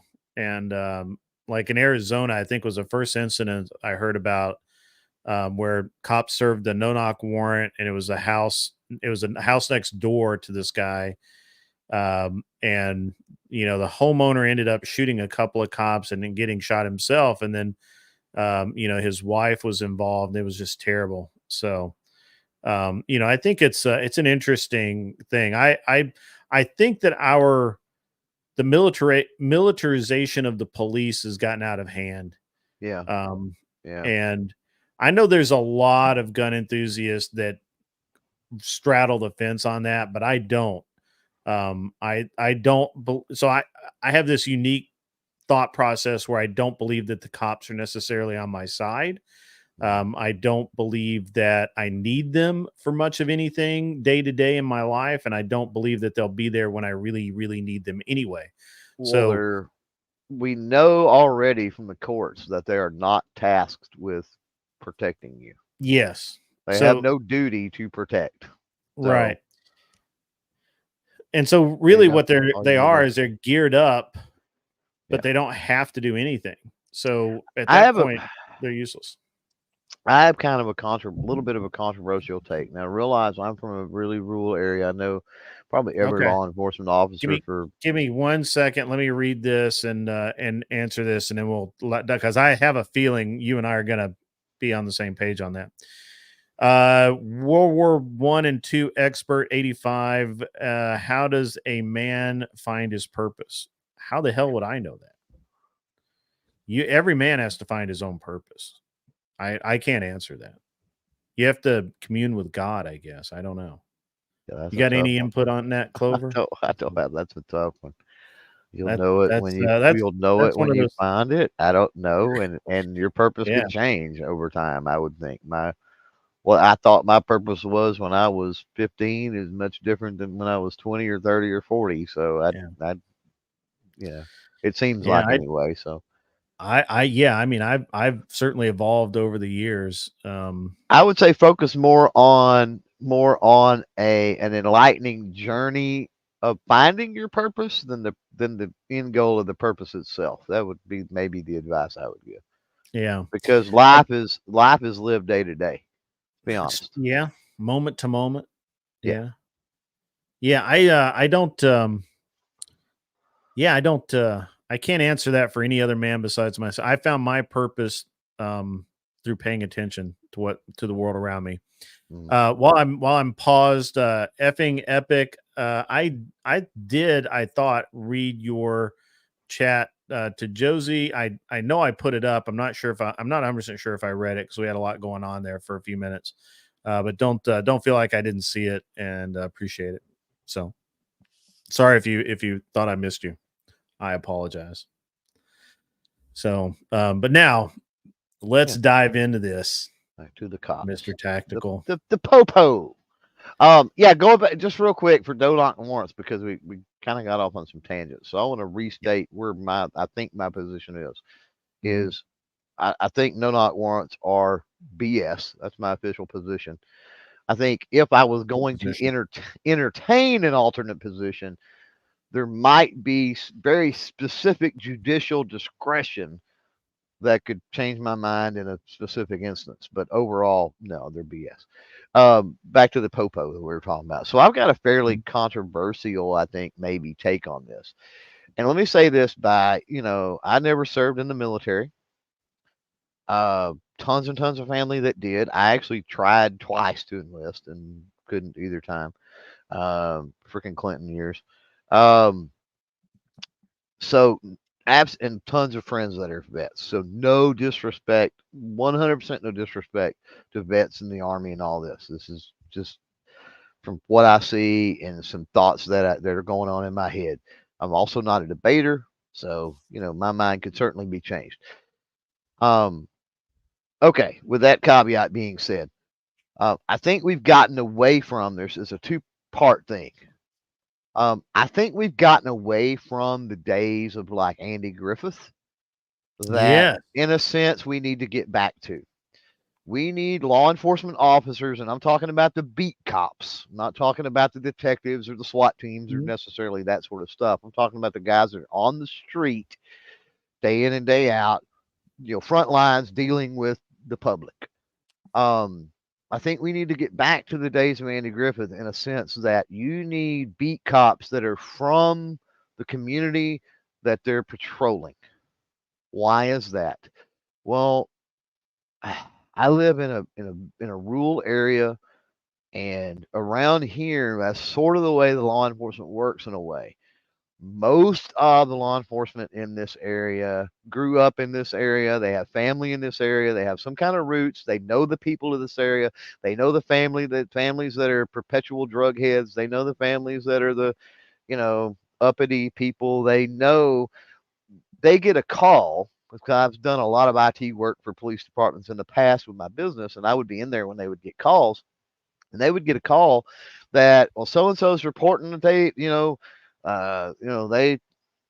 had a weed eater and a lawnmower and a whatever stole out of a chainsaw, stole out of their garage, and they would immediately go, well, it's I'm sure it's so and so down the street. We'll go pay him a visit, and they literally drive over to so and so's house, and there's the weed eater and the chainsaw, and they hook him up and they haul him off, and they get homeboy stuff back to him. Like they immediately know who stole his crap, like because they know the troublemakers and stuff for the most part, right? So I think there's a hiring, staffing thing that could be done, and it works. It works somewhat here. I'll say it works perfectly, but it works somewhat here. And I think if that would be practiced in other areas, I think it could work as well. So that's the first prong. We're talking about the beat cops. So here's where I get a little controversial. I don't think combat vets should be beat cops. Period. Detectives, I think there's a place in higher up in law enforcement. I think there's a place potentially on SWAT teams, response teams, maybe search and rescue. I think there's places for vets, right? I'm not going to combat vets, right? Hardened combat vets. I got you.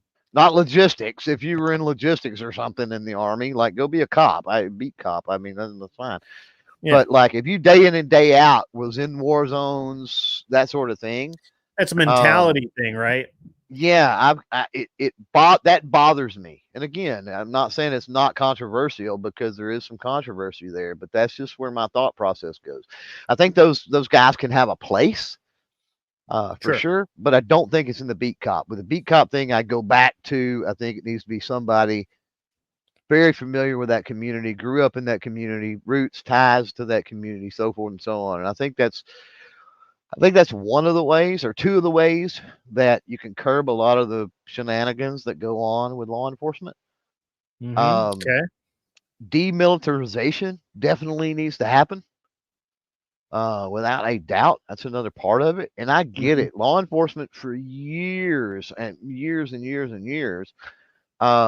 That's how they've gotten their stuff, right? They've gotten their gear from grants to, military surplus. Yeah, the de-wadded stuff from the. Yeah. And so I think they need to get away from that. We've even moved now, which is it aggravates the crap out of me. This is just a personal beef, a side tangent. But here in Texas, you've got the state troopers, the Department of Public Safety, the Highway Patrol, whatever you want to call them. And they were always the black and whites. Always. Like you could spot a Texas Highway Patrol because they had a black and white car, right? That was a highway patrol. Local cops and sheriff's departments could not have, or they never did, me growing up and everything else until fairly recently, they never had black and white.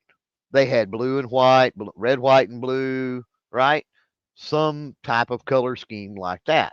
They never used the black and white.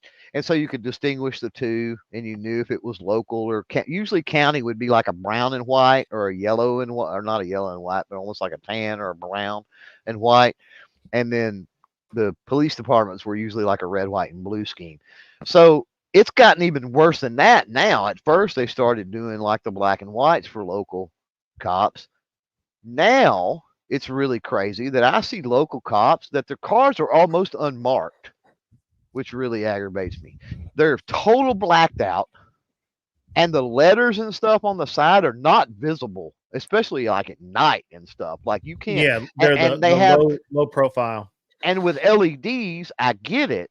But with LEDs, you can't see light bars, and you can't see most of that stuff is inside the windows and all of that now in their LED. And so, unless they're running hot, you would never know it was a cop car or never know it was law enforcement. Hey, sorry to that cut you bugs me. off. I'm gonna go. Before Okay. I do, if I can, I just want to say, Clover Tech, I 100% agree with your position. Great about what you said about not needing the cops. Unfortunately, I actually agree. It seems like the police would only come right after a situation when you don't really need them. Yeah, I don't need the cops at that point. I need a report taker. When seconds matter, Tagashi, when seconds matter, cops are minutes away. Minutes. Yeah, Always remember that. Yeah. Yeah. All right. Well, you all have a good night. Yeah. And, good talking to you again, Tagashi, and we'll talk to you another time. All right. Bye. Glad to have you on, man. And to his point, you're probably in a similar place, Grid, and maybe some other folks that are out there even listening right now. For me, like right now, what is it, after midnight? If I was to call the sheriff's department right now, 911, call the sheriff's department, something's going down, at this hour, as big of a county it is and as short staffed as my sheriff's department is, if I had somebody here in an hour, I would be surprised. In an hour, a freaking hour. I can't hide in a bathroom or under a bed or like for a freaking hour. I don't have that kind of time. You know what I mean? So what's the alternative? So I have a couple of interesting things here, and then we'll keep rolling, but for at least another few minutes. But let me throw this out here. So I lived in a rural area growing up as well. And I mean, when I say rural, I mean that most people had long driveways that were, and we have trees here, so you couldn't even see how, you didn't know if there was a house up there or not. You would think that there was. And obviously we had just regular dial phone, no cell phones when I was a kid. And the police would call the house if they were going to come by because they didn't want to, because a strange car pulling in the driveway, moving slow could get shot at. Because, we're rural, right? Like people we don't know is not always the people we want to talk to. And oftentimes, especially back then, you just didn't know. And there are people out here that do bad things anyway. So, you could get shot at. But I remember my, and of course, everybody back then also had a 12 gauge by the back door because people come by, just show up, or they did. Not so much anymore. I think that's a thing of the past, really. But I don't remember a time that my parents ever had an interaction with law enforcement where they didn't call and wait a half hour to an hour for law enforcement to get there. Ever. Like, I don't care what it was. I think our neighbor one time, which our nearest neighbor was not close, but close enough. Our neighbor came by one time and she'd had a fight with her husband or something, and she needed the cops, right? So we called the cops, and it was an hour and a half before they got there. And if she needed something really bad, she has one choice, right? They're not minutes away. In some places, they're much further. Now, obviously, modern times, it is a lot better. And we have far more police officers than we've ever had before. And in some places, the governments are using the police as revenue generators. So there's a lot of cops out, right? So I'm one of the guys that, like, I don't see the reason for it beyond revenue generation and, as a societal control, right? Like, nobody's going to do anything because there's always these cops around, and I don't like it. I really don't like it. And it's a unique thing. Now I live in the city, so if I live barely inside the city limits. I literally live 3/4 of a mile in the city limits, just ever so barely. Yeah. If I call the police right now today, I happen to know there's one patrol car that patrols this area, but I think it's a 7 or 8 mile patrol that he has. So he's going to be somewhere 7 or 8 miles away. And if he's on a call, I don't know where the next nearest car is. So, and I only know that because I talked to him one night and they said, yeah, our patrol area extends from here to here. And, we just randomly patrol through. So I could see your house 3 times a week. I could see it once a week. I could see it no times a week. Right. Yeah. And that doesn't give you a good feeling, man. That what we're sold for police officers is that they're going to be there, right? And that they're going to be rolling by and catch the burglar breaking into your house, right? They're going to be rolling by and the burglar is going to drop his tools and run away because the officer was on the next block or whatever. And that's horse crap, man. It's absolute excrement.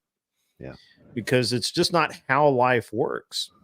Yeah. It never has been, never will be. Yeah. And so as far as militarization goes, I think the feature creep that has gone on in public police departments is ridiculous. Do you remember the Texas Tower shooting? Absolutely, man. The Eagle Scout. I don't remember his name, and I wouldn't say it because I don't do that, even if I remembered it. But I remember he was an Eagle Scout. Yeah, that dude climbed up there in broad daylight with a bag full of guns. You know who got him, right? Who ended up getting him was the deer hunters with their scoped rifles. Well, they had to have something high power enough to because all the police to match the high power he said. That gets into real quick. That gets into what I've said. When all the riots happened way back in the day in whatever it was, LA or whatever, and you had the rooftop Koreans. Koreans. So all this talk about the UN and the blue helmets, that was a thing at one time. And I said, you know what? Let them come out here to the country. They think the rooftop Koreans were tough. When they get a hold of these rooftop rednecks, their body armor with our 300 Win Mags and whatnot. That's like a short mag right there. My 300 Win Mag does not care about your body armor. Not even, and even if it did stop it, the impact alone is going to bring you to jelly beans. Yeah, and the bad thing is if any of our hunting rifles are gonna go through their armor, and the problem with that is that's one of the worst things that can happen is a shoot through situation with armor on. That's one of the bad problems is because now you've got all this armor on, and you can't get in quick enough to try to stop bleed and all. It's not a good situation. But yeah, anyway, I digress. I got off on a tangent. No, I think you're right about that. I mean, I think that's accurate. I mean, you look at the Texas Tower, right? That was stopped by the guys with guys driving by with their hunting rifles, getting out of their trucks and taking shots at this guy long enough that an officer could get to the base of the tower and climb up the tower and end the problem with this 38. And now, the thing is now is that you realize how hard that would be for that. All right, let's just say this. Let me throw a situation at you. Let's just say that you're driving by the I don't know, not like a big part of town, but just an average suburban sprawl, right? And there's Walmart and a Target and an Olive Garden and all of that. And in the old days, you'd have a gun rack in the back window of your truck with at least 2 rifles hanging out of it, maybe 3, maybe a 22 as well. Yeah. Probably scoped, ready to go because you might want to go deer hunting after work, right? And let's just say that you're driving by and all of a sudden people come running out of whatever and they say there's a guy in there going crazy shooting at people. And then you go, okay, no problem, I got that. You set up, you take 1 shot, end of story, done deal. Because you're a deer hunter and you got a scoped rifle and you know where your ammo hits, right? Right. Exactly. Right. Like I'm just saying, I mean, it's not even a hard shot, right? Like this is it's 2-legged, man. That's the only difference. It's 2-legged. Yeah, it's just and so you say that people say, well, that would never happen, but it has happened. But the interesting thing is right now it can't happen because you're not allowed to do that in a lot of places. You can't roll around with a rifle in the back window of your truck. And even if you did, somebody'd steal it, which would never happen. That's the big thing now. Yeah, you can here in Texas. Nobody would do that back in the day because, cool to do it. Yeah. Yeah. You'd have a busted window for sure. Yeah, for sure. Yeah, no, back in the day, nobody would do that. But no. And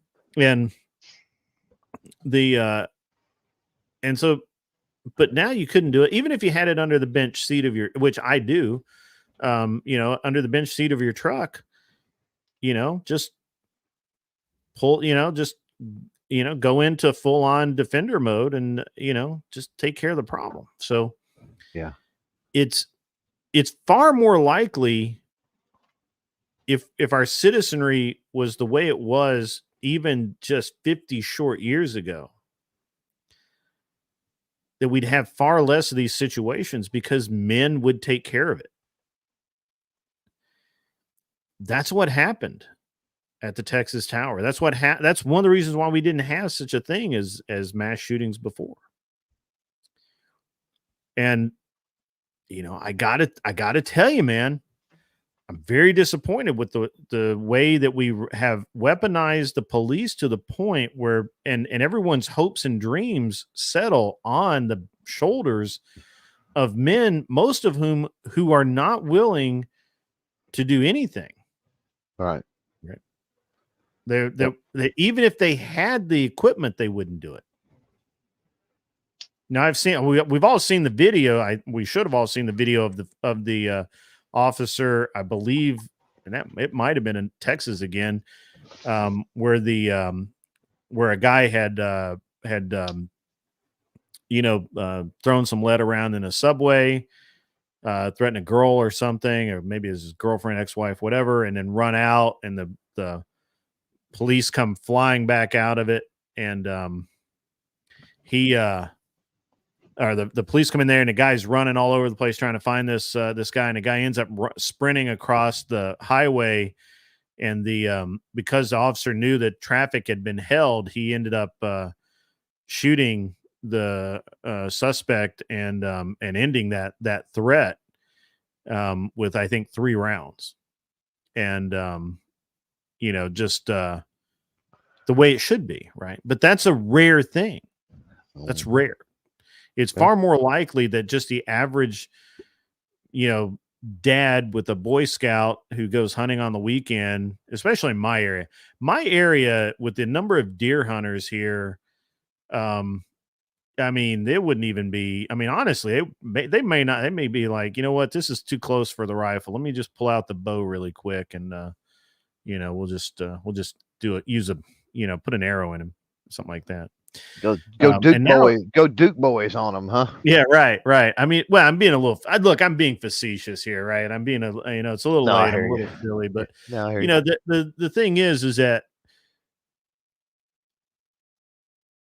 the rhetoric to all of this is that no man would do that, right? Like, who would do that? Who would stand up and do that? Take that shot, or solve that problem in that specific way. Who would do that? And I'm going to tell you, man, I look around every time I'm out, and I see the guys who would.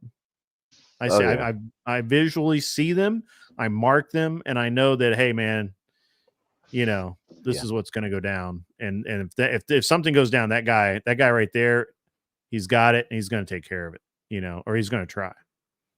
That's where you talk about the whole manosphere thing, right? It's always talked about the alpha and about having control and exercising authority, and I'm not plugged into it that heavy. Been married forever, right? Mm-hmm. So but you get my point. And you can kind of tell those other men, and that's the thing, is if anything ever went down, I would be able to jump into that mode and start barking orders, right?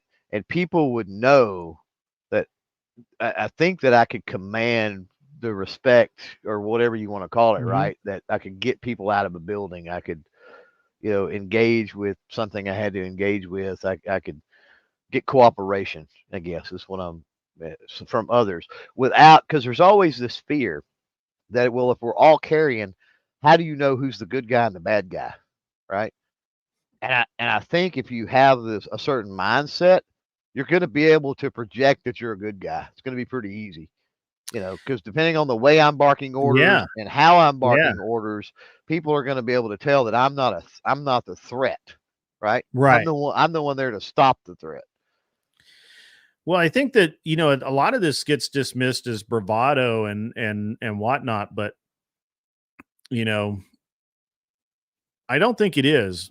I mean, I'm not gonna, it's a little too late to be telling stories, but I know what I'll do within reason. I mean, things could go weird, there could always be my family involved, or, something else, but I have a strong suspicion of what I will do in any situation, but I think most people do.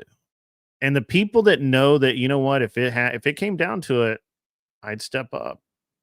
Or even if they don't know that, but they have that, they have a proven track record of when the tough gets going, they dig down and they keep going, or they rise to that occasion. So I'll tell you, Grid, if you and I, we walk into Walmart at the same time, and I say, "Hey, Grid, what's up?" You say, "Hey, Clover, what's up?" And, "Oh man, I'm going to the back to get some milk," and you're like, "Yeah, okay, well, I'm going right over here to get this right here, whatever it is, right?" Yep. We part ways, and you're at the front of the store, and you hear pop, pop, right? And you see, somebody, whatever, pulling some shenanigans, right? And you engage, and you look around and you don't see me. That's because I've heard pop, pop, and I was at the back of the store, and I hit the back door of the store, and I got the hell out of there. I got myself and my family and whoever else I could get with me out of the fucking store. I'm not running to the front of the store to help you engage. Just so you know, that's your job. Right. You're there. I think that's your I think job. that's fair. I think that's fair. I think that's I think that's the reaction to have. Yeah, I don't get paid to run toward the gunfire. So right.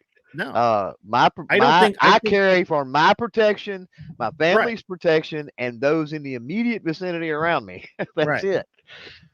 You're right. Immediate vicinity. I think that's right. And I think that it's an interesting, I think that's the argument that a lot of people try and use, right?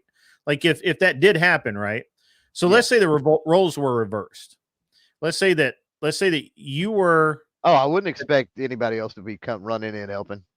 Yeah, if you were at the front of the store on my own, I went to the back.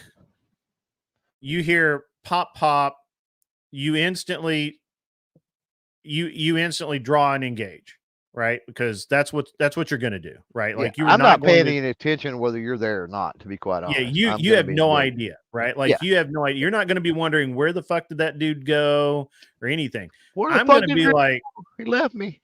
Yeah, yeah. I'm gonna give you shit once it's over, Grid. I'm gonna tell you right now. I'm gonna give you shit the rest of your life once it's over. I'm sure you would, but I'm gonna, if I'm gonna get anybody near me out, and I'm gonna, and then, depending on what happens from there, I may or may not come around the building to take another look or see what's going on, or whatever.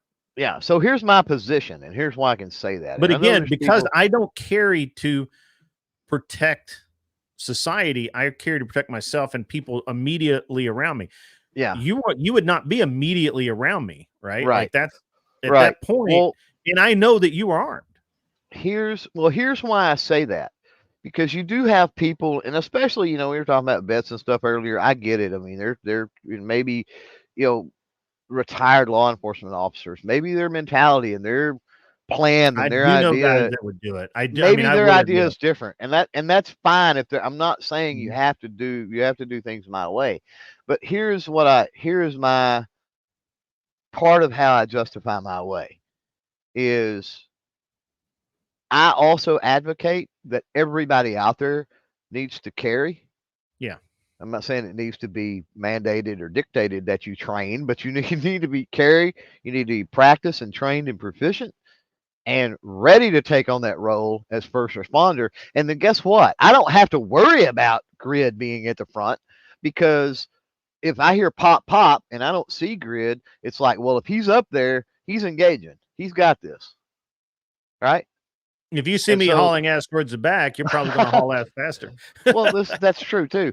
But my thing is, the first thought that's going to go through my head is I hope somebody out there is armed and taking their personal defense seriously and is able to deal with it.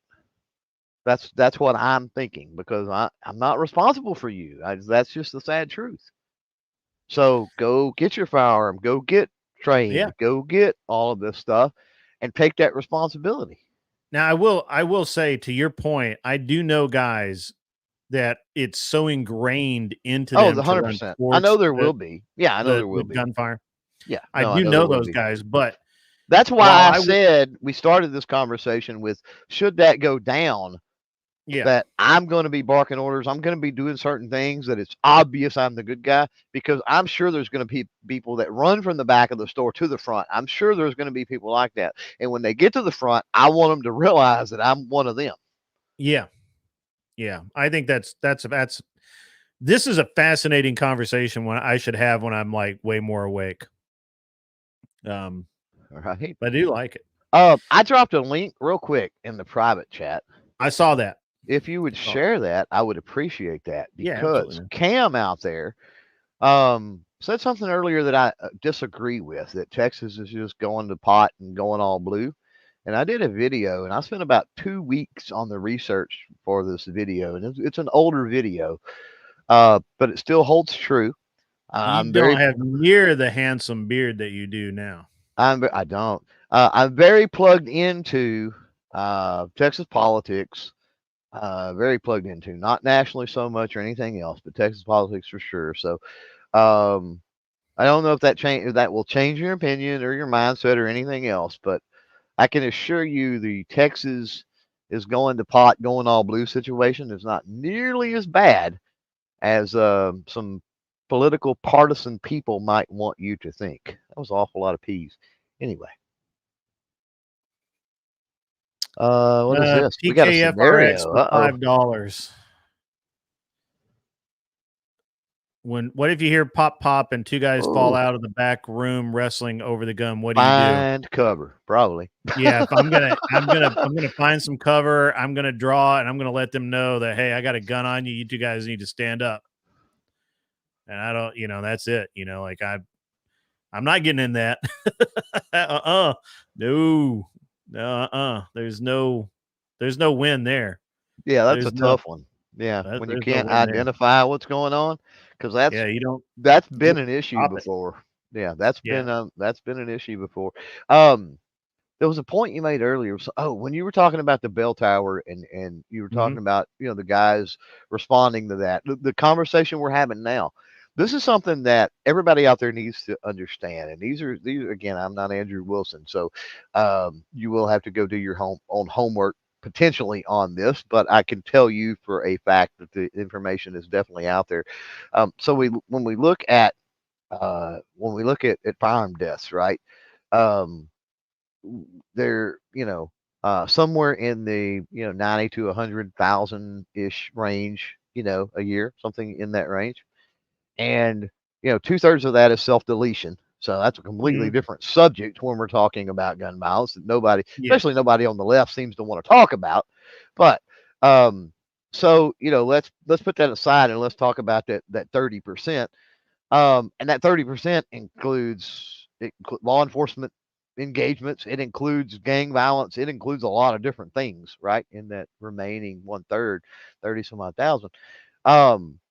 Here's something that doesn't get talked about when that's talked about. And they say, well, if you can save one life, let alone 30,000, or even let's use 100,000 in this situation. Let's use the whole number. Why not?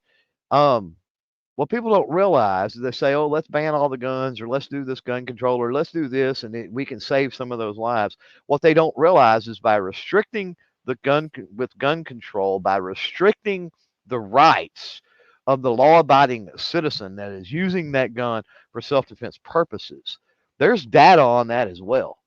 And the numbers, depending on the study and whatever you look at, run anywhere from 300,000 uses, a year to 3 million. I've seen studies as high as 3 million uses for self-defense a year. Yeah. Now, use of self-defense does not directly relate one-to-one with the lives that are saved. So, and it also doesn't mean necessarily that shots were fired. It could just be brandishing, like you said, two guys wrestling, you pull it out and say, hey, stop what you're doing, or whatever, right? You never fire a shot. Could be that, right? Could just be a brandishing and a command. But one of those instances could have saved 10, 20, 30 lives, right? And there's no way to know that because the incident was stopped. It never happened, right? So there's no way to know how many lives you actually saved. But even if we take the low number, the high number on gun deaths, 100,000, and we take the low number on defensive uses are 3 times the amount of uses as the actual deaths. So it stands to reason that the lives saved are far more than 300,000, right? Yeah. So it's at least a 3-to-1. So by restricting law-abiding citizens from being able to defend themselves, you would actually increase deaths. That's true. Correct? Do you see any way around the logic of that? No, the logic is sound. Like the math doesn't work any other way. Yeah, that's true. It's an interesting topic. I really like this topic. I think that it's one that, a lot of people, so obviously we've heard all of the arguments from the left about how you're not going to know good guys from bad. You stand as much chance to get shot yourself as to being able to stop whatever illicit action is taking place, and there's a bunch of others. I actually reject all of those arguments because if, when, shoulda, coulda, maybe so, but what if doesn't stop anything. And what does is action, and action is what we're going to need. So yeah. Well, what do you always say? You always talk about how in the in the debate world, and I've heard Andrew and the other folks that debate say this too, that what you meet that opposition in the debate with equal energy. Equal energy, right? Yeah. And so no matter what we're talking about, in a defensive situation, you want superior energy. Let's be honest. There ain't no such thing as a fair fight, in my opinion. There should never be a fair fight. And I don't care if it's fisticuffs or with guns or knives or whatever. In a defensive situation, there should never be a fair fight. If you've got to pick up a rock or a brick, pick up a rock or a brick, son. Do what you got to do. 100%.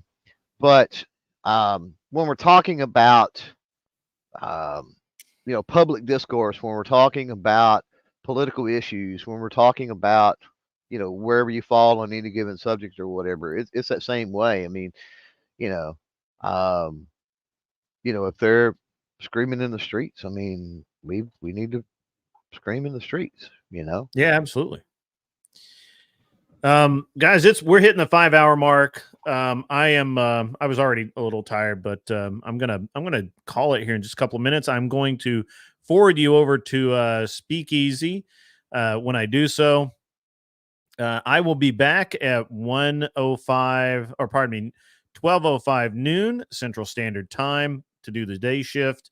I don't know what we're going to talk about. I'd actually really like to continue this with Clover Tack and continue the defensive self-defense and savior mentality that's out there in the carry and tactical world. I like this line of discussion, and I'd Brian like jumped to in continue. last minute. See that? Sorry? Looks like Brian jumped in last minute. Brian? Looks like, yeah. Oh, whatever. Mm-hmm. I sold you expired Ozempic. Brian, you want to jump on for like 2 minutes? I gave you the link to jump in. He could jump in. So he's in California. He can't talk guns. That's against the law for them, I think. I think it is, actually. He's working. You're always working, Brian. You got to take 5, man. You got you gotta be right. If Clover Tack, if you can, let's continue this during the day shift when we're both a little more awake.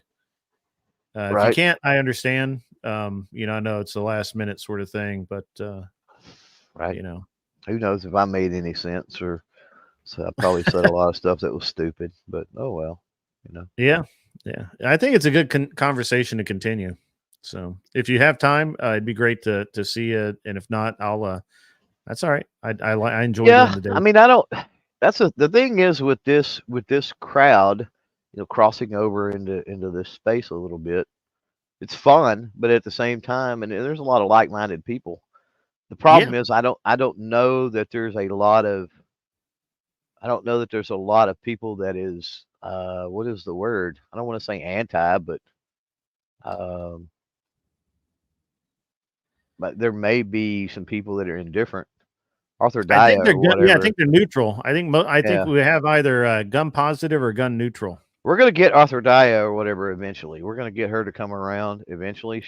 I couldn't follow her argument tonight. I couldn't. She's so close. Argument and the other side. Yeah, when we were talking about, I was back and forth with her about the Hunter Biden thing and stuff, and she's so close. She's blinded by political partisanship a little bit, I think, and I think there's some medical stuff there because that's her field. She digs in pretty hard. That's getting her, and but she's right there. She's so close. We could ever get her to go buy a gun, I think it would snap her into a Slim Jim. I think it would. Yeah. But yeah. We'll get her. All right, Cool Truth sends in $10. Thanks for a great night. Thank you for coming, and thank you for the $10. Well, it's good to know Cold Truth is Brian, if you're still in the chat, get some sleep, man. You need it. You look a little stressed out, buddy. I can actually see Cold Truth said that she was a lady, and I'm like, I didn't realize that earlier. So if I said dude, I apologize. But it's so hard to tell, right? Well, I see the picture now on your screen here. I can see Yeah. that it's bigger, and I can see it, and I'm like, oh yeah, okay, cool. Yeah. But Okay. I just automatically assume, just understand that because my audience is like 98% dudes. So we're right there, 95. I'm used to saying dude and bro. So no offense. Yeah. Let me know. All right. Well, guys, I'll see you guys at noon. Until then, get off my lawn. I'm sending you